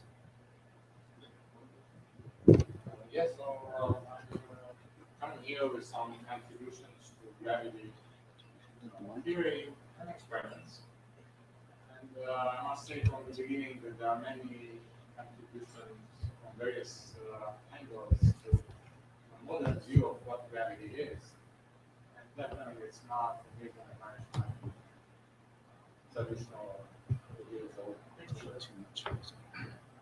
And to be brief, what I had is some foundations based on the standard model using the quark model.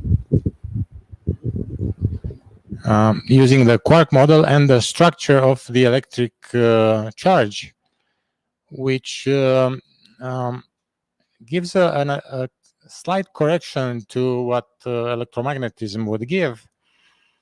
And that's not a surprise for many of us who know that electromagnetism and gravity are connected. And then looking around, I stumbled upon the theory which anticipated this, let's say 40, 50 years ago, the theory of Frederick Alsophon, which anticipated that if you orient the nuclei and the spins of the protons and neutrons, then you should be able to control gravity. So now this foundation based on quark structure shows clearly that indeed that's what has to happen.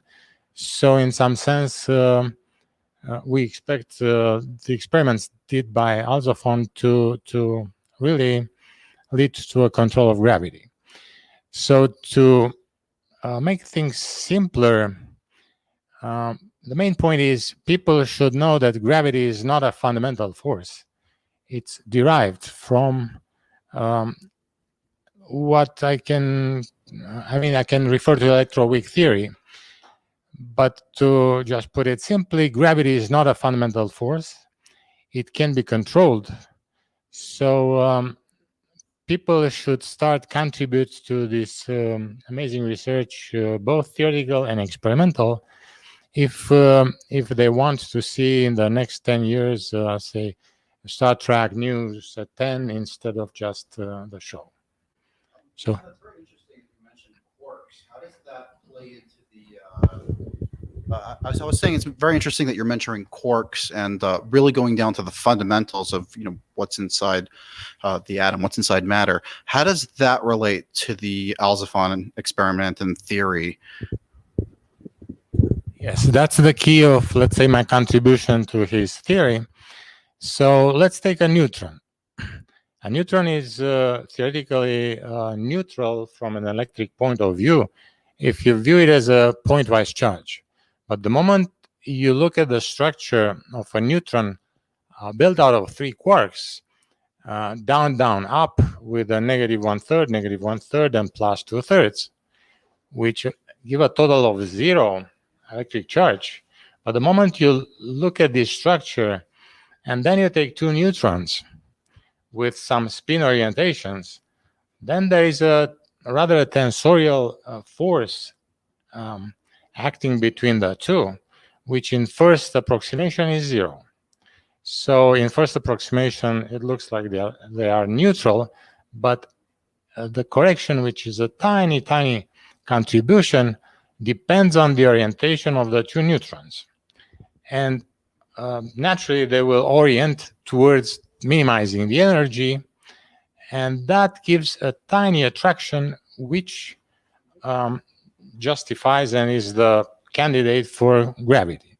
So I say candidate because at this stage, we don't have a mathematical proof of the fact that this attraction equals Newton's, let's say, attraction and gives Newton's constant. But for theoreticians, this is a challenge. Prove that this tensorial attraction yields, and one can compute the universal gravitational attraction of Newton, and that would be an amazing result. So just qualitatively, it justifies that orienting the constituents of the nuclei, and let's say the spin of the nucleus overall, would affect the weight. And that's the, let's say, essence of Alsophon's theory, for which now we have a standard model justification. So we expect the experiments to give positive results. Do you think there's any limit to what this experiment can do in terms of weight loss? Can it achieve 100%? There is a statistic fluctuation involved. So temperature will definitely play a role. And if it's room temperature, there, right? So you can orient, let's say 2%, 10% of the spins, but they'll lose because of the temperature and the motion.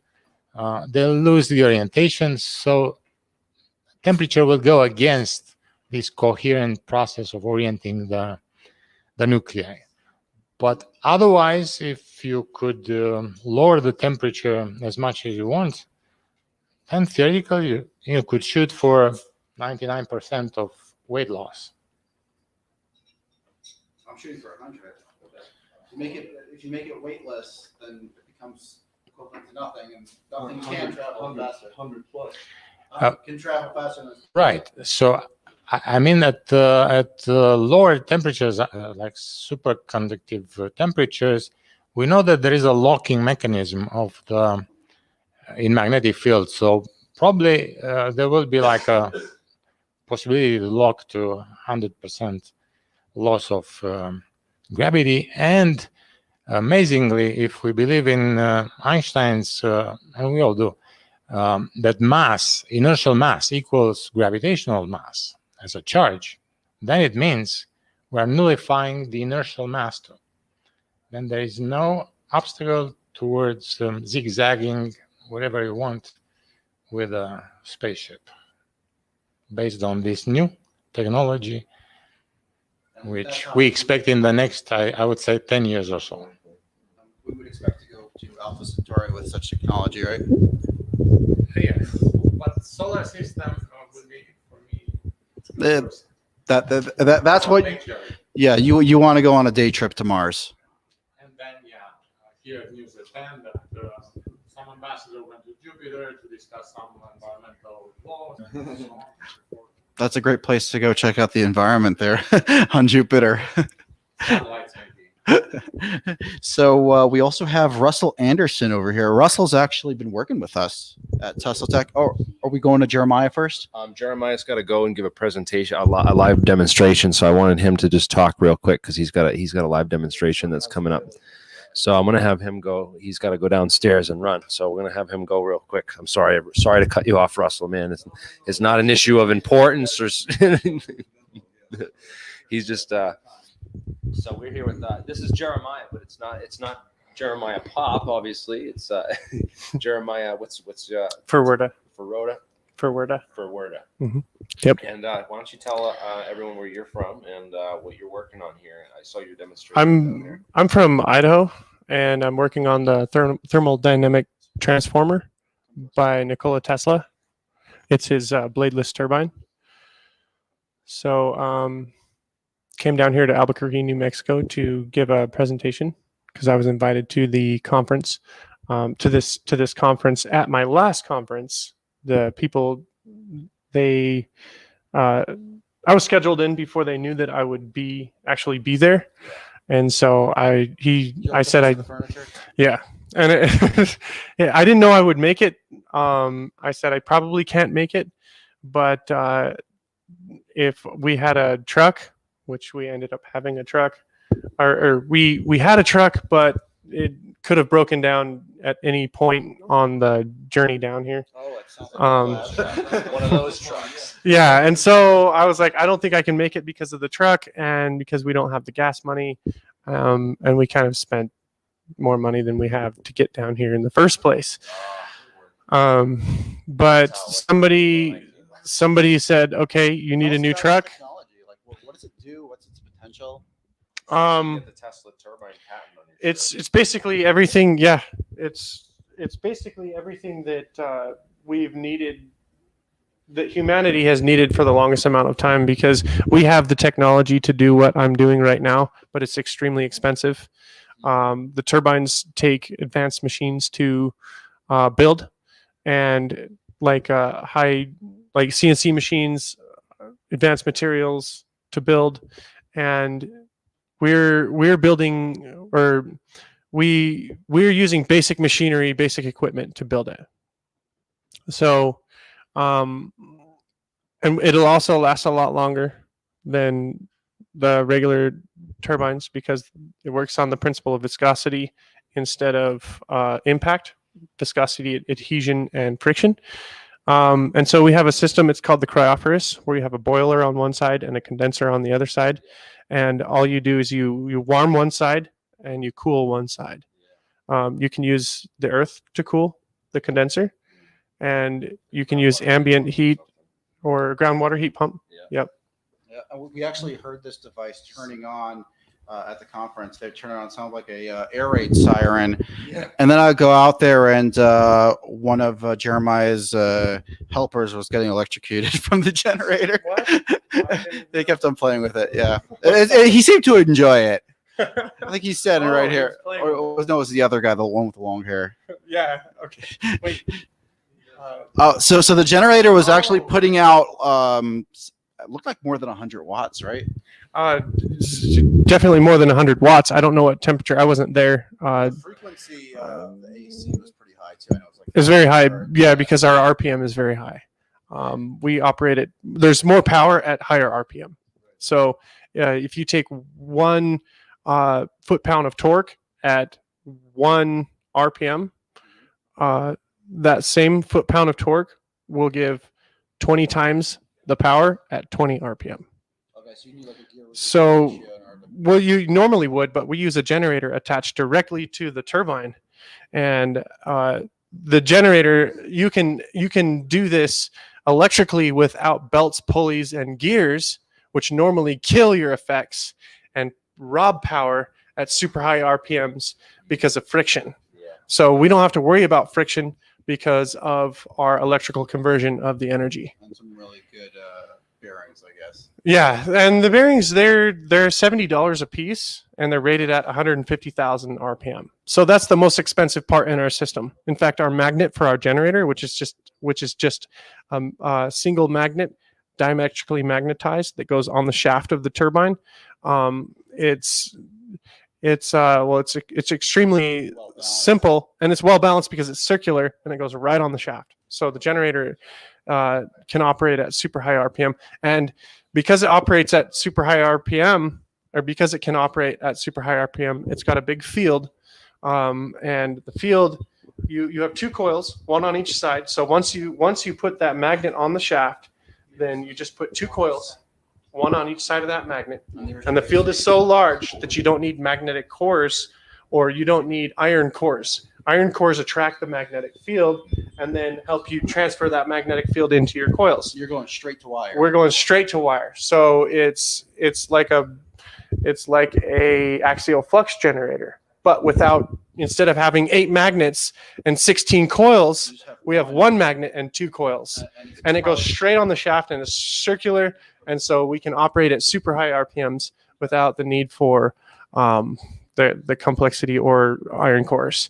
Iron cores start losing more and more and more efficiency the faster they go, because and there's also ferrite cores, but they still have their downsides too. When you flip a magnetic field inside of an iron core too fast, you start to heat it up from the eddy currents formed in the iron. Right. What's the efficiency of this turbine? Well, the efficiency can be 99% efficiency. Well, for the generator, for the for the turbine. For the turbine, the turbine is taking 99% of the kinetic energy stored in that steam or whatever. Yeah. Really? Yeah. I know that power plants are running around 30% efficiency, right? Well, a lot of them. There are some out there that are very, very efficient. The problem is they're made out of super materials, and they're very complex and they're hard to build. So one of my turbines, you can buy one off the shelf. It won't last as long, but it'll be very efficient. You can hook it up to the rest of my system, but it's going to cost you $20,000 for one turbine, for one small turbine. And so it's. You're 3D printing yours. I have 3D printed them in the past, but I have a basic CNC mill and a basic. I have a mini lathe from China. We just got a CNC mill at the lab. Hospice too. That was a big to do to get that in there. Yeah. So and you don't need the best of any of this stuff. I use a hydraulic press, a mini lathe, and a CNC mill, and I can make the entire turbine for under. It's way cheaper. I can make it for under $300. Of course, with R&D, I have to sell it for a lot more because we're paying for R&D, and the time that it takes to build it, I have to have employees, which I don't have. What's the upper limits of this technology? Can we see a megawatt or a gigawatt? Well, there's a guy out there, Frank Germano, who isn't using vacuum like we are, and he produces a megawatt at 97% efficiency with a 36-inch turbine, Tesla turbine. And this is he's kind of underground. He doesn't talk about it much. He's got a website. I had an interview with him one time. Yep, and he talked all about it. But he works with a big company, and he's not allowed to say too much. So You saw there's a company here, Tesla Tech, who claims to be using some sort of water system making steam in order to, and they claim that it's over Unity. Maybe we could hook up your. We could. Yeah. Hook it up to that. I want to. Yes. Oh, let's do it. All right. Let's do it. We're thinking on the same level here. I like that. Yeah, because there's a lot of over Unity stuff that people claim out there, and they can't convert it. They can't convert it because it's all. It seems to be all in the form of heat, and they can't efficiently and cheaply convert that heat into energy if their conversion process is only 5 or 10% or 20% efficient. Then they're not going to see a gain in overall efficiency because the way they're converting it shows that they're actually getting less power out than is going in. I mean, well, you never get more power out than is going in. That's what he claims is happening. Well, but there's more power coming in from another source. You don't get more out than in. It's coming in from somewhere. I know. I was just. So yeah, the laws of thermodynamics still apply, but it doesn't mean that there's not a source out there that is bringing more energy in, like that we haven't thought about. Yeah. Yeah. Because he did add carbon to the water. There's graphite in there. He claims that I need to know more about that. So I don't know anything about it yet. Well, I just know that what he's claiming and coming out of a pipe, and he says there's 4,000 watts of energy. yeah, and imagine if we put that under vacuum, like this system, and then ran in the turbine with it. Yeah, let's do it tonight. So give a quick shout. Well, the turbine. Some search terms and like a website. Do you have any search terms where people can look Well, stuff up? we've got our Patreon, which is our biggest support right now. It's our monthly income that we use for R&D, and that's iEnergy or patreon.com/iEnergy supply. That's iEnergy supply.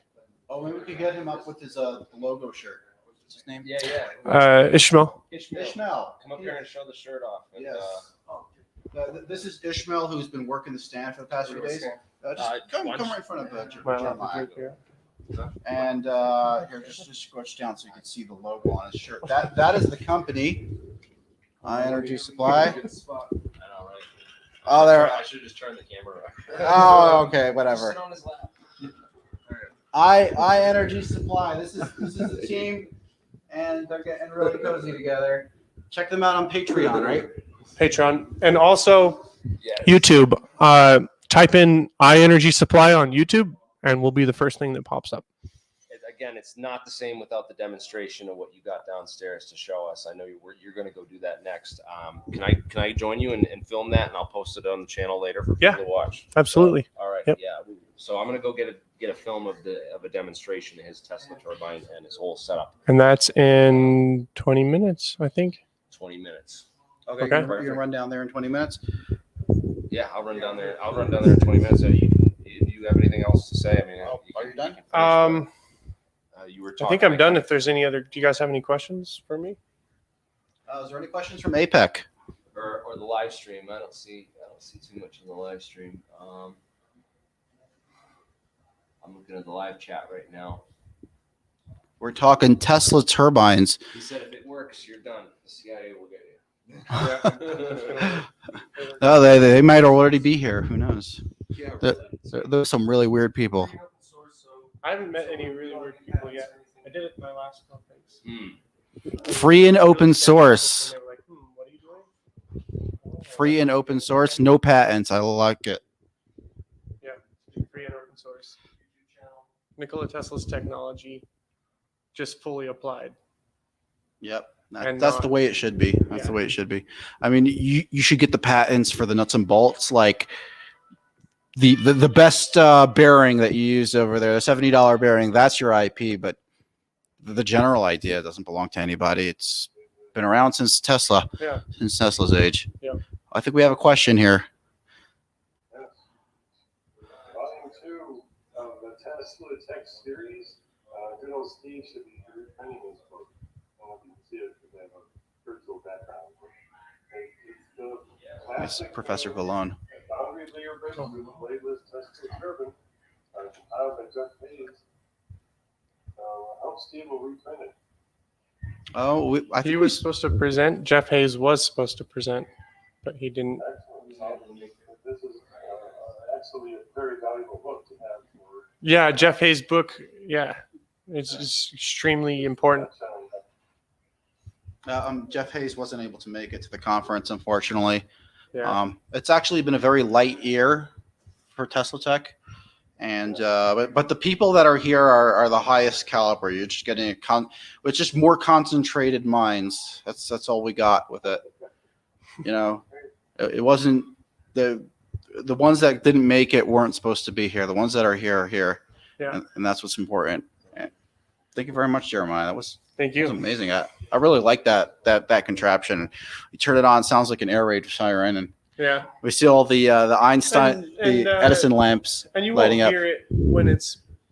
We had an issue with our magnet being off center because the magnet that I got for it, the company that you order the magnets from, you have to specifically ask for a symmetrical magnet, and the symmetrical magnet that I specifically asked for was broken when I pressed it onto the new shaft. So we got a bunch more magnets on the way, but it was imbalanced to begin with. So the magnet was off center. I had to slide some Lexan rings around the magnet and balance it at high speeds, but it wasn't perfect still. And that's where the noise is coming from. Oh, so okay. the noise will be gone. Ideally, it'll be almost silent. You could whisper and have a conversation right next to it. That's really cool. So yeah, when you have something really loud, you're losing efficiency. So if this was a regular turbine, you'd have to have earmuffs on. You couldn't, or your ears would be damaged really fast. Like it would be so loud. And that's of course because there's efficiency losses and your turbine's being destroyed. And those are impact. Connection. Impact, primarily impact. Also, if it was imbalanced, like ours is right now, then you would hear loud noises from the imbalance. But that's just a simple magnet issue. And this is basically, you're dealing with friction instead of impact. Yeah, friction and viscosity and adhesion. So if you take a piece of glass, or you could just take your hand, drop some water on your hand, it sticks to your hand and it drains down, and it doesn't, the force that's adhesion, that's causing it to adhere to your hand is viscosity and friction. And that's the force that moves the blades of the turbine. And a regular turbine uses impact, so it's an actual particle flying at high speeds into essentially a wall. In a normal turbine, that impact force causing supercavitation will actually damage the turbine. And that's one issue that the Tesla turbine doesn't have. It doesn't have issues with cavitation. Really? Yeah. So you can have much higher velocity of fluid, and you can run at much higher speeds. So they're not seeing that bottom graphic on your shirt. The turbine from a side view actually has these, like slots. It's like there's no. It's not. If like you a water just, wheel I guess we should just say, look up patent 1061206. Yep. And then read the Tesla turbine patent. From May 6th, 1913.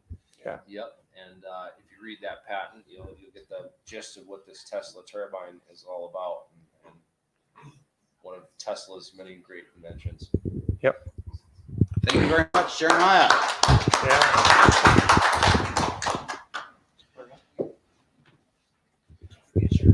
Up here. Thank you. You want to get in there? Yeah. All right. Now, without further ado, we will pass this along to Russell Anderson.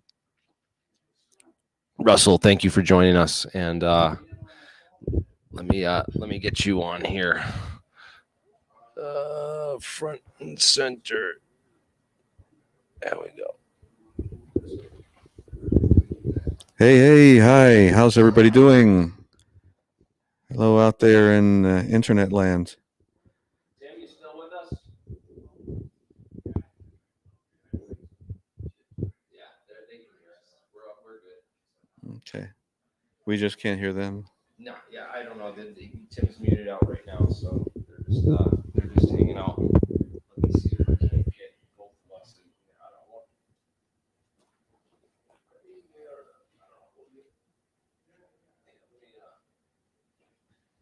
Switch this one around so I can get. You got them both this way. I want to get me and Russell the same shot. There we go. So Russell, tell us what have you been doing lately? Anything, any updates or anything recent? Yeah, well, I just like when I presented the Alexei Chekhakov, my prototypes a couple years ago, they just sit there, no weight loss, nothing. But I have some new angles that I'm going to start examining when I get back to Florida, and it's a work in progress. What do you think about that, man? I've been seeing the chats going back and forth in our group about that Alexei Chekhakov stuff. I'm not sure how to pronounce his last name. Chekhakov. Like Chekhov with a K-U-R in the middle. Chekhakov. Exactly. Okay. So you think you built this device to his technical specifications, and it has no weight loss? Well, I may not have. There's a dearth of information. He doesn't have any data on the exact sizes and proportions of everything, and that would be immeasurable in getting these things to run. Right. Well, they run, but getting the things to levitate and fly. We need more information, and there's a couple of factors, a couple of parameters that are missing. And one thing that I have found through all the research on that and suggestions from others is that it has to have all the input frequencies and everything, the power, ultrasonics, AC, DC, on-off duty cycle, have to be in resonance. When you get things, as you know, when you get things in resonance, harmonic resonance, some incredible things start happening. Interesting. The effect becomes additive, and it's just like music. And I'm of course a professional musician also. It's just like music when you're making a chord, or you say you have a guitar on one side of a big room, and you hit the note, and the other guitar open string is tuned to the exact same frequency, irrespective of difference. That string will start vibrating on the other side of the room. So harmonic resonance does a lot of incredible things, as we've seen, and I believe, as do others, that harmonic resonance is the key to getting that Chekhakov device working. And Alexei, before he was able to get liftoff, would spend sometimes 30-40 minutes adjusting parameters to get everything in resonance, not unlike John Hutchison. Interesting. So resonance is a key with that device, but that's the challenge, and that's probably the most challenging part of getting it to do its thing and rise up. So, and then I also saw I saw two of those Chekhakov devices on your table downstairs, and you also had an SEG mock-up that you built. Well, I didn't build it. That was built by one of our teammates who is no longer with the company, in San Diego back in 2006. And that's where I first saw it, at the actually Tom Vallone's, I believe it was the second or third Conference on Future Energy in Washington, D.C., Washington, D.C. area. And I was there for that. And was that Jason Berbelli? No. I first met Jason in the flesh. We had been friends since 2005 online. But I first met Jason in 2010 when we were here in town in Albuquerque with Professor Searle and the new team they called the Dream Team back in July of 2010. That's right. And you guys were at Tesla Tech in 2010 and actually Jason called me from the room and I did an interview with Searle then, and I have a DVD of it, but the audio is like missing from it. I don't know, somehow That's the hallmark of alien scientists. Oh, no. That's it.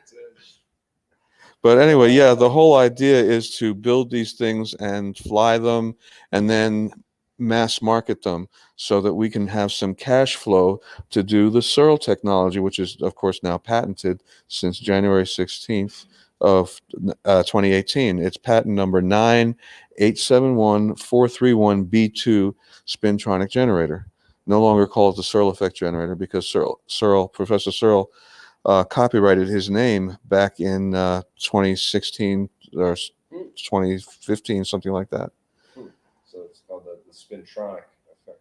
And there are a lot of important new papers on the emerging science of spintronics, a new understanding of atomic and subatomic resonances again. Yes. This key thing, does resonance play an effect, you think, in the fine tuning of the to get that other the SEG technology? Well, Searle, absolutely, yes. Resonance is so important for getting these over unity and anti-gravity effects to show themselves. And in fact, I might add that anti-gravity propulsion is one noted aspect of actual working free energy devices.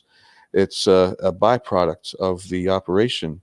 So we see in these UFOs like the Tic Tac and the Gimbal and the other UFOs that they've been seeing off the East Coast and West Coast for years, almost every day sometimes, that they are able to go from 0 to thousands of miles per hour, or go from thousands of miles per hour to 0, or make right angle turns at those speeds. There's no sonic boom. There's no perturbation of the structure. But that can easily be explained by the nature of the propulsion system itself. Thomas Townsend Brown proved in Agnew A.H. Banson Labs in the late 1950s in Winston-Salem, North Carolina.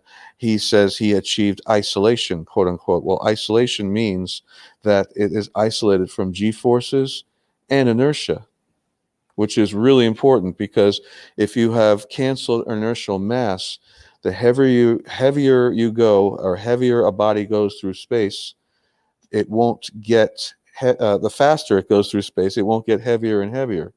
You have no inertial mass. And Dr. Gabriel Lippmann, I'm not sure when, Nobel winner, discovered that when bodies are charged negatively, they have less inertia than if they're charged positively. And he called it the inertia of static electricity. And this is also dovetailed with Einstein's Einheitlichen Feld theory, or the unified field theory for gravitation and electricity, which was published January 10th, 1929 in Annalen der Physik, which is a Prussian physics journal, science journal. And then it was published 2 days later, January 12th, 1929, in the New York Times with great fanfare. But for some reason, just like the fundamental works of Nikola Tesla and Nikola Tesla himself, it was erased from history, even though Dr. Parvis Murat of a university in Baltimore, I think it was the University of Baltimore, tested Einstein's unified field theory and said it passed with flying colors. And that was the year of Einstein's death, 1955. So we've got to look, not say, well, these devices are real, we know they're there, but they violate all known laws of physics. No, they don't. They obey all known laws of physics. And the isolation that Thomas Townsend Brown discovered when these electrified devices are allowed to go horizontally or vertically is part and parcel of that. We've got to learn and to think in different ways about propulsion. Instead of having a point of force coming, say, with the internal combustion, with rocketry, even an ion rocket or a nuclear rocket, you don't have a propulsion coming from any point on the device, and then the force going through the device atom by atom, transferring its force to the structure and then the payload. Instead, every atom of ship and payload within that force field moves at the same rate. at that point, you have effectively eliminated G-force and inertia, which is the exact same thing we see in the energized flight voltage Searle craft. You don't feel anything inside once it's powered up. The strongest stress is when it's on the ground and either the generator is not running or it's not running fast enough or cold enough to achieve that dynamic countervary weight loss. So this is very, very important, but this is not widely known, and these facts need to be broadcast to the public and the scientific community far and wide, so we can have a new understanding of propulsion and more easily and quickly enter a new age, which we need to at this point with everything going on. Yeah, I'm hoping that more people in this community that we've created, further the work and engage in this. And it's good to be here at the conference with a lot of the guys who helped start a lot of this and pioneer it and bring new blood with the old. And Mark, I'm going to go downstairs and film that demonstration that's about to start up. And I'm going to let you jump in here. I'll be right back. Okay. So we got. So just to reset the room over here, we do have Lucian. What's your last name again? Ionesco with us here at Tesla Tech, and Russell Anderson, who both presented. They gave presentations. I think it was yesterday. I gave mine on Thursday, actually. And you gave yours on Thursday, right? And you did Thursday also. There's also a couple other people in the back room over here. Tony Robertson, who comes by APEC almost regularly, stopped by just a minute ago. John Brandenburg is here. And of course, Steve Ellswick. Hats off to him for putting this event together.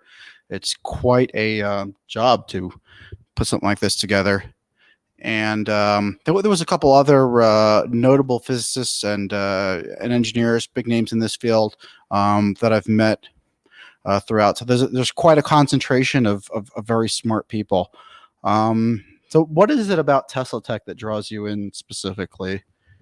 Well, I have been a huge science fiction fan all my life.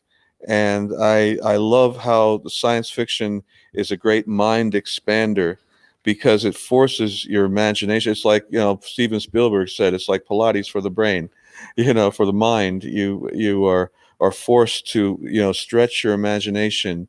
And if you can imagine it, you can find a way to do it. And I've always been a fan of space travel and going to other worlds. I remember seeing the premiere of Star Trek back in '66 when I was 5 years old, and just been thrilled to death, my whole family, and said, someday soon mankind is going to go out in space, and just for our own survival. But we're not going to go out as we are today in the 21st century. We're going to go out with a renewed and a higher spirituality, so we won't repeat the mistakes of the past that led to horrible things like genocide and war. We are going to go with a new attitude, and that attitude is one of peace and love and acceptance, and that is so important for our continued survival even now. And we are going to do these things, but we are not going to do them as we are. We are going to have to, as Edgar Cayce, the sleeping prophet, said, show thyself approved first. Oh, that was very beautiful. So what's next with the Searle device? I know I'm not sure if you're familiar, but Jason Verbelli was on APEC. I think it was about a month ago, and he said give him $3 million and he'll get it working. What do you think of that? I don't think that they're going to be able to get working. First of all, $3 million is a little low. It is now $5 million because costs have risen. Every kind of cost has risen: materials, equipment, everything. And plus the fact that they had every chance to do it back 8 years ago, and they did nothing. 1.2 million, actually $1.2 million went into Searle Magnetics in San Diego, and all that came out were a couple of plug-in demos and a raggedy looking unacceptable pressed magnet. So I wouldn't look to San Diego for any kind of work on cogent, concise work on that, unfortunately, because I did work down there on a contract basis back in 2013 and 2014, and it was it rapidly became a train wreck. But that's not to say that we are not on the ball in spintronics. We have the tables and the formulae and the knowledge to put it together in reasonable time and economy. We just need the funding, $5 million, and that's not a lot in venture capital. So we can do this. We just need interest. Part of my motivation for replicating Alexei's working devices is to generate cash flow through the sale of these working devices to whomever, and generate some cash flow so that we can do the Searle stuff that is patented and we want to do. And so we just have to. I just have to, keep working as hard as I can, which I've been doing. I live in Central Florida now, and working for a lab down there since last summer, and just working on this Chekhov device so I can get things going. Exactly. But there's been other teams that have worked on the SEG as well. I know the Russians built a really large device. Built a working device that replicates some of the effects, temperature drop, weight loss, and magnetic walls. And our that device is pretty hefty, I heard. It is hefty. It's large and heavy. A lot of inertia. But of course, the inertia gets less when the device is up to a certain speed. It loses a good point, maybe about 35-40% of its weight, which is highly significant. That's way more than Podkletnov even got. How do you think this compares with Alciphon, or does it compare at all? No, Alciphon is a little bit different methodology, and I first remember reading about that in the early 90s, and I mentioned him in my DVDs that come with my anti-gravity kits, which are award-winning.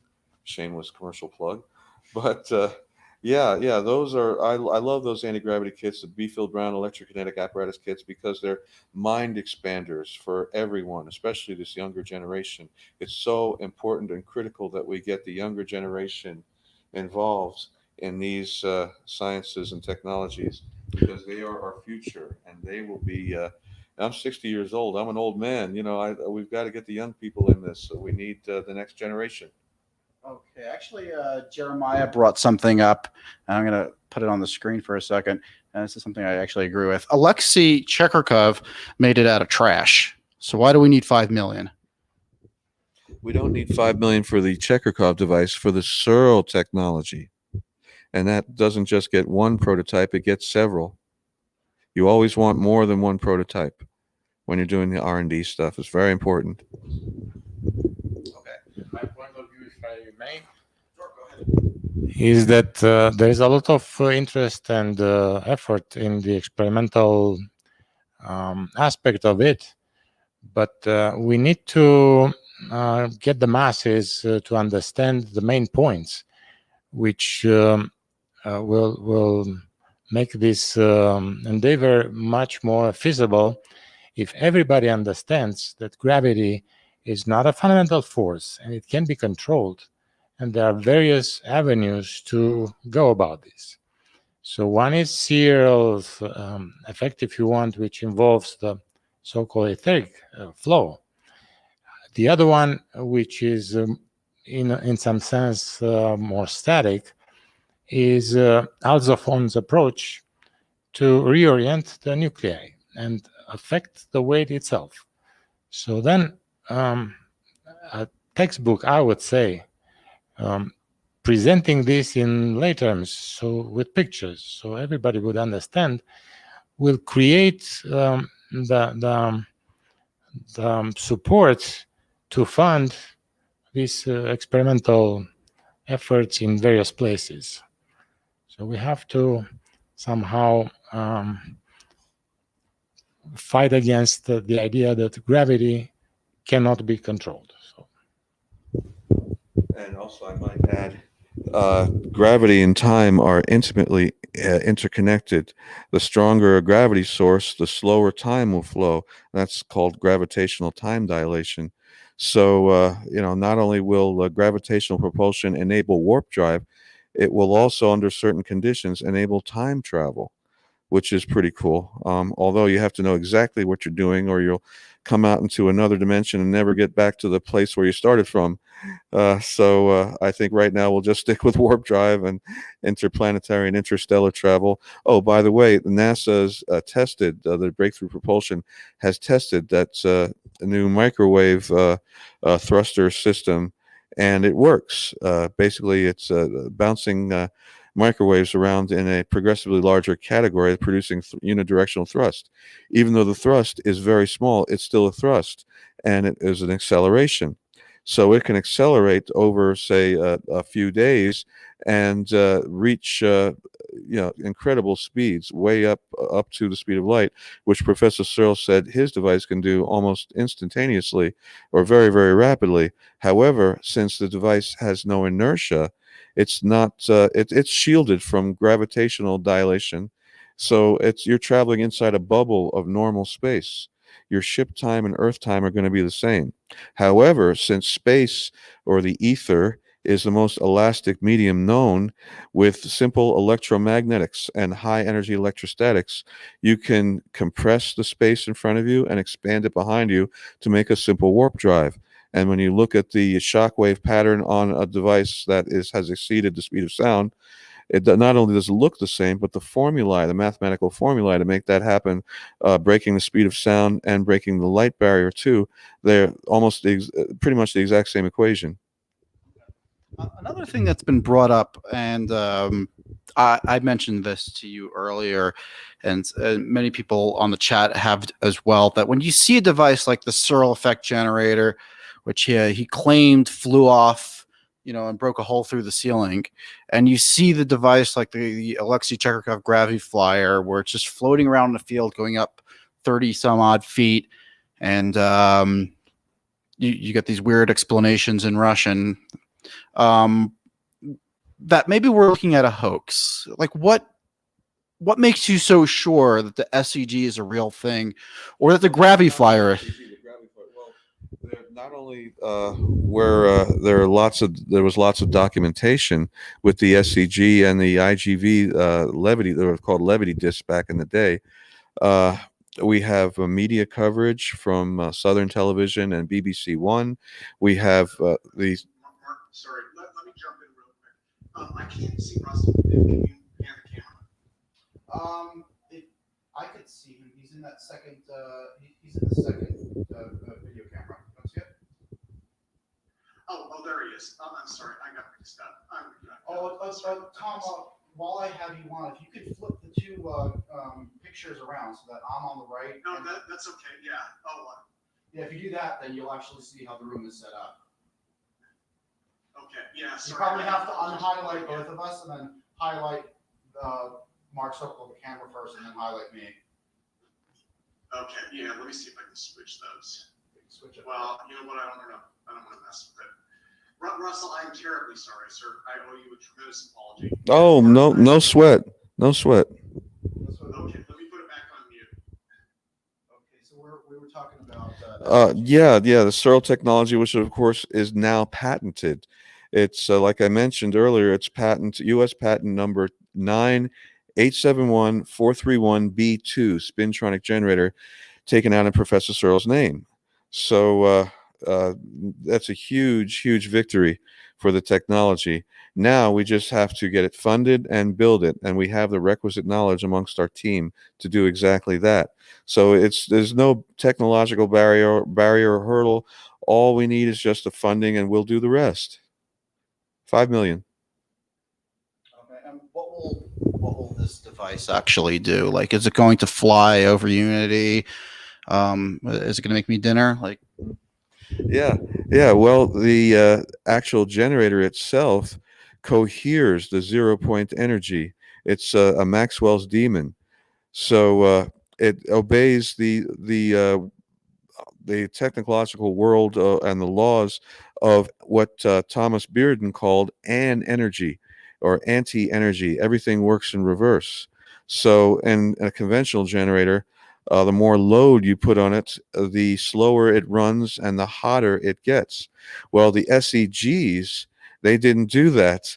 If they were just left on their own devices, and they could either be started by an external field or by hand, they instead, the more load you put on them, they got colder, and it seemed like the amount of power you could draw from them became greater and greater, and this became very, very high voltage, but only at 1.5 milliamps total current. So at some point when you're overloading these devices, around 4 Kelvin, the device, the generator, and anything attached to it loses all its inertia, and then the Earth's gravity field becomes a pushing mechanism that pushes things away from the Earth or any other mass. So when these levity disks or Searle effect craft are models, they're all radio controlled models. Some were throwaway models with no radio control. They're just up and out of sight and they're gone. Is there any video recording of a Searle effect generator flying up that high? Yes. Oh, yeah. There's tons of footage. Southern Television, BBC One, and back in the 90s, we were looking to get some of that footage from BBC One, and they wanted all kinds of insane money for it, tens of thousands of dollars. And then a few years later, several years later, in the early 2000s, they wouldn't even admit that that existed, which insulted a lot of people. Like, oh gosh, I remember one Facebook friend, William Stillings, who remembers seeing those videos. And I'm sure there are a lot of others, because that was not too long ago. If you're, at least age 10, I was age 10 in 1971.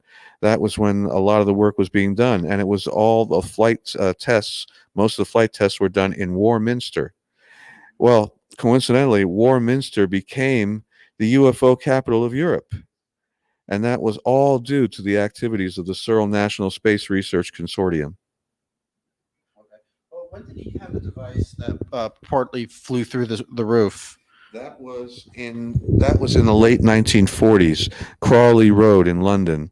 At that time, Professor Searle, well, he was a professor then, but John Roy Robert Searle was a teenager, and he was working as an electrical fitter apprentice at British Rewinds and Repairs Company, and they had all the infrastructure there to make these things. They had multi-ton, 200-ton magnet presses. They had magnetizing coils. They had all the equipment, tools and equipment he needed to build these things. All he had to do was just supply the raw materials, the chemical elements that make up what is basically a permanent battery. You're causing electron flow in one direction. And that polarity of that battery is positive at the center and negative at the rim, just like a Faraday unipolar dynamo, which is that famous spinning copper disc. So I highly recommend you get the book or read the book, Secrets of Anti-Gravity Propulsion by La Violette, who I first saw in 1990 in Colorado Springs, because he has chapter 10 is completely devoted to the SEG. I'm going to press you a little hard here.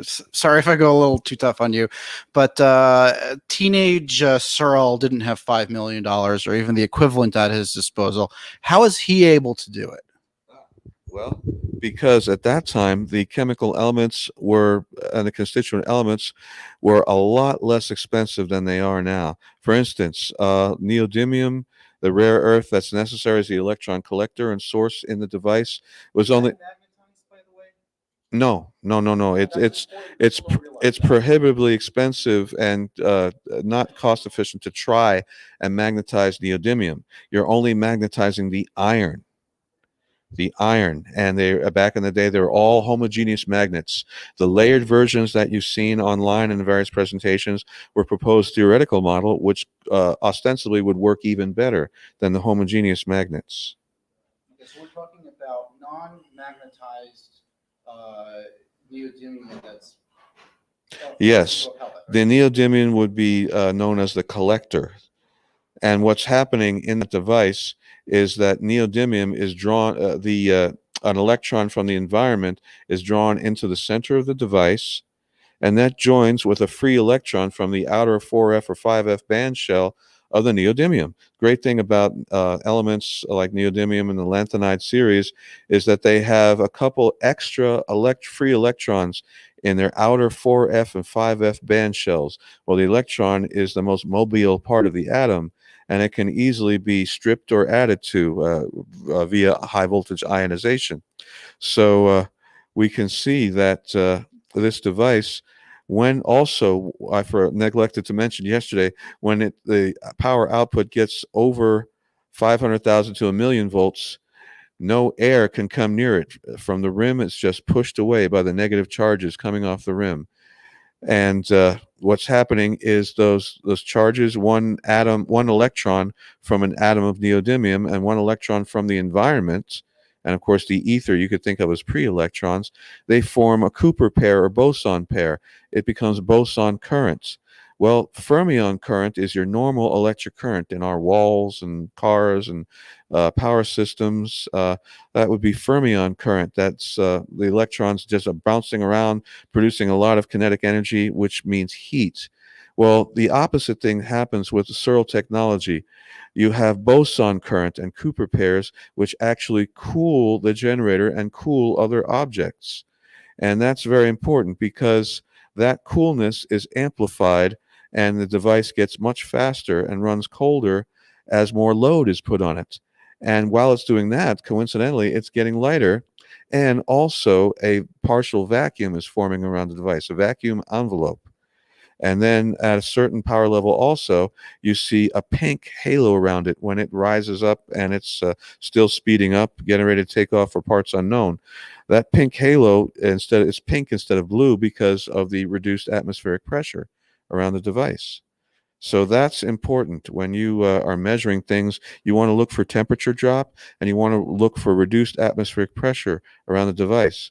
What's also really important about the device, and they tested this at the University of Sussex, along with several other demonstrations in the early 70s, is that if a sample of a radioactive element is placed inside the center ring, it will, in a very short time, minutes, no longer be emitting ionizing radiation, where it may have been emitting ionizing radiation for years or decades or even centuries. It is no longer radioactive anymore. Think of what a fleet of Searle effect craft would do over radioactive sites where they have spills and stuff. I mean, if it's getting cold and producing power, wouldn't you think that's just a thermoelectric generator? Not to diminish a direct thermoelectric generator will solve the world's energy problem, but is that essentially what it is? And when it reaches absolute zero, it powers down? Well, 4 Kelvin, that's when this weird things start to happen. But temperature drop is what gets everything going. Really, even before everything gets down to 4 Kelvin, you could think of it as a superconductor. So it's definitely superconducting, and the magnetic pattern of the fields on the plates and runners is the same, but it's not conventional. It's not your conventional bow tie pattern. And how did Searle measure 4 Kelvin, and what was he doing about ice buildup? Well, there was no ice buildup. Coincidentally, there was also no flashover or discharge. I'm guessing it's because of the nature of the boson current. It didn't allow for arcing and flashover. Okay, but wouldn't air get in there and condense and become ice? No, because remember, anything above 500,000 to 1,000,000 volts on that system, which is way below the levitating voltage, which is something like 10 to the 12 volts at 1.5 milliamps. No air can come near the device. It's just pushed away from the rim by the negative field, the negative ions coming off the generator. By the way, you could also think of the generator as a negative ion generator on steroids. When it's in your house, is producing so many negative ions that it just kills germs, microbes, even dirt just falls right to the floor. It's very, very healthy. In fact, Gordon Goodfellow who became a team member. Professor Searle, he was dying of a lung ailment. Professor Searle gave him a generator to just run in his home. After less than 24 hours, or maybe it was 48 hours, his lung ailment had disappeared pretty much, and he felt so much better. Where he would have died, he lived, and at that point asked to join the team. And you can see him in some videos or still pictures and videos working on the Demo 1 model in 1972. That's when I was 11. And that's pretty significant, because you have health effects as well as anomalous power coherence from the 0 point, and anti-gravity, powerful anti-gravity, because the generators are very, very heavy. Yeah, well, magnets are very heavy. Yeah, I think I saw a picture once of the one that was made by the Russians. It was pretty sizable, probably over a ton in weight. It was a really large device. What do you think the impediment to funding this type of technology? Why isn't anyone getting the funds together to take another bite at the apple? Well, we have gotten funding. We actually have gotten funding in dribs and drabs, but not the final amount that we need. That's in our prospectus, in our budget, to get things going. But if we ever needed funding, it's now. We have to do this, and the money doesn't last forever. It dries up, but we need investors with vision who know this technology and similar tangential technologies and want to see a team actually do this and get a sizable, substantial return on their investment in reasonable time. We've spoken with many people here at APEC, and both in person or read their stories of people who've been abducted or been on board spacecraft, and we're privy to the technology. This was an angle that some people at APEC have looked at to try to figure out what's going on. Has anyone ever been on a spacecraft where a Searle-like generator was in operation? Oh, yes. There's a gentleman in Canada who basically built a device called the Poor Man's Searle disk, and that would be David Hamill.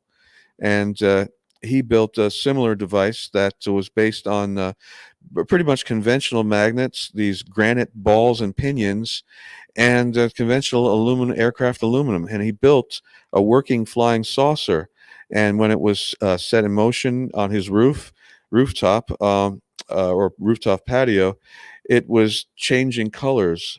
First a deep red, then orange, then yellow, then finally white, and then it just took off. At that point, very similar to Searle's methodology, the whole neighborhood was blacked out.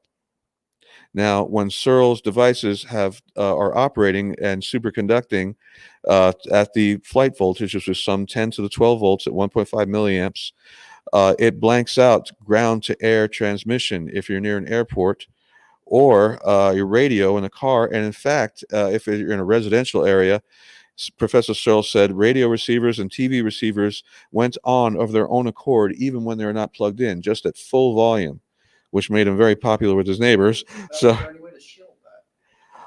I'm not sure. That hasn't really been discussed. The only thing that we can come up with is that when we have them at a facility, it's got to be at least 2 miles away from any highway or airport or homes. Wouldn't that be a major impediment to using this in an actual craft? No, because most of these airports, like the Space Center right here, or what do you call it? The Spaceport. Thank you. Here in New Mexico is also similarly not near residential facilities or commercial facilities. It's seemingly, off the beaten path, just like the Very Large Array, the Carl Jansky Very Large Array here in Socorro, which I visited back in 2017. That has to be isolated from signal and vibration to be effective. But we have a similar case here where in order not to interfere with daily life, we have it a couple miles away.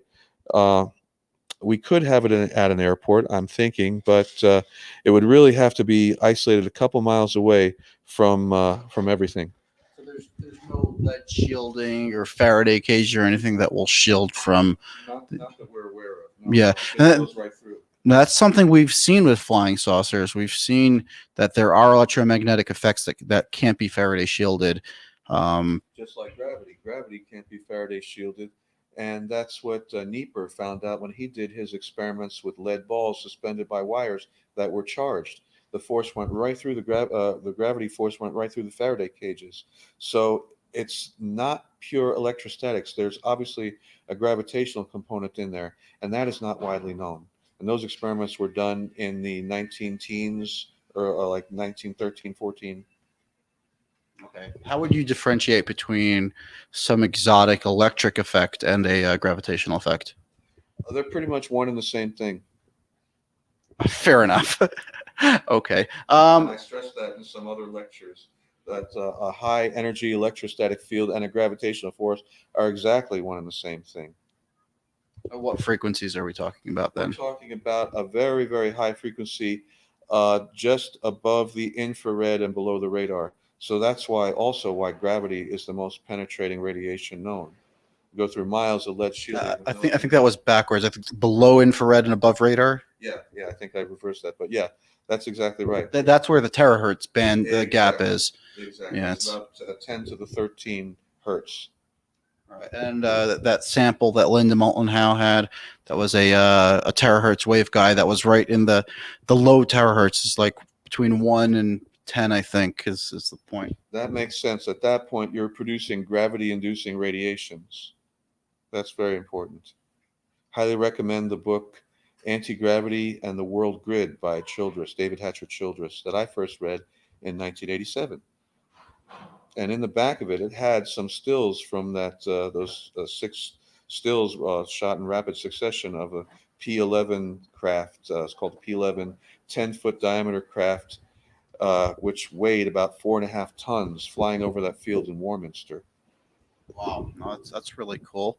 When energized, those craft, when they're flying, they can't crash into anything.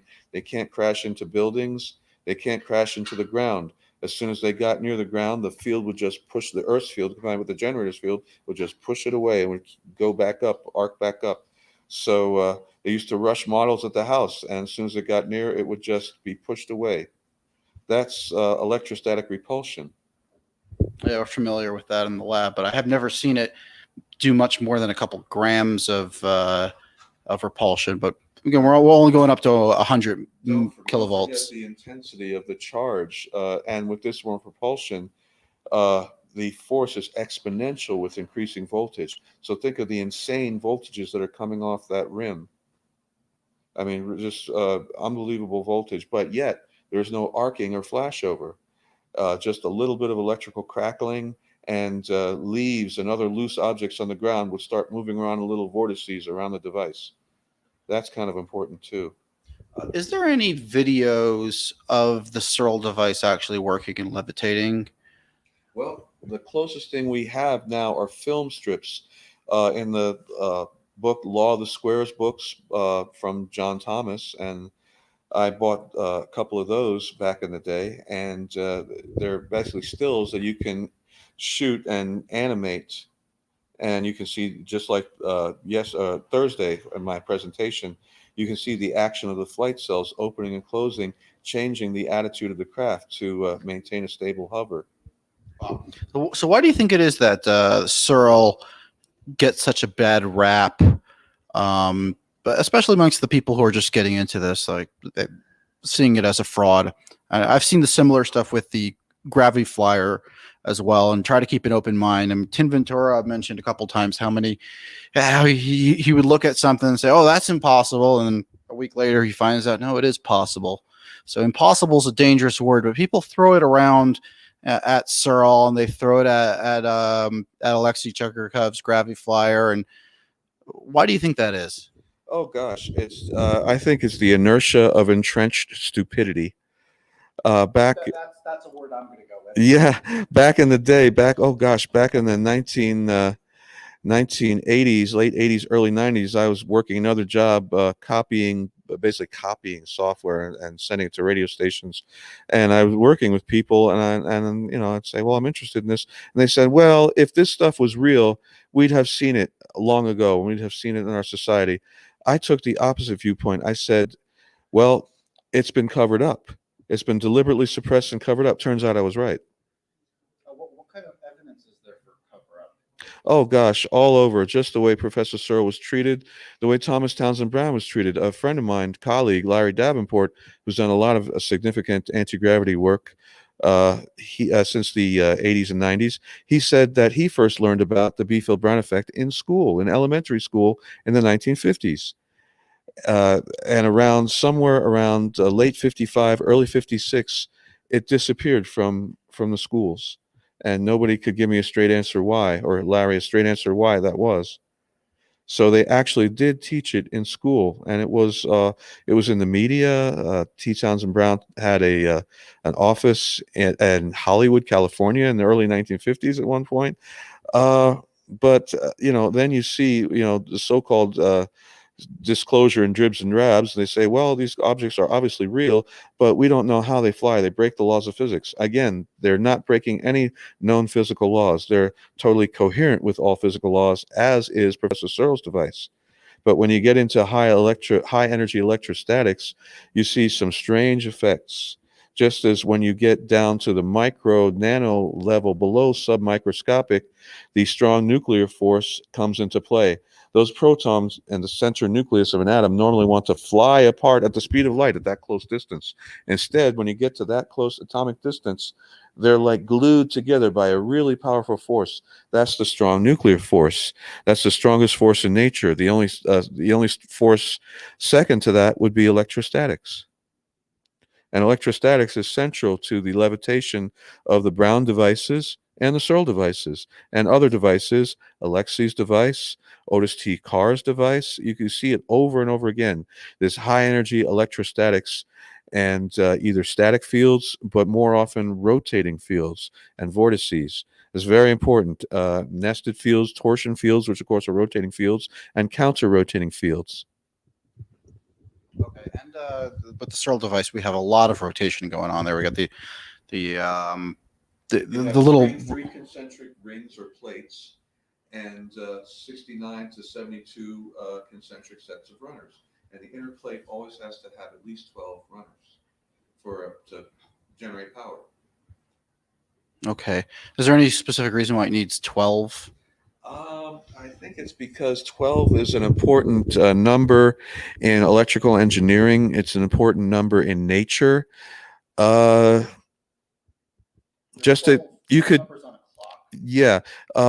12 phases. You have to have those 12 phases to generate power smoothly. And that's one explanation. There are probably others that I'm not aware of. Yeah, I also heard that you have to have an odd number for it to work. Or No. That's wrong. No. The whole reason these things work, it came from two oddly recurring dreams that happened to Professor Searle when he was a young boy from age 4.5 to age 10. And those two dreams repeated twice a year. And they were always the same dream. And the first dream, dream 1, was based on the childhood game of hopscotch, where you have 8 squares. And that's very important to understanding the technology, which is called the law of the squares in its most basic form. And that mathematical system of basically magic squares is a mathematical representation of the complex switching and exchange patterns, which are very precise between matter and energy. Oh, that's really interesting. And we took a really deep dive here on the Searle electric generator. I don't think what's his name, Jason Verbelli, even got in that depth of detail of what was necessary to put this thing together. Thank you very much for that. Let's open up the panel for questions. If anyone has any questions. Tim, are you there? Just an FYI, Tim handed over admin rights to Jeremy. So Jeremy's computer is now, I guess, the admin computer. So go to that one for controls. Okay, I'm actually on Jeremy's computer. I'm gonna have to go to the Zoom meeting. Okay, 1 second. I guess if anyone has any questions. 1 second. I would like to ask a question. Yeah, is there any kind of large documentation database or a list of proofs, scans, files, videos, logs, anywhere on anyone's computer involved in this whole $5 million ask to say support the idea that there's something behind all of this, that it's not just, say, fairy tales, anecdotal evidence, and old stories that claimably can't be retrieved because of monetary restrictions. Is there something that's tangible to show the world that makes this worth $5 million? Oh gosh, yes, yes. We have the budgets. We worked out the budgets for today's equipment, of course, and the raw materials. Of course, the cost of the raw materials have gone up exponentially since 1946 when.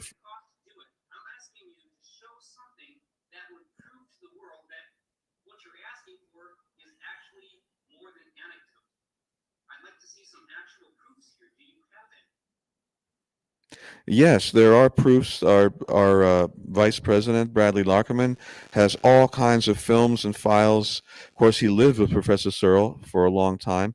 But yeah, and of course, in my presentations, I include that film clip of the six photographs taken in rapid succession showing the action of the flight cells and a P-11, a 10-foot, 4.5-ton P-11 flying over Warminster.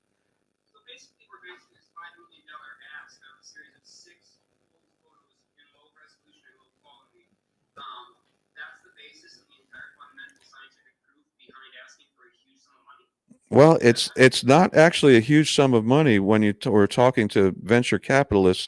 Usually they deal in hundreds of millions of dollars, tens to hundreds of millions of dollars, and we're only asking for a paltry 5 million.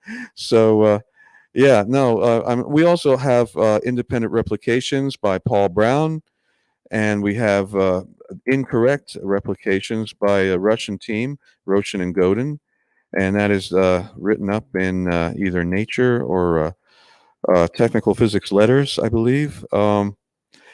And we have independent confirmation of some of these effects. I'd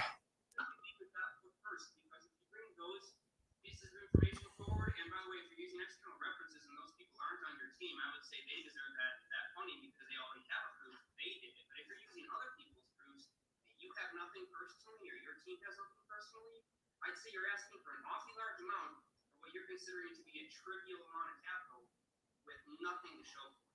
Well, we have the knowledge and the skills base directly from Professor Searle because we all work with Professor Searle. These others did not, and therefore he has shared his secrets with us. We have the patent since 2018, January 16, 2018. And it's not just anecdotal. Don't forget, we have lots of footage shot by Southern Television and BBC.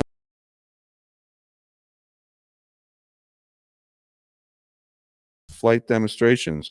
Hundreds of people came and showed up and would write their name in a book as witnesses to this. And we have people that were in Searle's old neighborhoods in the country.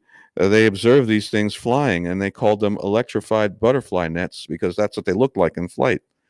And because of the activities of the Searle National Space Research Consortium in Warminster, where most of the flights took place, it became the UFO capital of Europe. And that P-11 model was also stored in Archangel, Russia, because there was no place to house it for safety in the UK.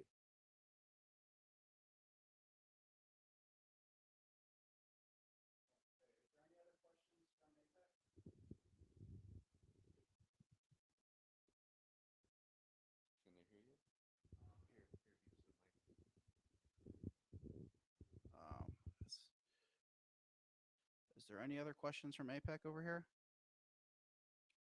Let's see, we're down to only 13 people. There's Ron Kita.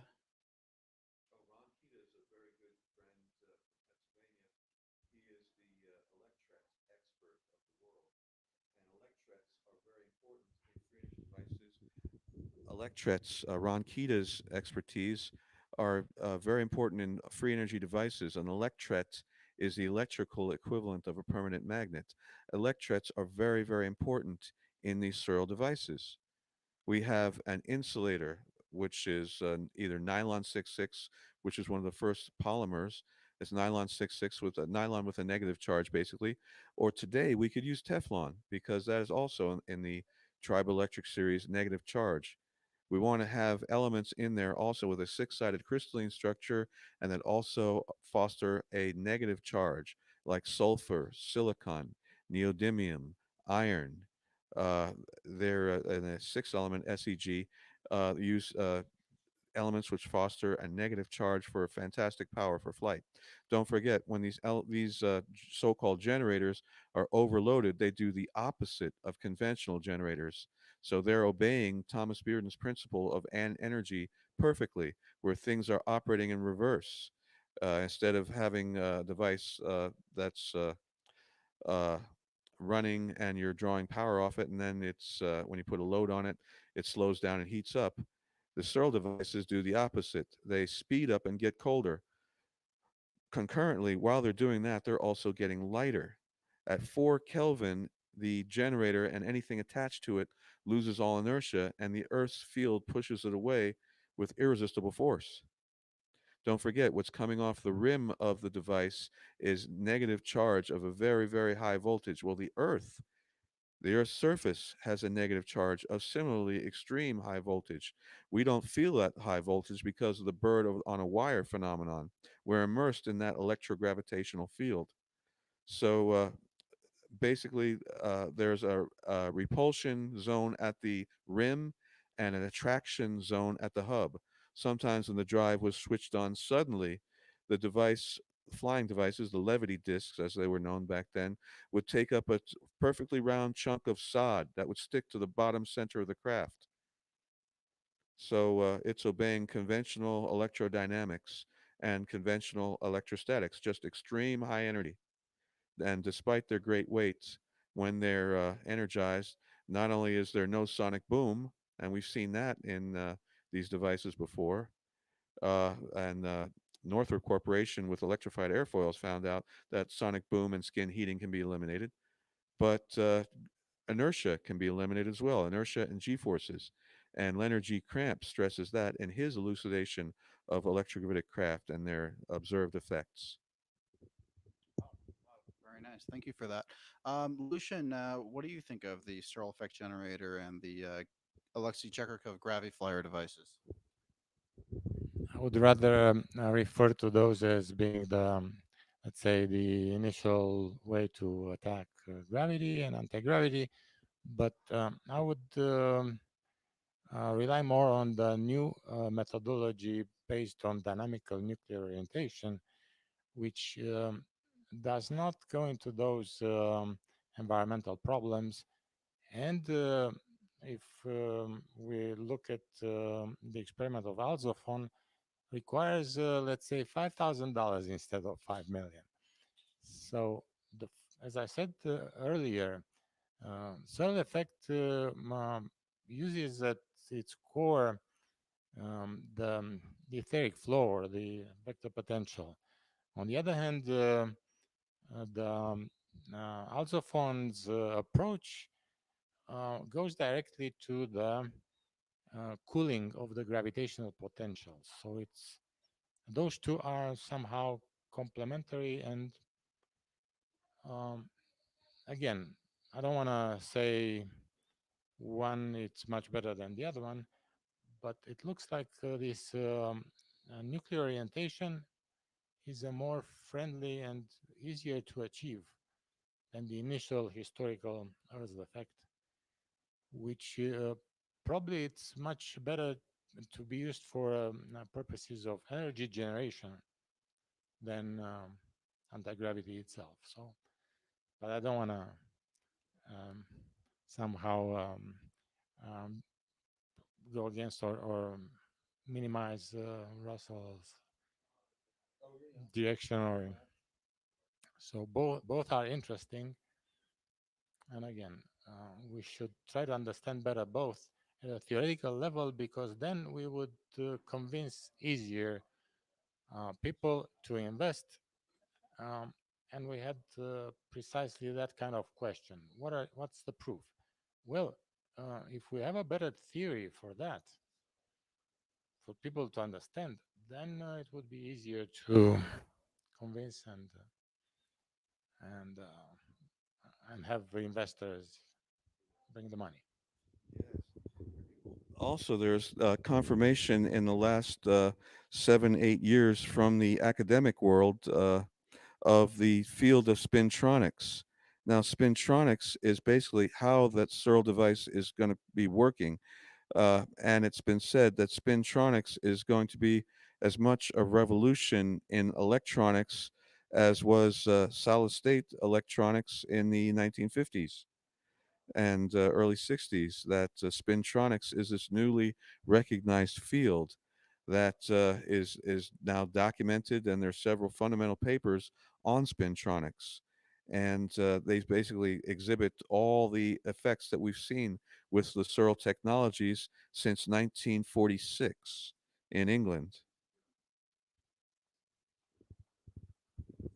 So, and on that note too, spintronics is all. There's also a lot of stuff happening in topological insulators right now as well, and understanding, you know, how electricity actually flows within the materials on the quantum level. That is like a key part of I think this whole understanding of that point at which the, you know, the microscopic or atomic quark world, you know, meets the physical world, submicroscopic and or the subquantum, right at that quantum limit. I highly recommend the book by Paul A. Laviolette, who I first saw in 1990 in Colorado Springs, his Subquantum Kinetics book. It talks about Model G, and Model G is a better explanation of gravity than many others that I've seen. Model G in subquantum kinetics predicts accurately what's happening with the T.T. Brown energized devices for warp drive and also the Searle effect devices. This high energy electrostatics is key to cohering the vacuum energy for incredible powerful propulsion. With no sonic boom, no skin heating, no increase in inertial mass. Both the Brown devices and Searle devices obey similar principles.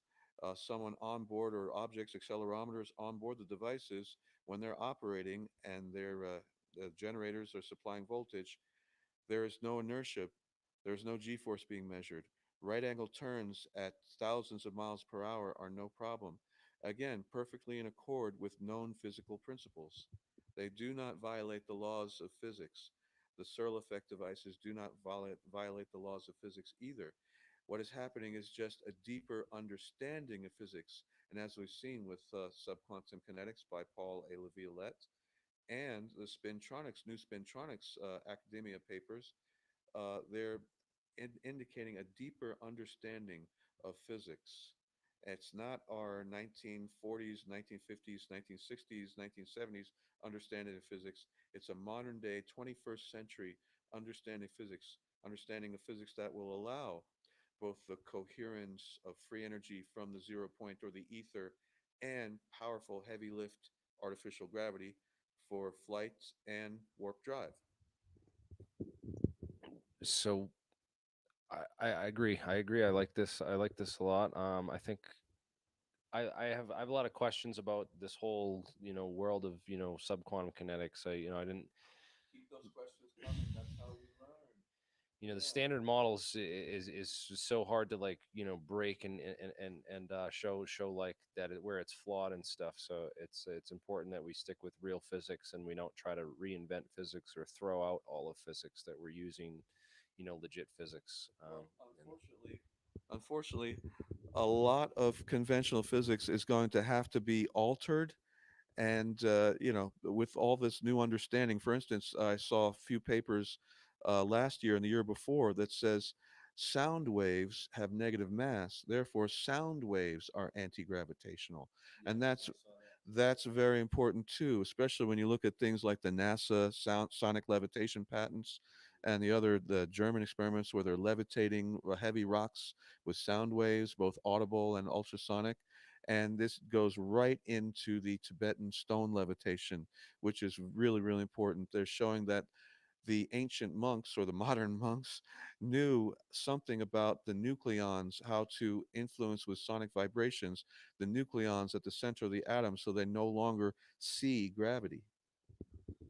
That's super interesting, and I think that it might, like the mechanical resonances and vibrations might have something to do with how these craft operate, because they're often seen vibrating or off. There's frequencies and noises associated with them as well that they put off. They're totally silent to us humans, but animals, when they're around, animals go nuts.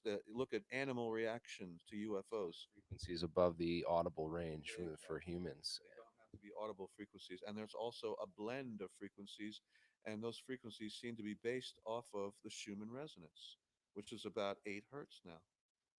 There's also some coupling that happens too between sound and light too, with sonoluminescence. And oh yes, and that leads to a very important thing. I'm a firm believer. I hate to use the term belief because that's more like for religion, but I have been studying the Billy Meyer case, UFO contact case, which is still ongoing since 1983, early '83, and Semyasi, the female cosmonaut, talking about propulsion system, and she doesn't, elucidate on a lot of this. She says we have to, come up with this on our own. If we're shown everything, we're never going to be developing stuff because, we're just being shown it. We have to come up with it on our own, just as they did. She said, quote, our ships are sound powered and light activated. that's interesting. Sound powered and light activated. Yeah, and you can see that again and again in the various anti-gravitational technologies. Um, Everything from sonoluminescence to sonic levitation of very, very heavy objects. That's super interesting, man. Thank you for this discussion. Are we who am I sitting with now? And Michael Smith, I'm with from. You're obviously one of the Kepler space guys. I met you earlier and had breakfast with you. But it's nice of you to join us now. Are we going to shift gears here and have a less nuts and bolts, conversation of the physics, and more of a conversation on this is intellectual properties is your expertise? Yeah. We're not obviously not building a novel toaster over here. We're talking about reinventing the wheel of Ezekiel's Merkava. We're literally reinventing the wheel over here, and From the Bible, he said the wheel within the wheel, which this generator generates not only power, but a field which obviously kills bacteria and germs and makes everything cleaner. His proposed starships were called Ezekiel class starships. wow. So it was very much inspired by the Bible. So this stuff was with us since ancient times, and the idea of patents, and the idea of intellectual property and credit, all these things are up in the air when you're discussing something like this. And I know there's a legal there's a legal route, there's an ethical route, and there's what makes sense. So we have here Michael Smith, who's actually an IP lawyer or patent lawyer with Kepler Aerospace, and we're just going to take a deep dive into it, and discuss theoretically and legally what is involved with this kind of science, because it's a really unique situation, right? It is. You mentioned that the significance of these inventions is huge. Okay. And one of the problems is that when it's huge, a lot of people are going to want to copy it later on, right? And so if you don't have any protection on this, that they're going to. They will for sure. Okay. Just too much money involved. Okay. Of course, that's what always happens. Look at what happens in China. Absolutely. We were in China. Team Searle, Gravitronics was in Beijing demonstrating Searle technology in the mock-ups in 2013, almost exactly 8 years ago. Right. So, yeah, that's an interesting topic you brought up. China, by the way, because, a lot of people have lost their shirt off of their inventions in China. And about 10 years, 10, 15 years ago, there was really no patent protection in China. Okay. And that's actually changed quite a bit. That's a big topic in itself, but you can enforce patents in China. Okay. But you still can enforce patents in the United States and Europe. Okay. And I think that's really the primary focus of most people who are inventing in the US is first to get patents in America and then in Europe too. Especially if you're working for a big company, they want you to not spill beans, and especially when you're applying for a patent, or even if you already have a patent, they don't reveal everything. They never reveal everything in the patent. However, what I found, which is really cool, is that the Thomas Townsend Brown patents that I replicated back in the 90s worked better than what is claimed in the patent, which is really amazing. So, there's no barrier to the technology. You just have to, say, I don't believe it is all a hoax. I don't believe it is all nonsense. And I will build it and test it to prove that adage. And turns out I was right. And, that's partially why people like Tim Ventura and Tom Malone and Professor Searle, when he was still alive, and Thomas Townsend Brown. By the way, I'm good friends with Thomas Townsend Brown's daughter, Linda Brown, who befriended me in Pennsylvania, in fact, where I used to live. But you can't just, dismiss it all, because then you're missing out, and you will never advance. You've got to investigate these things for yourself, build these things for yourself, first on a small scale, and then scale it up as more money starts to trickle in. Did you make any improvements to the patents from Brown at all, or did you just copy what was in the patents? We just copied straight from the patents for horizontal propulsion with 1 meter diameter flying saucers back in the 90s, and we demonstrated them for a live audience. Jim Cox's second anti-gravity conference in the year 2000. Those horizontal, in the year 2000 at Jim Cox's second anti-gravity conference in Reno, Nevada, we demonstrated the T.T. Brown electrokinetic apparatus with 1 meter diameter flying saucers, and they worked great with just 100 to 120 kV at some tens of microamperes. That's not a whole heck of a lot of power, but yet they got up from a standing start, and sailed around that maypole. And we could even, yeah.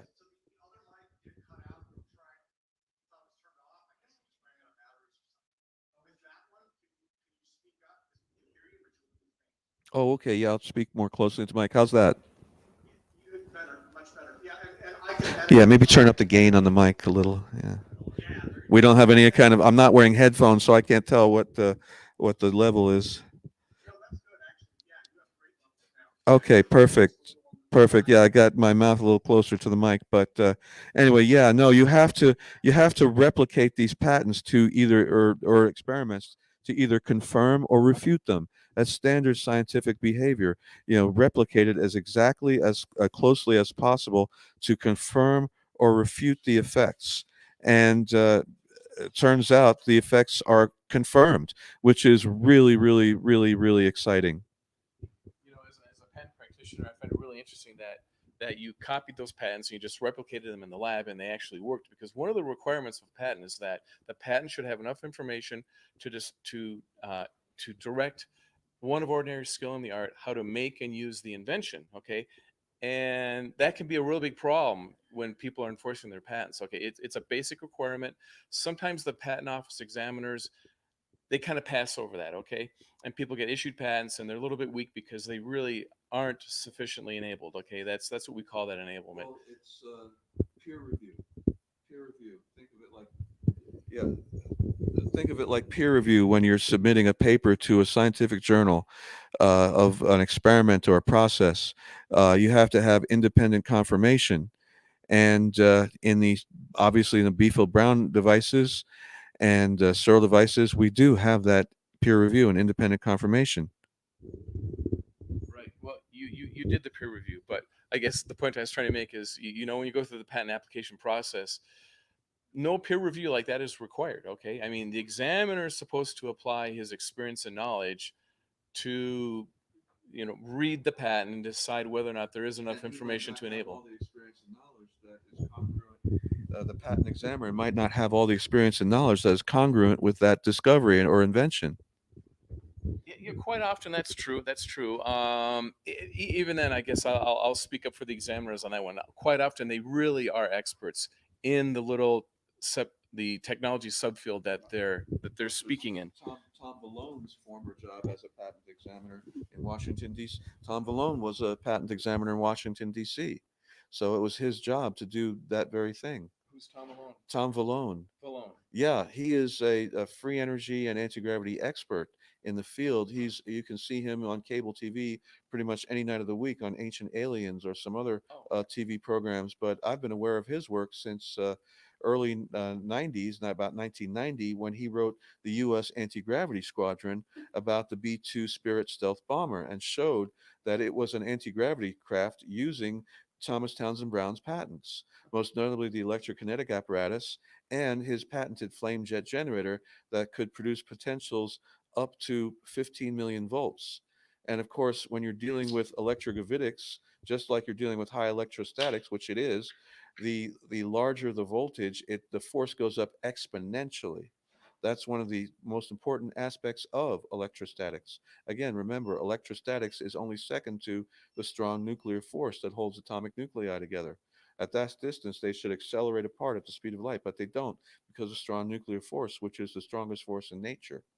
So Tom Vallone is a great example of an examiner who actually knew what he was doing. He was a real expert in his field. He ran into problems with the patent office because of that, and he can tell you at length about that experience. I have listened to that, and it's like, I have seen this type of behavior before with academia, with government, with big business, except big business with vision and higher echelons up in the military industrial complex, where they're taught a totally different physics. Oh, okay, yeah. Which is more. Sorry, Tim, let me jump in real quick. Could you guys hold the mic a little bit closer? Yeah.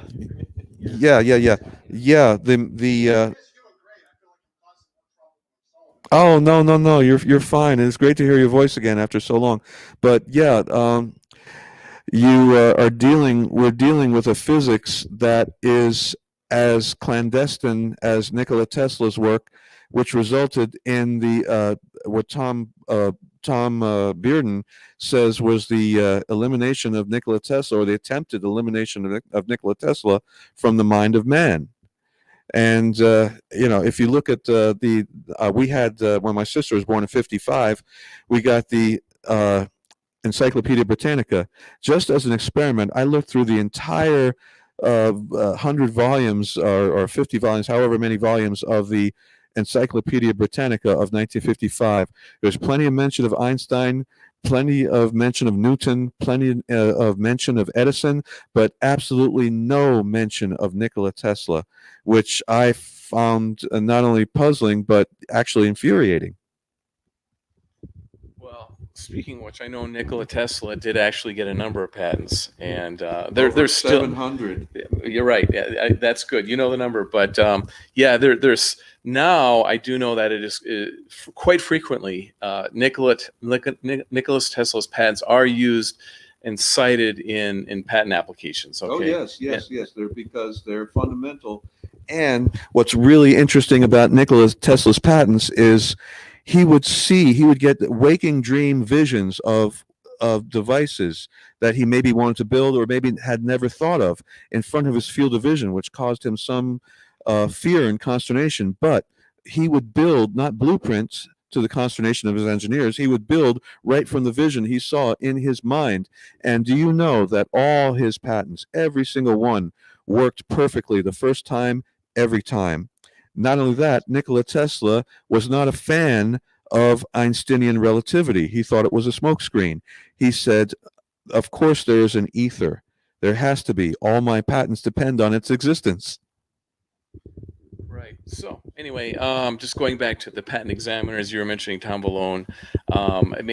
My experience, having been a former patent examiner, is that there really is a lot of expertise in technology in the patent office. In fact, when I worked at the patent office, there was someone else in our department who had written 7 books on the topic that we examined. Wow. And of course, Einstein was a patent examiner. Tom Vallone's a great example. I didn't know about him before. So yeah.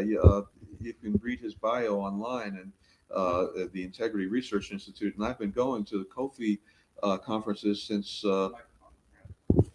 And I've been going to his Kofi conferences since 2006, I think, or maybe earlier. I forget. But anyway, he has done a monumental job in getting the idea of this technology in our human consciousness and psyche so that we can advance and not stagnate as a culture. At this point, we need to have these technologies to generate clean, cheap energy. Of course, the devices are not cheap, but the power is going to be, like they said, nuclear power would be too cheap to meter. And also for flight, warp drive, and so that we can colonize space for the very survival of Earth humans. We need to colonize space for our very survival.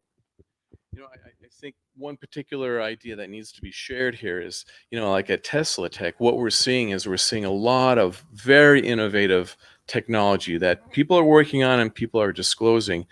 And I can see how some of the stuff that's being discussed and disclosed here will become the basis for some really important inventions coming up in the future, which means that, you know, we're basically sort of reinventing a lot of technologies that exist out there. And when you look at how that's going to affect society and what has happened with new technologies in the past, what we can anticipate is a lot of patent wars. This has happened in a lot of different fields historically, like in the automobile industry, aviation. It happened with cell phones here just recently, where the people, they have patents on some of the early technologies, and a lot of people are not respectful of that, and they start infringing the patents, and then the people who own the patents will end up suing them. So I think we can anticipate. What about when the patent is too broad? Like, I know we discussed this the other day.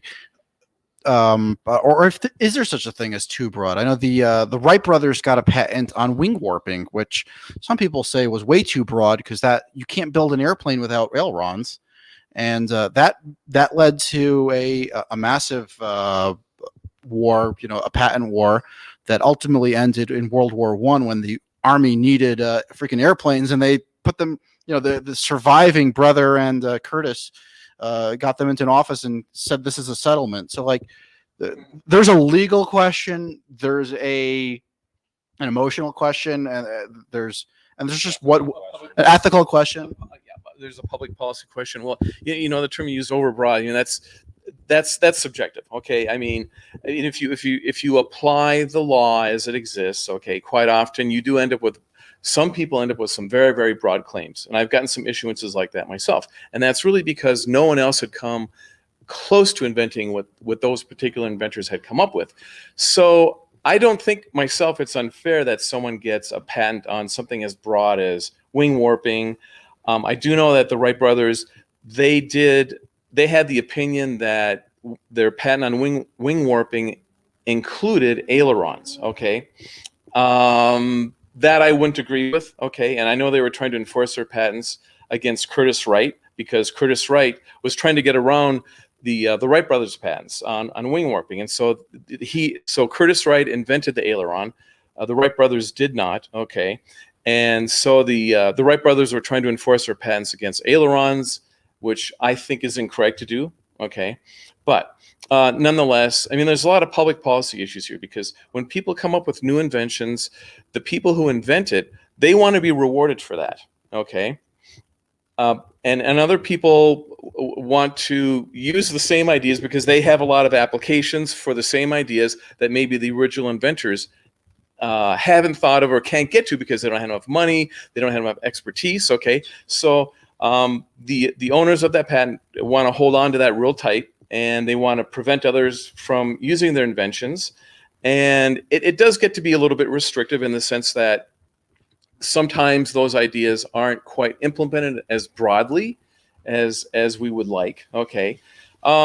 The way to get through that is basically licensing, okay? Yeah, so exactly, yeah, and you license to the people on a yearly basis, and whatever company has the best performance with the invention, their licenses will be renewed.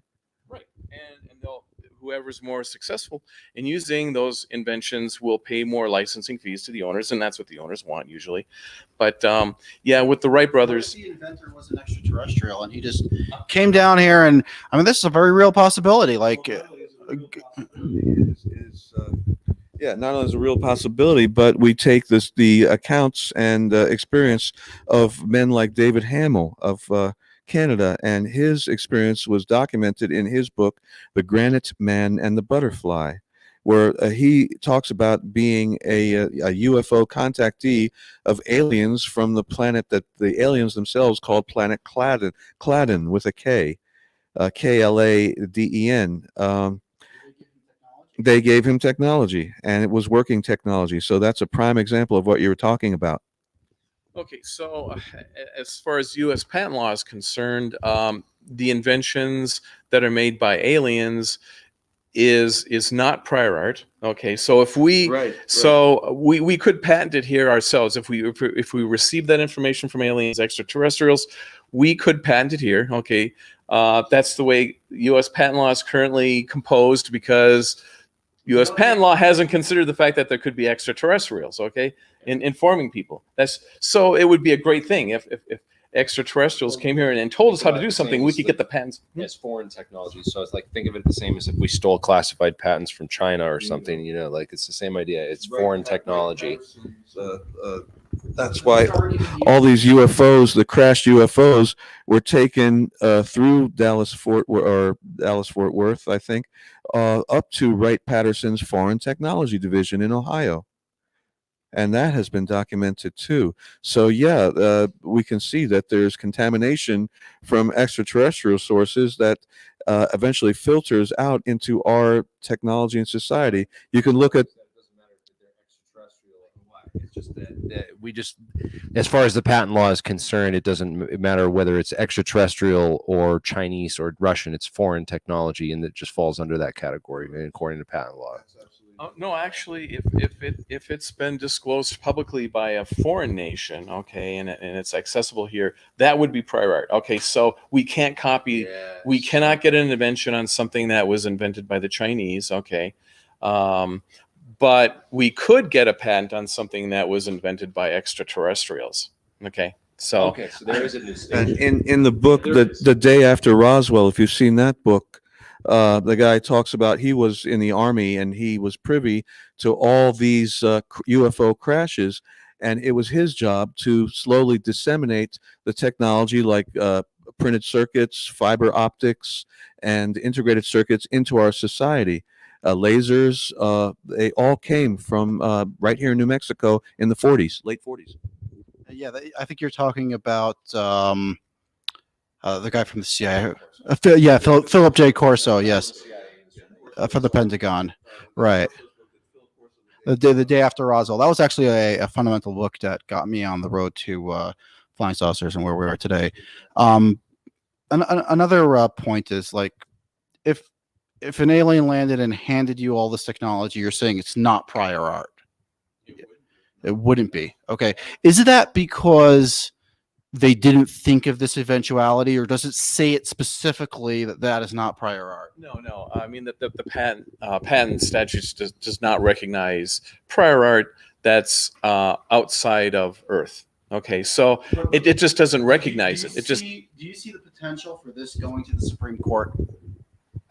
I mean, the patent law obviously should have been updated, right? Yeah, well, probably. Yeah, I mean, I think that could go to the Supreme Court, because if there were other parties on Earth that were using the same invention and they didn't have a patent for it, okay, they would probably feel a lot of compulsion to challenge the validity of the patent that the other person on Earth got, okay, and saying, well, you know, there was the prior art is from outside Earth, and that should be recognized. Okay, I can see that happening very much. So that would be a great court case. That would be a great court case. I hope I'm the guy to do it too. You're probably the first one to talk about it. Well, I guess now that the government's disclosed, you know, the existence of things we can't identify, maybe they should consider updating the laws. So. Well, they should, but I gotta tell you, they can't get anything done. Okay, so and don't expect a whole lot out of Congress especially on some big thinking thing like that. Okay, so It took them how long? 90 days to write 6 pages? A 1 page? yeah. That report. Well, would it be helpful just to have a basic rundown on what's patentable? Just kind of what are the basic rules of patentability? Okay, so the basic rules are that a patent needs to describe to one of ordinary skill how to make or use the invention. So there has to be enough information, as Tom Vallone, you were telling us, did have in his patents. So that's one of the basic requirements. The claims in a patent to be issued have to be new, useful, and non-obvious. Okay, this is just really basic patent law that I'm sure a lot of people listening to us have already heard. Okay, so basically new means that there is not a single publication, such as a patent or a technical journal, that describes everything in that particular claim. It needs to be useful, which means that the claim actually has to describe something that actually works. Okay, and it has to be non-obvious, which means that there are not 2 or more references that can be combined that in together describe the claim that's that issue. So every claim needs to be new, useful, and non-obvious. Okay, right. So one of the really big issues in patent law in the last few years has been enablement. That the patent describes to one of ordinary skill in the art how to make or use the invention. Courts have been getting rather strict about that. Okay, they've been expecting and demanding a lot of detail in patents. Okay, and I kind of saw this coming a few years ago. I think all good patent attorneys are writing patent applications that have a lot of detail in them. Okay, at this point, you really, my opinion is that you just can't have enough detail in a patent application. You really need to put a lot of detail in your patents. Patents 20 years ago. Most patent attorneys weren't thinking about putting a lot of detail in their patent applications. Okay, those patents, when they're enforced and they go to court, are getting knocked out. They're becoming invalidated. Okay, so It's a lack of detail. Lack of detail. A patent attorney calls that enablement. Okay. Yeah. So or else argue legally the specifics of the case because there's not enough detail to say, well, this is covered by your patent and is protected. Well, there isn't enough detail that one of ordinary skill in the art can make or use the invention. That's kind of how, those are the buzzwords. Okay, those are the magic words we use. Okay. 17 years. Well, actually, 17 years is the rule before. The rule now is 20 years after the priority date. The new rule on the term of a patent is 20 years after the filing date. Okay, so if it takes you 4 years to go through prosecution to get an issued patent, you would have 16 years of term left in which you could enforce a patent. And any infringement that happened before the issuance is not an infringement. So I can think of several issues with those statements in terms of extraterrestrials. First of all, the invention, no, it is prior art. That will probably go to the Supreme Court. That'll be a very interesting case. Another thing is I'm thinking about all Steve Ellswick's VHSs because like those will come. That will be a great discovery in terms of whether it was talked about in a publication. Is Tesla Tech considered a publication? I'm sure anything you can dream of has already been talked about here. The magazine's publication, but what was really exciting for us after we had applied for the patent several years ago was that the patent examiner had actually allowed 32 of the 37 patent claims. And at that point, I knew that the patent would be granted, which was really exciting. It took a few years. It took some years, but the patent for the Searle spintronic generator was eventually granted in January 16th of 2018. So Professor Searle got to live to see his work actually patented. He was given bad advice before. The advice was, you don't want to patent it because it's a know-how, but that was wrong. That scared away a lot of investors. Now that we have the patent, investors should be coming out of the woodwork. Was Professor Searle, was he advised that he should keep the invention as a trade secret? Is that the issue? Yeah.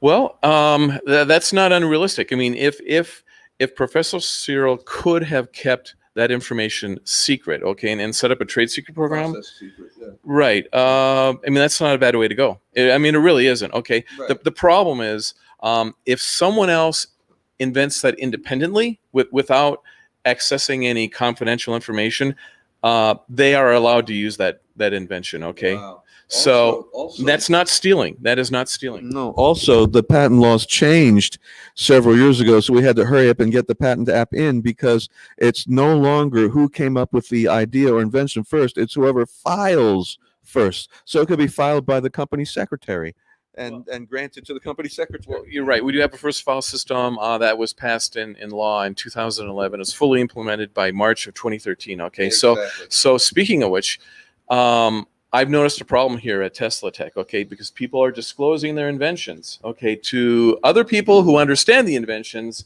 and quite honestly, anyone who has heard these disclosures, for any disclosures that have not been patented by the presenters, the people in the audience who have heard this could rush to the patent office and beat them out, and they can get the patent because it is a first to file system. We used to have a first to invent system.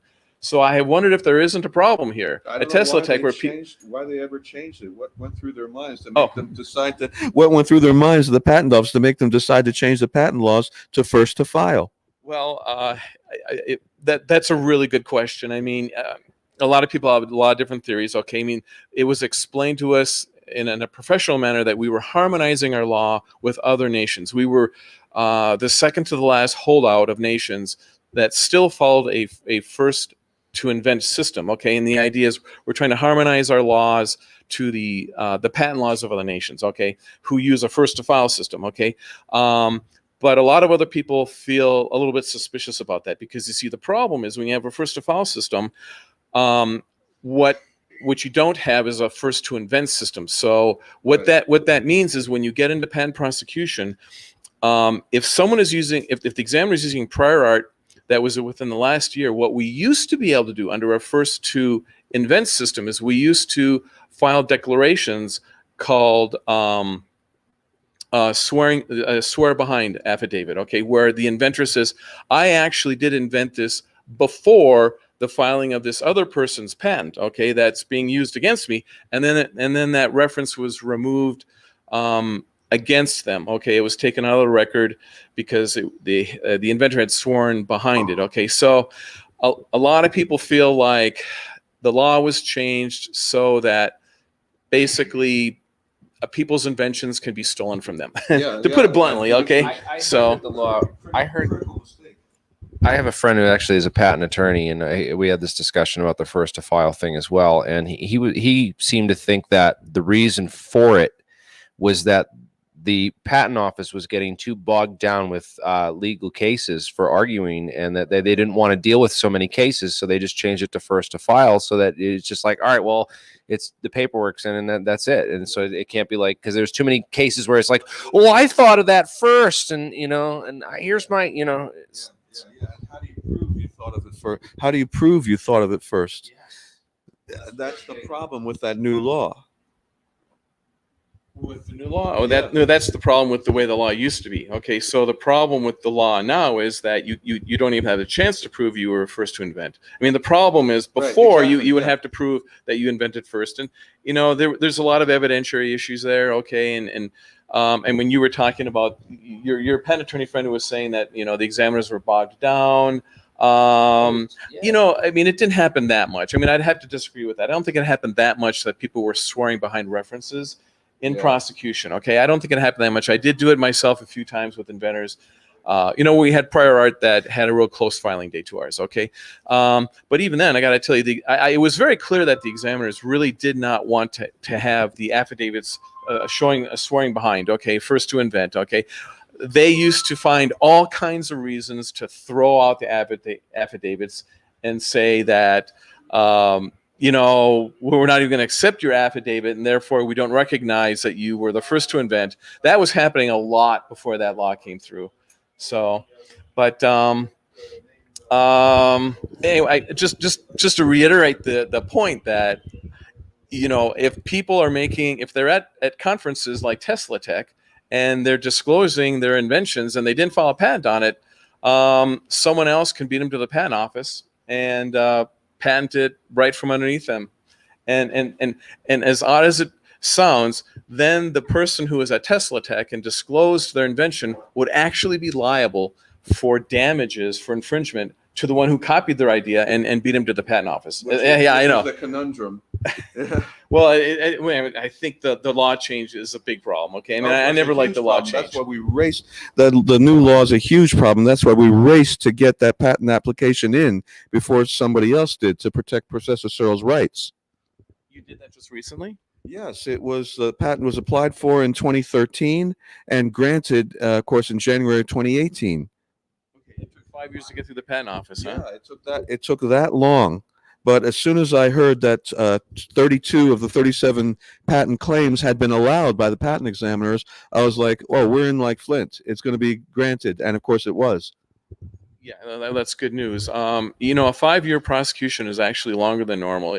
They had a bigger backlog back in 2013. Okay. No. It's because of the nature of the invention. When you have all these claims of anomalously derived energy with no discernible source that's conventionally acceptable, and performance that is really high coefficient of performance. So they examined the heck out of it before they granted it. Same thing with Thomas Townsend Brown's patents. They were filed in the late 1950s, but a lot of them took 3 or 4 years to be granted. Yeah, you know, I got to tell you, just hearing about that technology on the face of it, it really does sound like the kind of invention that the patent office would not want to issue a patent on, and that they would seriously question us. So I'm not surprised at all it took 5 years. Which is why Tom Vallone had a falling out with the patent office. Oh, I'm sure. So, yeah. Okay. Any other IP topics? I mean, maybe I could just, if are trade secret programs of interest to anyone here? I mean, because you know the problem with a patent, by the way, is you have to disclose to one of ordinary skill in the art how to make or use your invention. So you're basically giving a roadmap. If you follow the rules, okay. So a lot of times people don't want to do that. They want to keep it secret. Okay. If you really can keep it secret, okay, trade secret programs aren't a bad way to go. Of course, like I said before, you know, the problem is if someone else comes out and invents that independently on their own, they have not stolen the trade secret, okay, and they are allowed to use the invention, and they can even get a patent on it, okay, so they can patent it out from underneath you, okay. Exactly. But so there's a weakness there. And there's also the weakness that you do have to set up a very formal trade secret program. Okay, it's a set of procedures that your company adopts and that you follow by the book. Okay, and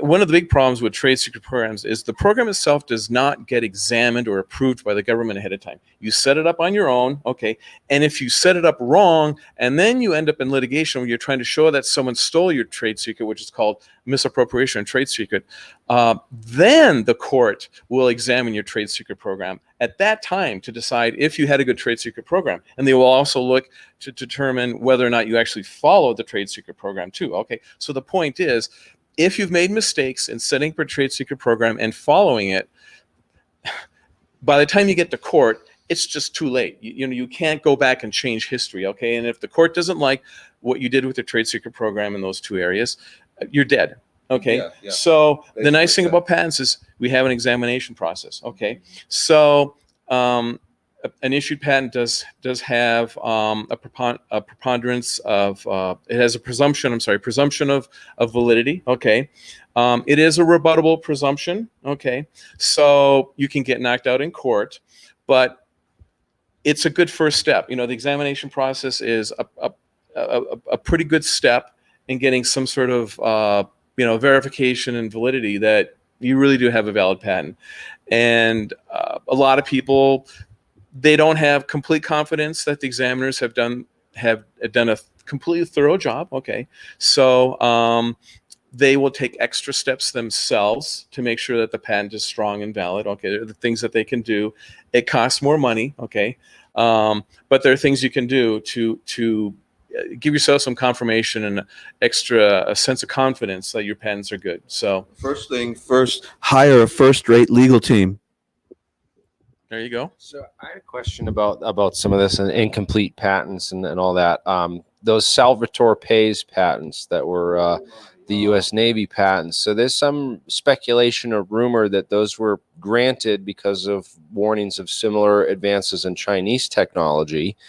But also there's some speculation that parts of those patents were, either changed or removed intentionally to make it harder for people to replicate that technology. That certain things have been changed around, even though the patents were granted. Like well, one of the main reasons, actually, if not the main reason, that the Pais patents, which are very, very similar to the Searle patents, and they're multimedia craft, anti-gravitational, warp drive, all that stuff.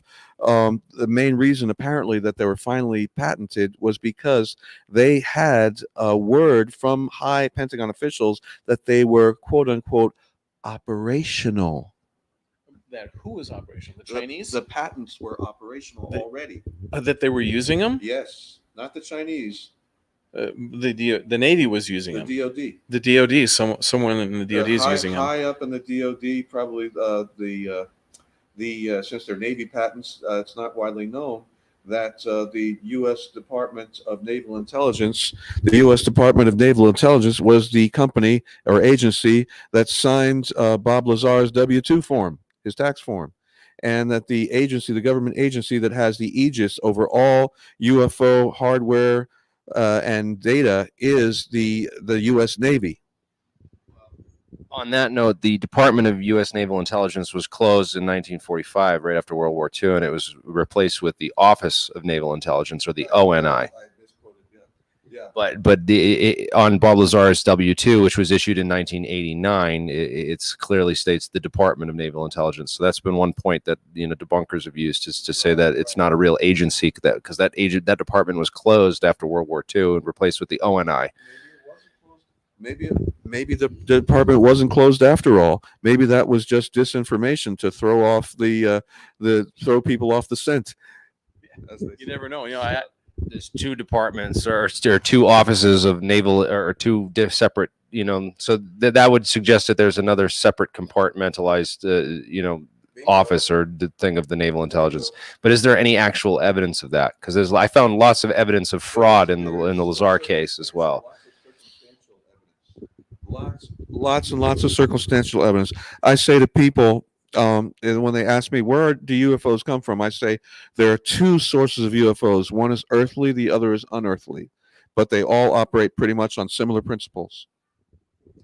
Well, I wasn't aware that the pay patents were actually issued because of directives from high above saying that they were operational. They're actually using the inventions, which is all online. Okay, I hadn't come across that, but I actually have read the opinion by others that the pay patents are actually invalid because they lack utility, which means they don't describe the invention in a way that it actually works. Okay, that they don't describe a working implementation.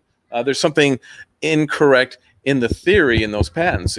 From a physics standpoint, that is wrong. Okay, now, I mean, I'm not a physicist. Okay, so I can't begin to comment. But as a patent attorney, even if your physics are incomplete or wrong, you could still get granted the patent, even if it is a device that completely doesn't work. Even if it works, you can be denied the patent. Look at Joe Newman for a perfect example of that. Joe Newman's energy machine waged a war since the since the late 1970s for granting him his patent, which the patent office said, nope, it's an impossible perpetual motion machine, even though it works, and it works extremely well. John Newman. How do you spell that? Joe Newman. WMAN. Joe Newman. Look for the energy machine of Joe Newman on YouTube and also online. You'll see it. There were cover articles. I remember seeing Joe Newman's energy machine I first saw it on the CBS News with Dan Rather when I was in college in 1982. And that clip also is on YouTube. You can find it. Well, let me ask you, I mean, would you agree that Joe Newman's invention is sort of a perpetual motion machine. Would you agree with that? No, I would not. I would not agree with that any more than the Searle effect machine was called a perpetual motion machine incorrectly. No, no, no, no. If you have, let's say, a water wheel in a stream, that could be thought of a perpetual motion machine. But think of the Searle effect devices, similar devices in that class, as being a magnetic water wheel, just operating on the seas of magnetic energy which surround us. Okay, so we agree that perpetual motion machines are impossible. Okay. No, no, no, no. They are possible, but the nomenclature is wrong. In other words, they're coherent and congruent with all physical laws, but the effects that are seen seem like perpetual motion. They're not any more perpetual motion than the perpetual motion of electrons around a nucleus. If anybody knows any way to make that stop, please seek me out and let me know what's going on. Okay. Well, you know, it sounds to me like that's a really interesting topic. And I wish we could go through this in detail, to tell you the truth, because I'm not quite following myself exactly how these inventions work. And you will. Okay. Just keep looking. Just keep looking online. The research today is all online. Thank God for the internet. Yeah. Okay. A lot of things are evaluated on an individual basis, but every patent's evaluated on an individual basis by the patent office. But I've heard that the U.S. Patent Office takes a certain stance towards, you know, things that are interpreted to be, you know, perpetual motion machines or free energy and stuff like that. Oh, it's actually by statute. Yeah, I mean, if your patent application is characterized as describing an invention that is a perpetual motion machine, you're absolutely dead in the water. Okay, I mean, you get about the fastest rejection you can ever imagine. Okay, in the patent application, we studiously avoided the moniker perpetual motion. We say this is tapping fields of energy that is all around us. It's a Maxwell's demon, a zero-point energy tapper cohering the zero-point energy, which has been basically stated by conventional physics, Wheeler and other physicists, that 1 cup of vacuum has enough potential energy to boil off all the Earth's oceans. So did those patent applications actually recite zero-point energy in them? No. Actually, they cited newer discoveries and papers by universities on spintronics and other effects. And as soon as we found out that the patent office would allow 32 of the 37 patent claims, I'm like, oh, we're in like Flint. It's going to be granted, which it was. Yeah. Okay. Well, that's fascinating. It really is. So, yeah, I'm glad he got through that. We just avoided all the pitfalls and minefields which have plagued earlier efforts, and we use those efforts as cautionary tales of what not to say and what not to do. Well, that's a really good point, you know, because when you're writing a patent, I mean, it's important to keep in mind what you need to say and to avoid the landmines of what you don't want to say. You know, if you have words like, you know, perpetual motion machine, as soon as free energy, yeah, something like that. The examiner sees that, you know, you just made his day because you gave him a fantastic excuse to just reject your patent application right then and there. No. We worded it in such a way that it was. We worded the patent in such a way that it would be congruent with the papers that were coming out or already existed in academia, so it could be confirmed. Excellent. Peer review, basically. Good case study. Good case study on how to do patents for very sophisticated technology that can be controversial, and that, you know, quite honestly, a lot of people, including examiners, okay, are not necessarily going to take a positive approach to. Okay, they could get rejected quite easily. Well, a lot of the data and experience on these devices is very, very esoteric. It's not taught in our institution of learning, except at the very, very, very, very highest levels of physics. Yeah, I think a lot of inventors in this field have problems with that. I mean, it's with everyone. It's not just patent examiners, with investors, you know, potential customers, friends and family. So, yeah. Very cool. Any more thoughts on this? The Salpay's patents, or just I'm so curious about how those got past, and there's Sal Pays is another inventor who's done another number of inventions. This guy James St. Clair, he had those TR3B patents with the triangular shaped flying craft and everything, and he had some other patents on walking devices to help you walk through walls and stuff like that. So it sounds like completely impractical, yet here's the patent. Well, that's a Google patent, but is there a difference between Google patents and U.S. patents? No. Google patents are just the source. They're just a library of patents, basically. The search engine and the library, but they're all U.S. patents. Yeah, or just. I saw some really cool anti-gravity patents by Marcel Page and Petit Viton, French anti-gravity experts, which many people have not heard of, but a lot of the effects.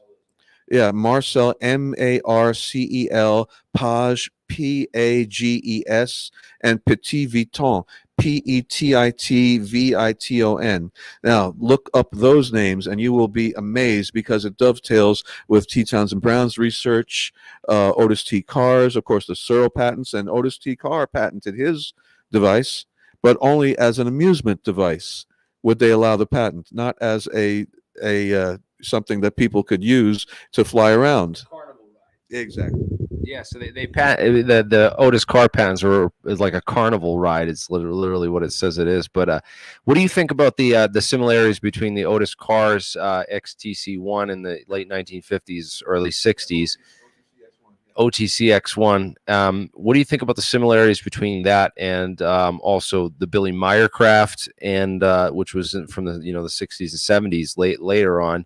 And then, of course, the Lazar Sport model looks almost identical to that same shape and model. Do you think it has to do with the physics, or do you think there's some copycat kind of like behavior going on? No, it's strictly the physics. Form follows function. If you wanted to do build a device that does all these things, that lifts off vertical takeoff and landing, and that can fly at any speed with no sonic boom, fly at any speed pretty much in outer space and in the atmosphere, you have to have a certain shape.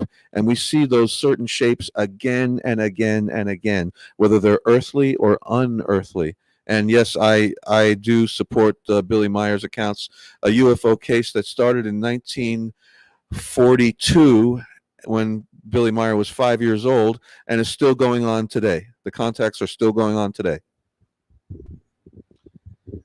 Interesting. So, what was I going to say? I wanted to know about. I want to switch gears a little bit, maybe if we're done with the discussion on the patents and stuff and patent law. Unless anyone else has any questions out there, I'd be happy to ask. So if you have any additional questions on patents or anything, please raise your hand in the Zoom meeting, or type them in all caps in the live chat on there. Otherwise, I'd like to talk. We got Kepler Aerospace here. I've talked to your team a little bit. Maybe we could bring Tony over here. And if did he just leave? I think he's coming back. But I wanted to get Tony on and talk to some. Do you mind if I cut out? Yeah, no, you want to cut out? Yeah, thank you for joining us, man. My pleasure. It's been my pleasure as well. I have to go shut down my booth before they close the doors. Absolutely, man. Unplug the demo and all. Thank you so much, Russell, for joining us. It's been a pleasure to finally meet you and talk to you. And thank you. That's very kind of you. Thank you. It's education is our business, and we're trying to accomplish a change of mass mind on a mass scale for all Earth humans, so we can advance to the stars, so we can survive and thrive. And again, we don't always have to agree with each other about everything all the time, as long as we're working together towards the same goals. That's the important part here. So thank you, Russell Anderson. And so why don't we since we're waiting on the Kepler Aerospace guys, are they coming on to get an update from them? If not, we can move to our next guest. I don't know where Tony went, so. let's bring in Paul for. Yeah, we'll bring in Paul next. See until and then we'll get the Kepler guys back on once Tony gets back here. Maybe you can get some of the other people from your team too. So if you guys want to jump on a stream and do, ask them if they want to do that, because we're gonna be live on this conference for a little bit. So. All right, Paul, you were actually the first speaker, the opening presenter at this conference here at the Tesla Tech conference. You gave the first presentation. Here's a copy of it. You guys can go and buy this from Tesla Tech on teslatech.info and get a copy of Paul's presentation. Paul, your talk was on gravitational propulsion, if I'm not mistaken, and what kind of things did you talk about in your speech, and what's your research been on this, and what do you bring to the table? That's a good question. Thank you for asking. My research actually started about 32 years ago, when I actually came up with an idea that got me fired from a government agency. And it was an idea that I never thought would work. Idea got you fired. Yeah. What government agent? Like, can you tell me any details? Johnson Space Center, NASA. You worked for NASA. Yeah, but I didn't do really, the work I did was in the cafeteria of all things. It wasn't that important. But I ended up talking about a system called the electromagnetic pulse reaction engine. In effect, what it does is energizes air, turning it into a plasma. The secondary part of the engine is a magnetic railgun type system, which pulses the plasma out the back and increases velocity that way. Yeah. And what I found out later is that I got accused of talking about sensitive, compartmentalized information. NASA and the Air Force were working. How did you find out about this? Did you know about this, or did you overhear some cafeteria talk while you were working there for NASA? Or, how did this come about? Neither one, a dream. So you literally just dreamed this up, and it came to your head about pulse plasma technology, and you were talking about it, and then it got you fired because it was too closely related to some classified work that was actually going on. Yes, and initially I didn't think it would work, but when I got terminated over it, I realized, I must have hit the nail on something. Yeah, that's curious. And what happened is that I was told, in effect, by a friend of mine who was mentioned at the Disclosure Project. His name wasn't, but the incident about him was. Ron Jeffries was the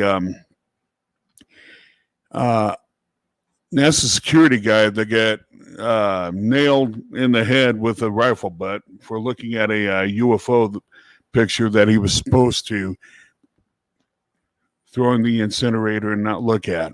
Yeah, in that office that Gary McKinnon told us all about, where they edit all the Photoshop. And he still worked NASA security. He had a above top secret security clearance. And the termination, the point of termination had to deal with that I was talking about that design. It was identical to the design that they were working on for the SR-91 Aurora spy plane.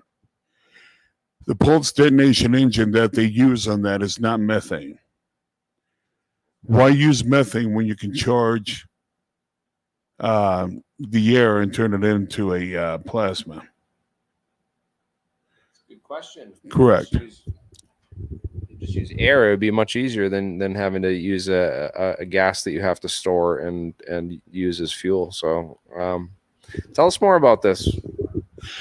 Well, what happened is that speaking of what you mentioned earlier, they thought that I either went into a database and classified database and got information from that, or that I overheard something in the cafeteria, or the third possibility was that I had remotely viewed it. So I don't know if you would call having a dream remotely viewing something, but I had the idea in my head. I saw the mechanics on how it worked. And like I said, I didn't think the idea would work, but it kept bothering me. It just kept. Who did you talk to about this? You kept thinking about this and you're at work and you just started talking about this with somebody random? Like, did you pick a random scientist in the cafeteria one day to, how did this go? How did this go down? I want to know. Well, what happened was I originally talked to Ron about it, and then I talked to a couple of other people. But then I went to my yearly physical, ran into a engineer who I found out later was working with the Inspector General's office. They were doing an investigation at that time, an FBI investigation called Lightning Strike. There was corporate espionage going on at GSC, and the FBI was running a sting operation. And what happened was, it was ironic. I had been to Building 8, which is the clinic, plenty of times. I knew where it was at except for that one day. My brain just went blank. So I went all the way down to Mission Control, asked people, could you tell me where the clinic is? I need to go for my physical. They sent me all the way down past 8 to the other side of the campus. Ask them, they sent me the opposite direction. So they were sending me everywhere but Building 8. So I finally ran into John Evans, and we ended up talking. And he told me he'd take me to the cafeteria. He told me he was an engineer working for the Life Sciences Directorate.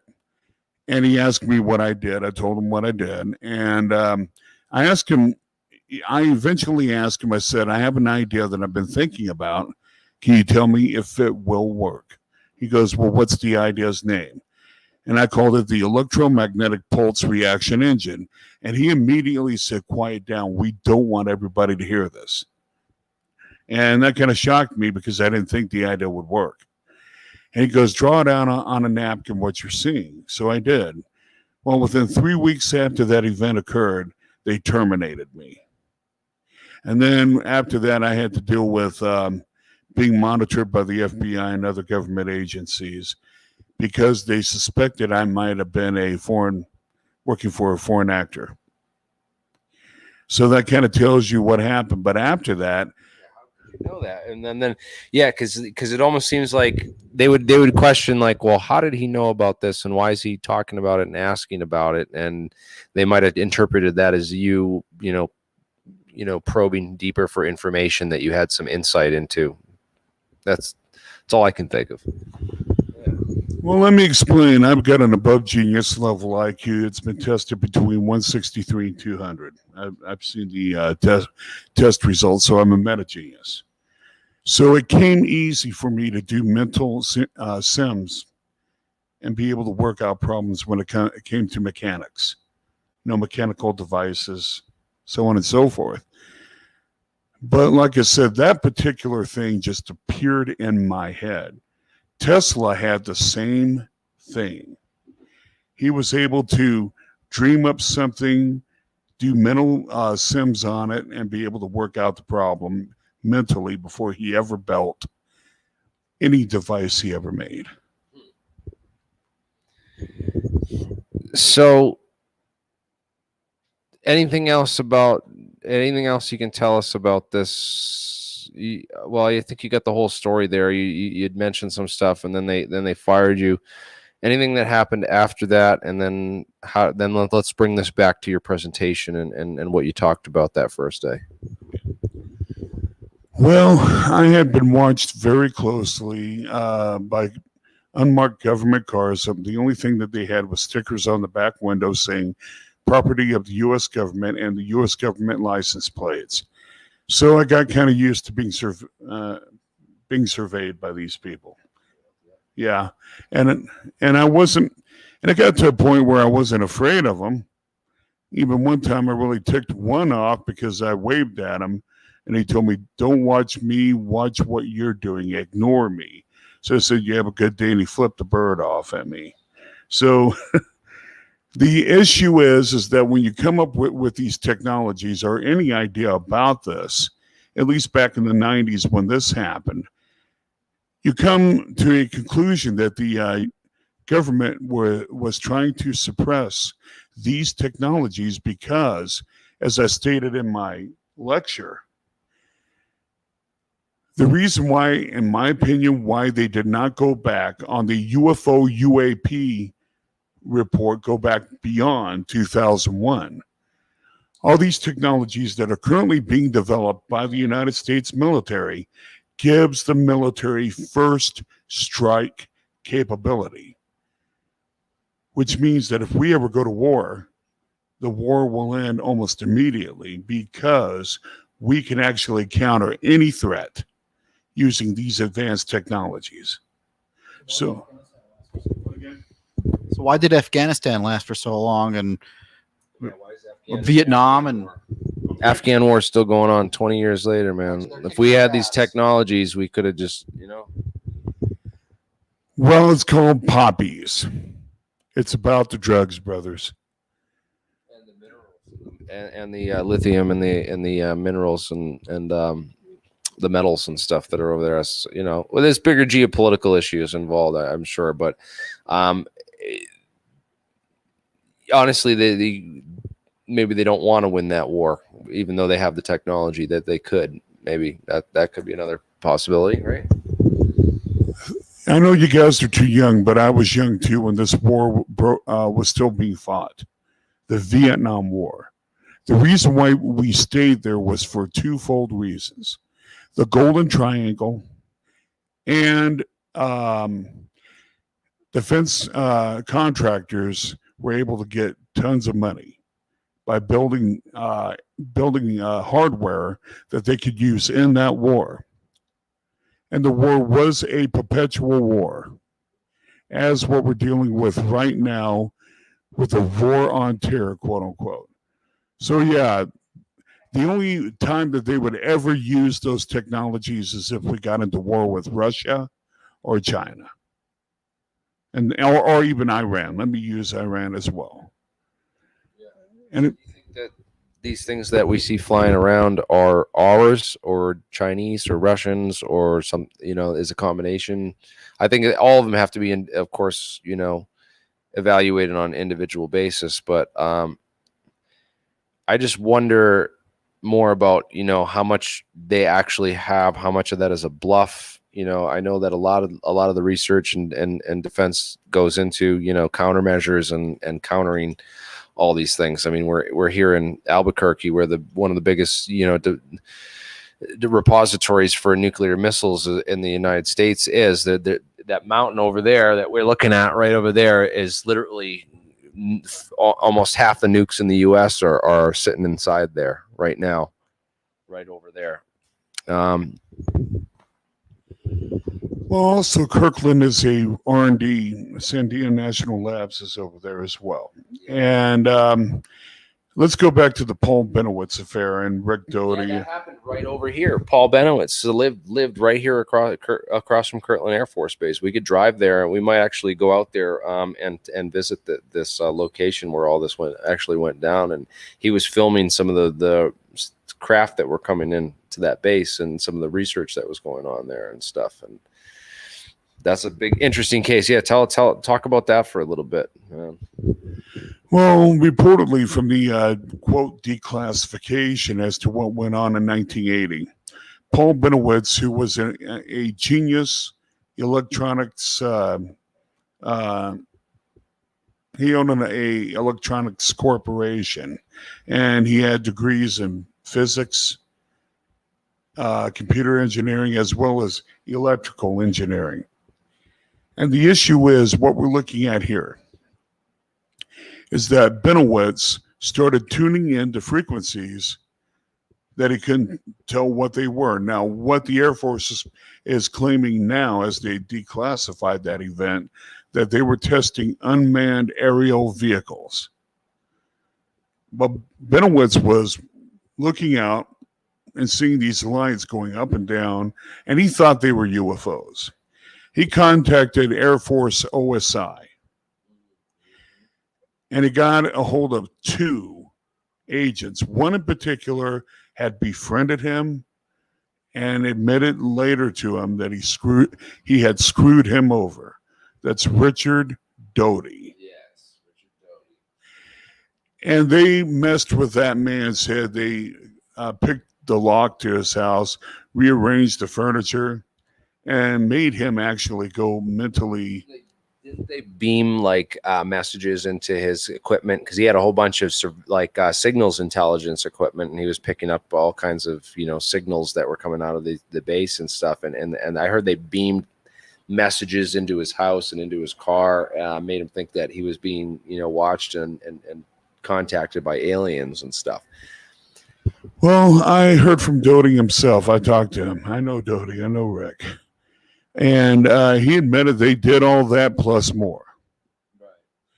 And eventually, Paul went insane and killed and took his own life because of everything that was going on, right? Well, before he did that, his family interned him in a mental health center. Okay, and turned him into a mental health facility, and he was there for 90 days. Rick Doty visited him there. And Rick Doty then admitted, hey, Paul, we were messing with your head. We lied to you. And Benowitz still believed, even at that point, that he was still being, that it was aliens. But Rick Doty did admit it to him.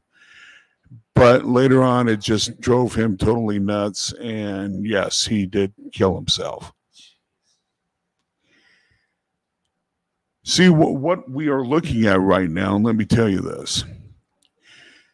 Back to the original topic, I guess, is the fact that in my issue, or what happened to me, it led me on a 30-year quest. I started reading every book I could get on the subject of anti-gravity, alternative propulsion, engineering books, and all, read technical papers. I absorbed everything, just trying to find out. No, and merging into another topic that we had a conversation about a little earlier, because obviously this is what got you into this and led you to researching this, and then you, of course, you're familiar with my channel. I've seen you in the live chats. You've contacted me in the past and had some discussions. One of the things you talked to me recently about that, it was nice to come down and actually meet some people in person after talking to you. That was cool. But when we had a conversation a while ago about Mark McCandlish, so I want to get into the Mark McCandlish stuff now, because Mark was one of our first presenters at the APEC conference. He presented at the first APEC conference last December, and of course Mark is no longer with us. The official story is that he took his own life.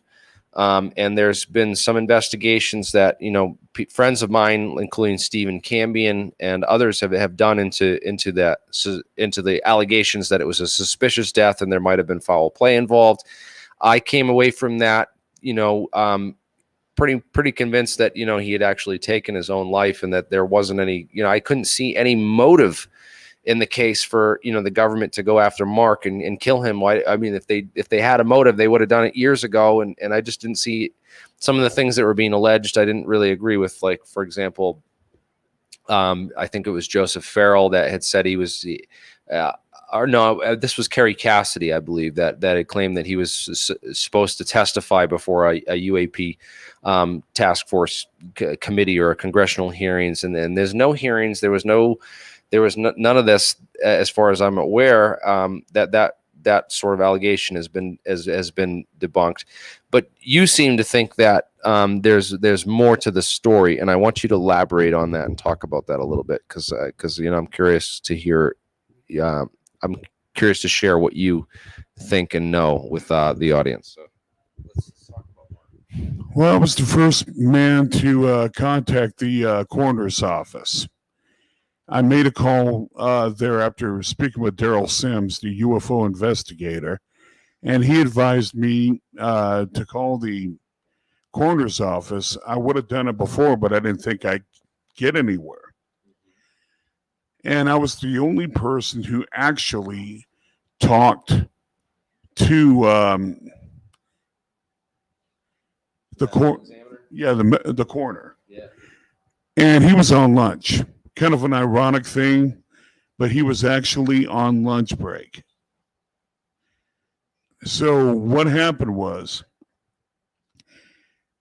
I ended up talking with him, and he told me initially, well, we can't really discuss this until the coroner's report is officially released.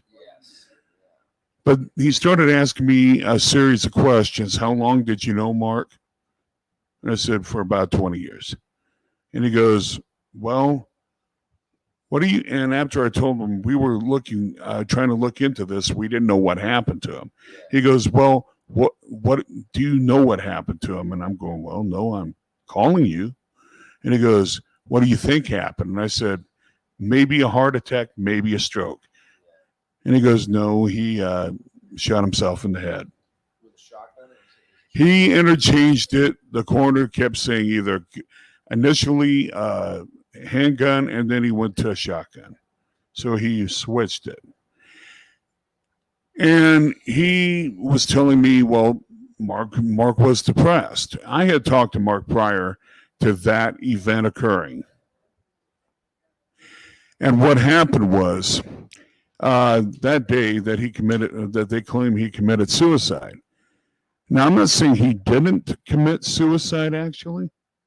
What I am saying, though, was that there were some mysterious things that actually transpired during that time. One of them happened to be that, and I'll try to abbreviate this, the coroner told me that they had went in there after someone called 911 in the apartment complex that he had lived in at the time before he died, or when he died, and had reported a gunshot. They heard a pop, and then they called him. The sheriff's deputy came out and started the investigation. He called the coroner's office. The coroner and his assistant went out there. They started setting things up. They observed the body and started taking notes. Within 5 minutes of their arrival, 2 federal agents came in, showed their identity or their identification, and started asking questions as to what happened to Mr. McCandlish. And the coroner was confused. Why did the federal government get involved in a domestic suicide? That did not make sense. But I don't know. There could be a benign explanation. I never heard that those 2 agents were there. I'd like to learn more about that. But do you think that, I mentioned this to somebody else, and they're like, well, it could have just been like because he was involved with some sensitive work, and they might have just shown up just as routine to make sure there wasn't any classified information or any kind of thing going on there. So it's just a question of, if he was assassinated, who had the means, motive, and opportunity, and because that would be what would be required to, in a typical murder investigation, you need to prove means, motive, and opportunity in order for there to be a murder trial and a conviction. Do you think that those 2 agents showing up 5 minutes afterwards? I don't know. It's interesting coincidentally, but it's not like a smoking gun of anything. You know what I mean? Actually, there's more information that no one knew, and I talked to Steve Cambian about it. First of all, let me clarify, Steve Cambian did not talk to the coroner. He talked to the coroner's receptionist. He did not talk to the federal government. I talked to Steve, and I questioned him about it. He was directed by Walter Bosley as to what to look into. From Mirageman, yeah. Walter Bosley was involved in this? Yes. It's because I guess maybe there was one of the agents that came in that was Air Force OSI. Okay? Here's something no one knew about. In 2005, Mark McCandlish had became a sovereign citizen. Do you understand what that is? Yeah, that's someone who says like, oh, I'm not like a U.S. citizen. I'm my own citizen, and I obey by maritime law and or whatever. I don't agree with, that's like those. It's like the people in that part of. He lived in a part of California in Redding, California. Is that where he's from? There's a whole bunch of, there's a big community that people don't understand. It's called Jefferson County out there in that part of California. And there's a whole community of recessionists and people that are like, well, we're not under the alien law anymore and stuff. So that's part of, he was one of those type. Well, what happened was he went to federal court and was given sovereign citizenship. Here's the problem, though. The crux of the matter had to do with Mark owning several firearms. He owned a lot of guns, right? Mark owned a lot of guns, right? Is that true? Yeah, a crap load of guns. The ATF visited him, Homeland Security, FBI, and 2 other agencies he didn't tell me about, to ask him. And they would knock on his door and say, well, are you okay? You're not going to kill anybody, are you? You're not a domestic terrorist, right? One second, we got to cut this a little short. We have with us right now Steve Ellswick, who is the founder of Tesla Tech, and Mike Gamble just joined us. Steve needs to go in a little bit, so we got to. Yeah, I do want to. I'm going to do an extended talk with you on this later, Paul. And I know this is a subject that we can get really deep into. So I do want to. I didn't mean to cut you short, but thank you for joining us and taking the time. But we want to switch around some guests. I have Amy. She's Alien Girl on YouTube. Just joined us. She saw us on Twitter, and she's you're local to here, right? So you just. I am. I'm from Albuquerque, New Mexico, here in the heart of alien country. I'm so happy to be here. So excited. Wow. Tesla Tech Con is the coolest thing ever. Did you go downstairs? Did you check out the? I found myself directly in front of the Organite pyramid display. I was surprisingly, I was shocked by the amount of metaphysics that's downstairs. I really thought I was going to just be. I did, because I left it at. Yeah, I brought you guys some alien beer from the Alien Brew Pub. I looked like a total geek coming in earlier because I was just. I'm wearing my third phase of you're an alien dude. Your name's Alien Scientist, right? Yes. I was like, I'm gonna roll in. I rolled in with a bunch of beers in the middle of the day at a physics conference. And yeah, oh here. Yeah, so this is for you guys already. I'm I can't double fist. But yeah, I'm super happy to be here. Yeah, man. And I can't even believe that I made it here and we're hanging and we're chilling and it's having fun. And I love to hear all of the different stories and testimonies about what's been going on in the field for the last 75 years. And also just the major innovations that we've had just in the last 5 has really been insane. So I'm super happy to be here. Thank you for letting me come here and hang out with you guys and relax and talk about all the things that we like to talk about. Yes. And again, if you want to come and hang out tonight, we're at the 12th floor in the Crown Plaza Hotel. Come join us and let's party. I'm here with the man himself who put this all together, Stephen Ellswick. Steve, this is such an incredible conference. This such a collection of incredible minds, outside the box thinkers and innovators. Let's talk about let's just talk about this conference this year and how it compares to other conferences, and tell people a little bit more about the history behind Tesla Tech, because this goes back a long time. You pulled out a box of VHS tapes when I was down there earlier, some of the really older conferences and stuff. Just talk about all the great things that you've seen over the years and some of the highlights.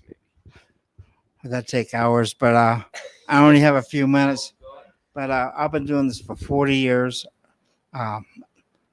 I have a bachelor's of science in electrical engineering in Colorado Springs, and that's when I started putting these conferences together as part of the IEEE 100-year anniversary. And we had a Tesla conference, and we've been building it ever since. Once we had a successful conference, and the New York Times published about it, we got all these letters in. It was like gee, what are we going to do with all of this stuff? You know, so we just started a permanent organization. And like I said, I've been doing conferences about every year ever since, you know, and I do publish a magazine. Hold it up for the camera. Yeah. There. This is the Extraordinary Science and Technology magazine. And we cover. Hold that up for them. We cover all kinds of everything that you're going to find at the conference is going to be in that magazine as far as the type of technology and that. And then we also take and we document the conference, and we have these DVD sets, which you can go order from our website and that. And we'll have all the speakers in it, or you can get the speakers individually. And I think this year has been really great, you know, despite the COVID panic that's going around the country right now. And it's been It's done a number on the numbers that showed up to the conference. This has been, you know, there should be twice as many people here. Well, not only just the attendees, but also our staff, you know. And we've actually had people, we lost members who passed away in the last couple of weeks, you know. And we've also have others that couldn't come because they got quarantined. And so it's just been a challenge, you know. I can understand that. What was I going to say about the so I wonder about, like, there's so much technology and stuff being discussed here. I wonder, like, how much. I bought a book off you this morning. It was the first book ever written on HARP, and you wrote it, and you gave me you actually signed it for me. So I got a signed copy of the first book ever written on HARP. I just wonder how many, like, technologies that were secret were talked about. You know, they all get talked about, like, at this conference, and then, like, later on they come out, or I wonder how much, like, technology's been, you know, presented here that's gone into black programs, and how many people that have come here that just get picked up or recruited into these programs. Do you have any kind of, like, fun stories about anything like that? Well, I do know the military is what you see in public is about 40 years behind of what the military is really at. Like, for instance, the lasers, the airborne lasers, I got to play with them here in Albuquerque in 1984. You know, and they had a laser there that shot a hole a couple feet across through a piece of aluminum about that thick, just like that. As soon as they hit that light switch, boom, and all you see was this metal dropping to the floor. You know. Yeah. So all that Star Wars SDI defense stuff. I mean, it's so cool that, like, a lot of that stuff comes out of these organic, you know, grassroots, you know, science and innovators that come to these types of conferences, which makes this such an awesome conference, because there's such a variety of forward thinking and just outside the box thinking people here. It's really it's the conversations are just incredible here. Yes, and there's a lot of stuff like, do you really think the government's going to give up the high ground? You know, I believe that they let the space show die, which I worked on, by the way, die to separate the civilians from the military space force.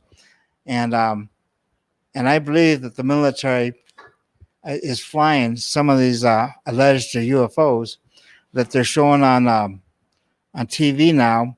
Because if you notice, they say, well, we don't think they're aliens, but we don't know who's flying them. And that would scare me more than the aliens. But I believe what it is a subtle message to the Soviets and the Chinese that, look what we got, you know. So just read behind the lines. Yeah. You know. Oh yeah. So this is what do you think about the speakers this year, and how it's compared to other years, and so also some of the presenters and stuff? This is a pretty normal conference, or is this anything special or different? Well, it's normal. The only thing special about it is that it's this year, and each year just gets, you know, each year is the best year. You know. Cool. And because things keep getting more advanced. We keep getting a better understanding of this stuff. That even the medical technologies. I'm here for the propulsion. A lot of we're of course a propulsion conference, so my audience here is mainly here for the propulsion stuff. But there's a lot of other interesting science, including the medical and healing stuff that I'd never heard about that Royal Rife stuff before I came to Tesla Tech in 2009.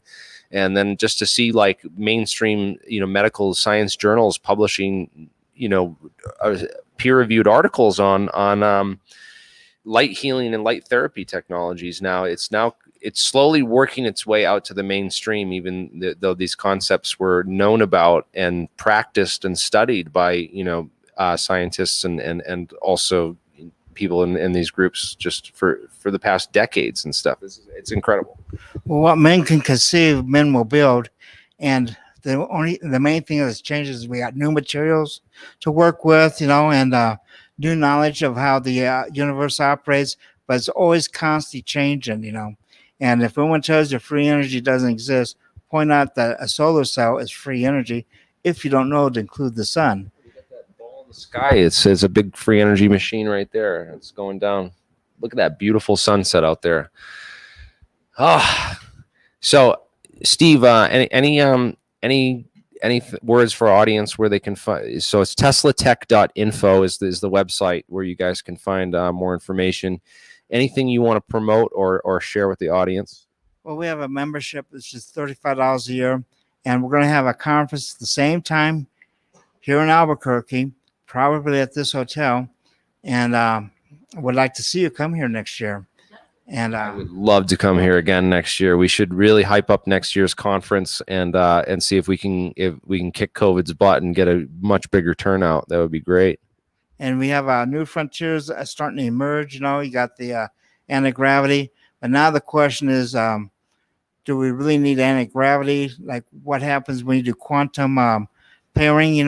Where you twist the ends and you take one atom and put it, like say in Mars, and put one here. And then, according to quantum theory, they should be able to instantaneously interact with each other. So if we push it here, we'll push the one on Mars instantaneously, which means a whole new world of communication theory, a whole new world of interstellar travel, and Star Wars and Star Trek is on the way. Well, I hope so. There are some issues that have been raised in the physics community with that. The no teleportation theorem, no communication theorem, the no copying theorem, no destroying theorem. There's a whole bunch of them in the whole realm of quantum information theory when you get into that entanglement business and stuff, and whether, because there's a big debate on whether actually information or signals can be sent instantaneously through quantum entanglement and or not. But quantum entanglement is certainly, we've reached the age of quantum entanglement, and it's opened up some really new avenues for understandings in physics, certainly for moving forward in the future. Regardless of where people stand on the beliefs over those theorems and how and potential ways of violating that the quantum information theory, but it's certainly an interesting universe conceptually. It seems like everything is connected in this universe. I feel like I learn about one thing here at the conference, and then suddenly I just see it all over the place, and it's suddenly it comes into view, like things that people talked about last night, and then I'll learn about the next morning, and I'm like, oh my God, there's so much connections that we find, and it's great finding this group of people that you've brought together. Been doing this 40 years, ladies and gentlemen, and he is really man, it's great the amount of the kinds of people that you meet at these conferences, and I of course came 12 years ago, and I'm glad to be back now. But if this can keep up, I will definitely come back next year. I had such a great time here. I had such a great time 12 years ago, and the only reason I didn't come, for so long in between is because I live on the East Coast, and it's difficult for me to get out here. But I think if we get enough user support for this conference and what we're doing here, we can certainly get more people to support this conference and support us and what you're doing. I'd like to see you next year, but right now I have to go because people want to eat, and I have to give them permission. Let's get one picture. Great. Let's get a photo.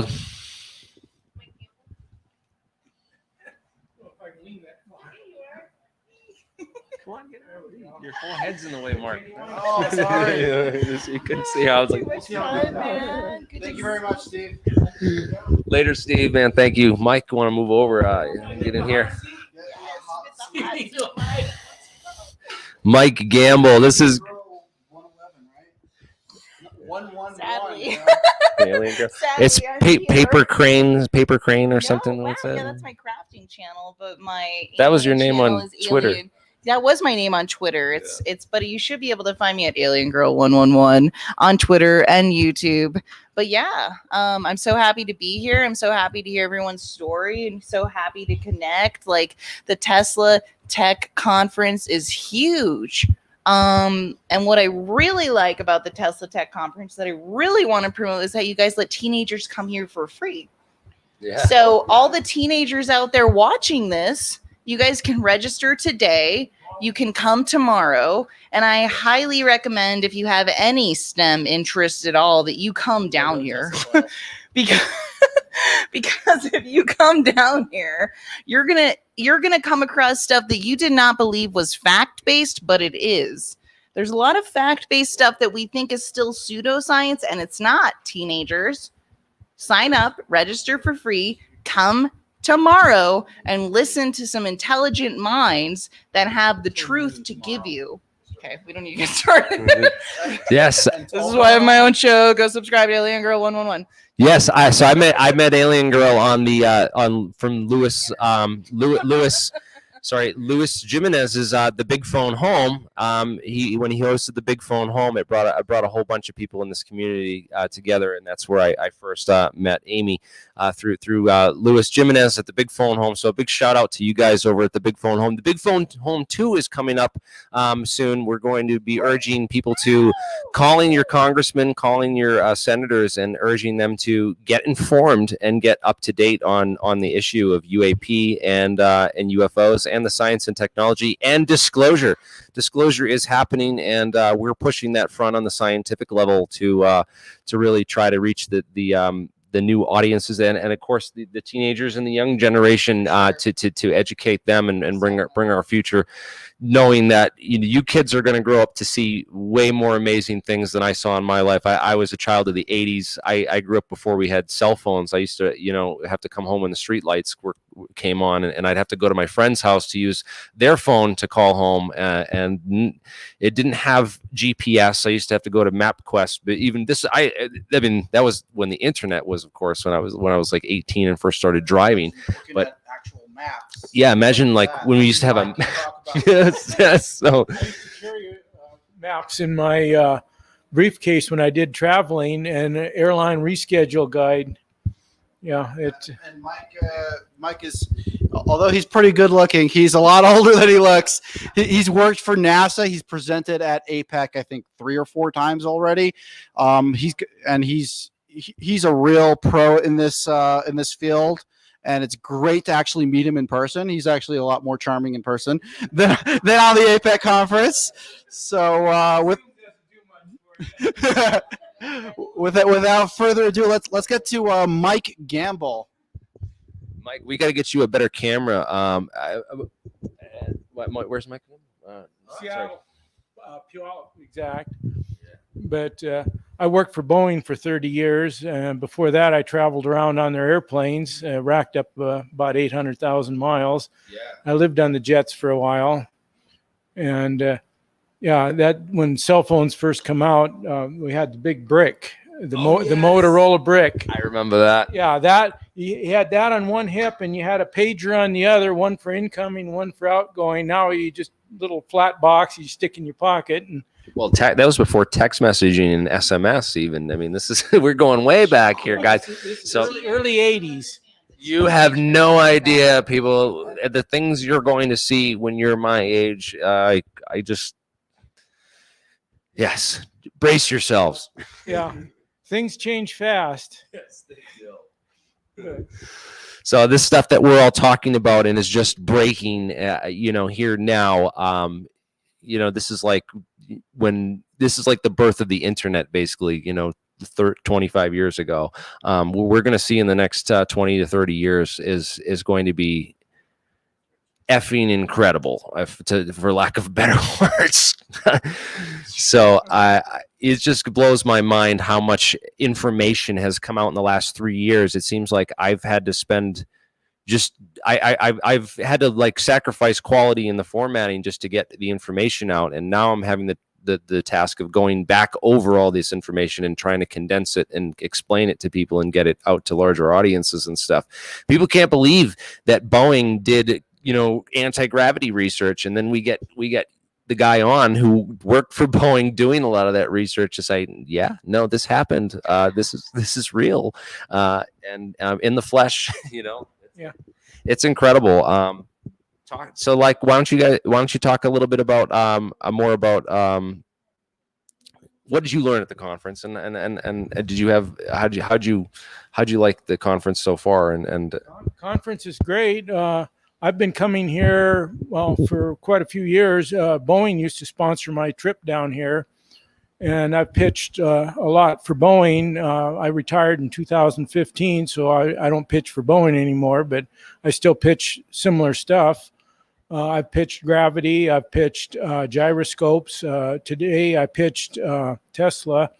I don't know if any of you are familiar with it, but back in 1931, Tesla built the original electric car.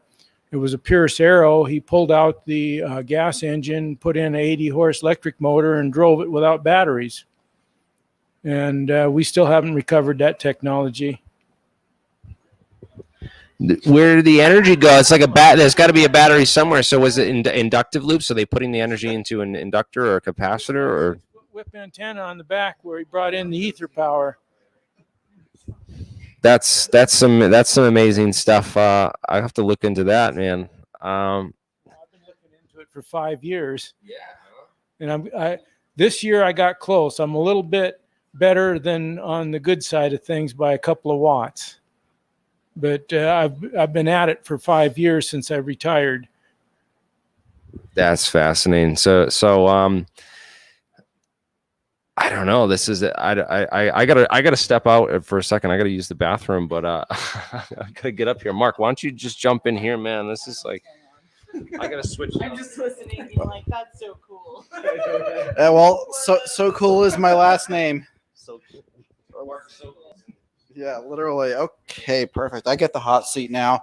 I hope everyone's still watching on APEC. This is actually one of the longest streams we've done in a while, but it's well deserved. We're here in the person. He's real. I could shake him, you know. It's different than seeing him, you know, over Zoom all the time, and she's real as well. She showed up and got us beer. I am. I have beer. I'm good. You know, we have this beer as well. I haven't tried the alien. Cool. Yeah, do you want? Hey man, I want to talk about physics. I want to talk about the aliens. I'm here. You guys know what's up. It's actually like a little crisp. It's a little crisp. It could be a little colder, but great beer. I tried. Oh, we got another one. It was at the front desk. Look at this. Oh, here's ice cold alien beer. So Gamble, let's get back to the science. We were talking actually earlier about a gyroscope device, and it seems like we had identical ideas on how to build it. Yeah. When I worked at Boeing from about 95, I worked in a laboratory where they had big, huge gyros that were used for space propulsion systems. And we worked on those, and Boeing was retiring that technology. However, out in mainstream or real world, it was quite a revelation. And another conference asked me to build a working model of it, which I have done. And it's been demoed at this conference and a couple other conferences. That's the other line of work that I'm currently in as far as retired. Oh, okay. We also talked about an idea of using an outrunner motor. For those who aren't familiar, there's two different types of motors when it comes to AC. You could either have the axis spindle spinning inside the motor with bearings in there. The armature is either inside or outside the stator. Right, and you could have the outside of the motor spinning. That's called an outrunner motor. So the idea that we both came up with independently was you can stick using an outrunner motor where the outside of the motor actually turns. You can press on a gyroscope or a flywheel to that, and then use the axis point, put another bearing around that, and you'd have a very sturdy gyroscope. Like I said, I've been working on the gyros here for, can I mention the name? Sure. Oh, Coffee Conference, Tom Vallone. And we've been, the little gyros we've been working with don't generate a lot of thrust. So we're going to the next step now of building bigger gyroscopes and then servoing them like the small ones, but to get a little more power out of them. Yeah, it's also an issue of bearings, and you're probably running through a lot of bearings and destroying the motors and stuff from all the friction caused by the rotation of those components. So those are things we're going to have to talk about in the future in order to get this built as robustly as possible. Michael, who was on the APEC conference earlier talking during the open session or the Q&A, is actually helping me with this project. Looking into different motors, and we're going to pick out some good components to try to build this device. Yeah. Anyway, you need to send a copy to Tom there, because he's been bugging me to do the same thing. And if you're already doing it, I'd just soon let you do it. Oh, it's probably a lot easier to build, build 10 of them than it is to. It's not that harder to build 10 than it is to build one. Yeah. There's the setup that we're going to have to cut some parts on CNC, and once we get that straightened out, we can build 10 of them. There's no issue. That's the thing, is to get the technology into hardware. Yeah. Because the first one takes most of the time, and they're a lot easier after that. Right.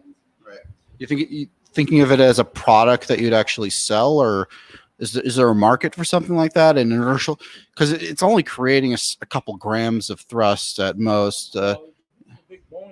Had were 2-foot wheels spinning about 15 to 20,000, and they generated a couple 100 pounds of thrust. Okay, well, we're not going to be on that level. I think the limits are probably a 6-inch wheel. That would give you enough heartburn. Yeah, but how much thrust do you think we could ask out of that? Well, I could give you an exact number with my equation, which I don't have with me, but rough guess, you'd get a couple of pounds. Wow, a couple of pounds of inertial of propellantless propulsion using gyroscopes. That would be amazing if we can get that done. And the propulsion is actually coming from the servo, right? Yeah. Well, you're moving a mass differentially. The easiest.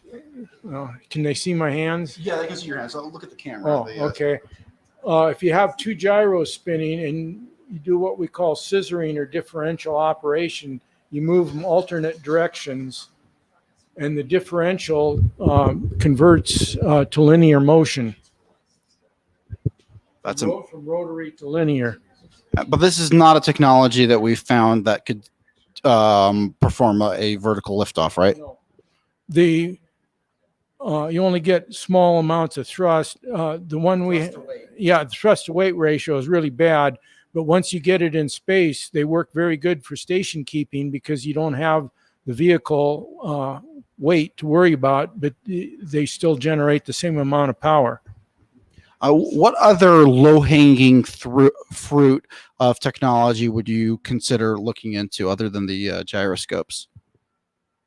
Well, you come here, you get blasted with it from all directions. Some of them, if they work, are at the top of the tree. They're like, they're talking about stuff that I don't even know how to replicate. But yeah.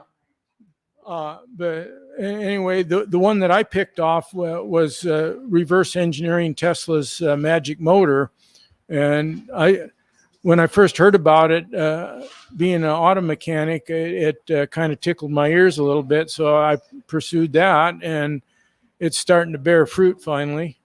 Oh, really? Is there anything you can share right now? Well, the pitch was I'm a couple ounces to the good on power. I started with not very much power. The conversion efficiency was not that good. Last year, I would say I broke even at about 31 watts. This year, it was 26 watts. So I'm a little under. I have a few ideas I'm going to try for next year if Steve decides to invite me back, which he usually does. He kind of likes what my angle, I guess, or anything to do with Tesla. That's what he promotes. So Steve's a great guy. I mean, it really takes a personality like that to hold a conference like Tesla Tech together, especially with the post-pandemic world, or some will say pandemic world. We're dealing with a lot of cancellations. We're dealing with a lot less people showing up, but still he managed to put this together and hold it together. Is there any other conferences that you go to as well? Well, the coffee conference, which is usually runs co-located here, I usually pitch at both of them. I usually pitch gyros at the coffee. What does COFI stand for? Conference on Future Energy. That's from Tom Vallone, right? Tom, I think, is on the call right now. Oh, well, I'll give him a plug then. That's Integrity Research. Yes. And sorry you couldn't be here because this was another good one. Yeah, it was definitely a really great conference, meeting all the people, having everything together. Another great thing that happened at Tesla Tech, I think I mentioned earlier, but while the speakers were going on about the different harmonic frequencies that you needed in order to run their experiment, I was on eBay, or the anti-gravity research store, looking for amplifiers, and I wanted a wideband amplifier to be able to try, quarter wave, half wave, whatever, a lot of different options. And there was only one place in the country that had these amplifiers. They had 6 of them in stock, and they were 20 miles from here. Right down the street. Literally right down the street. So we went to check it out. They had a ton of shit. Like, they had warehouse upon warehouse of all the junk that it's not really junk, it's working equipment coming out of Sandia and Los Alamos labs. So we're like diving through Los Alamos's and Sandia's labs dumpster over here in order to make the anti-gravity happen. Treasure trove. Yeah, that you find a lot of good stuff at the secondhand stores, the thrift stores. And I mean, this is stuff that you probably couldn't even find new anymore. Yeah, and that's another thing. It's not like a monetary issue. Like, you can't find this equipment even brand new. One thing that I found that was kind of interesting was a gigahertz amplifier pulsed. A pulsed gigahertz amplifier, radar, or Alzaphon. Yeah. And guess what the name of the company was that made it? They called themselves Space. They picked a good name. Yeah, somebody up there has a sense of humor. Here, Jeremy, why don't you hop in? Guys, I just want to let everyone know that it is 8 o'clock here, and we have food downstairs waiting. We haven't eaten dinner. We've been doing the conference. So it is down there right now. It is time right now. That's what time it is. So I'm going to wrap up this live stream, guys. Thank you so much for everyone who joined us. We'll be doing another live stream probably tomorrow, and we'll of course be partying tonight and recording cool stuff and hanging out. So Tesla Tech 2021. Thank you all. Woo!